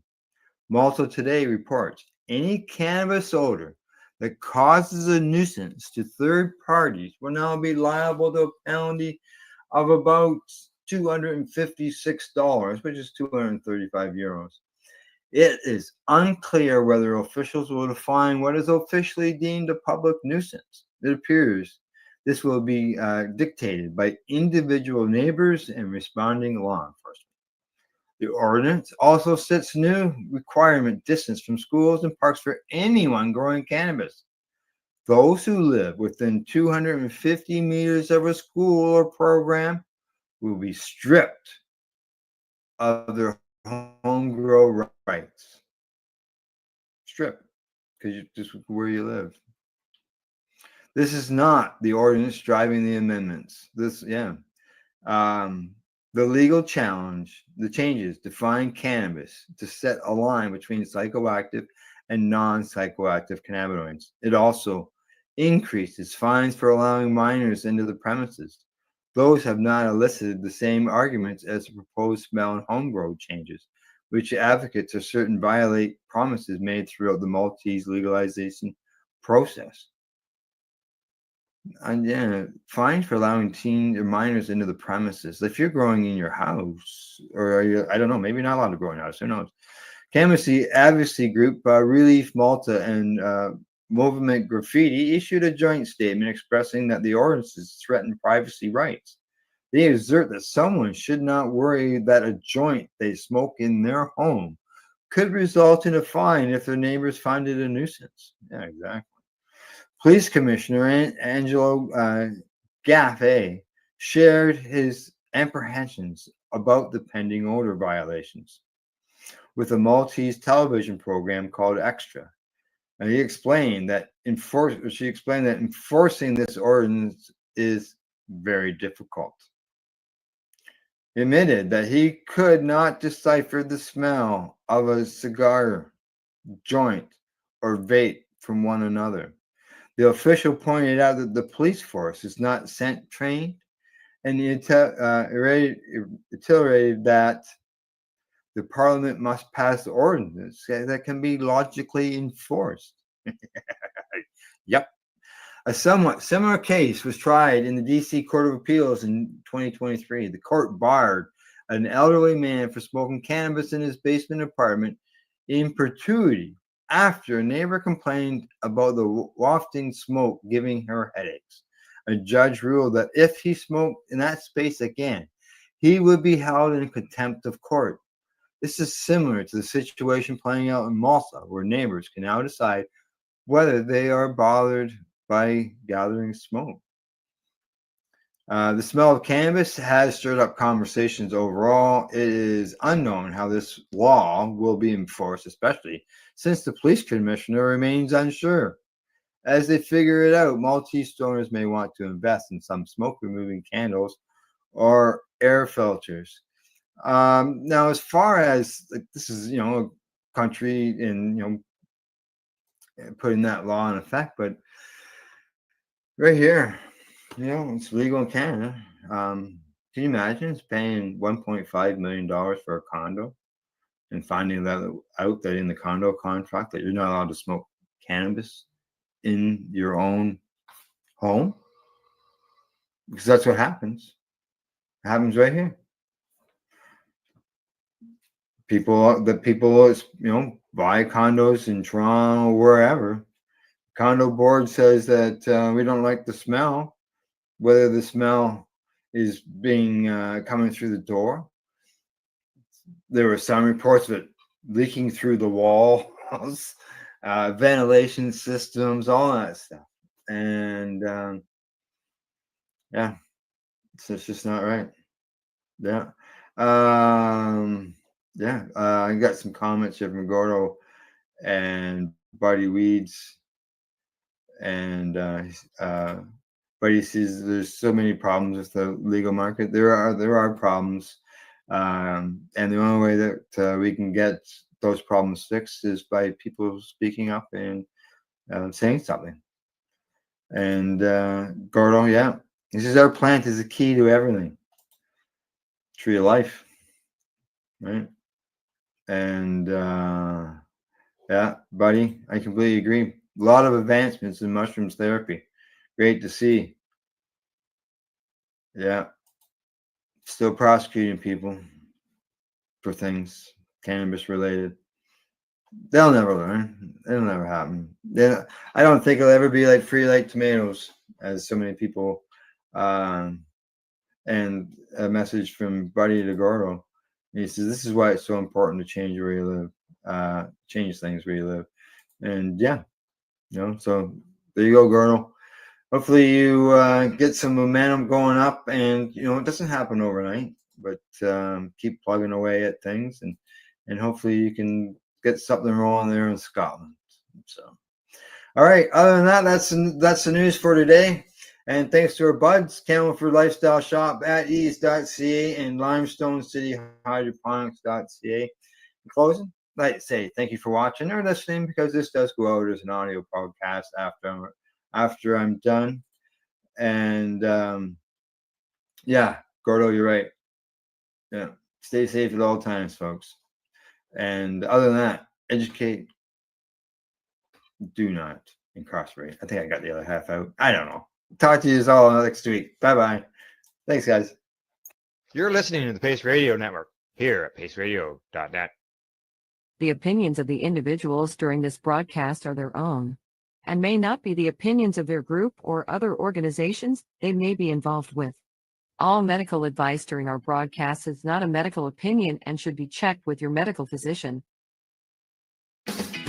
Enjoy the buzz of legalization with Campbellford Lifestyle Shop. From lights to plant nutrients, books, consumption accessories, and more, we've got all your basics to grow or consume cannabis. Visit our info center or take a look at our piercing services and body jewelry, now available in-store through Campbellford Lifestyle Shop, 17 Bridge Street West, Campbellford. Limestone City Hydroponics is Kingston, Ontario's hydroponic shop. Take your growing to the next level and create the optimal environment with a tent kit, or maximize your yield with an ebb and flow flood table kit. Either way, Limestone City Hydroponics has more sizes and options to fit your needs. Are you looking for the power of the sun that adapts to your budget? Then look no further, as they have professional grow lighting. They have indoor grow systems that are easy and cost effective, with many options to fit your living space and lifestyle.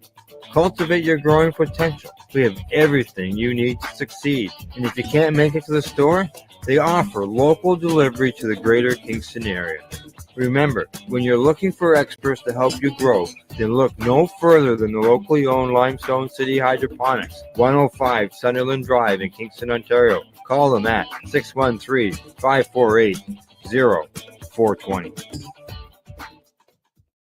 We are people advocating cannabis education here at paceradio.net.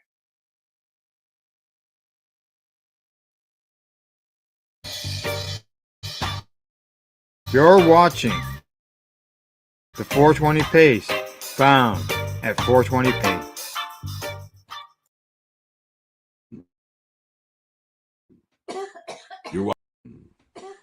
You're watching the 420 Pace Reroll Saturday.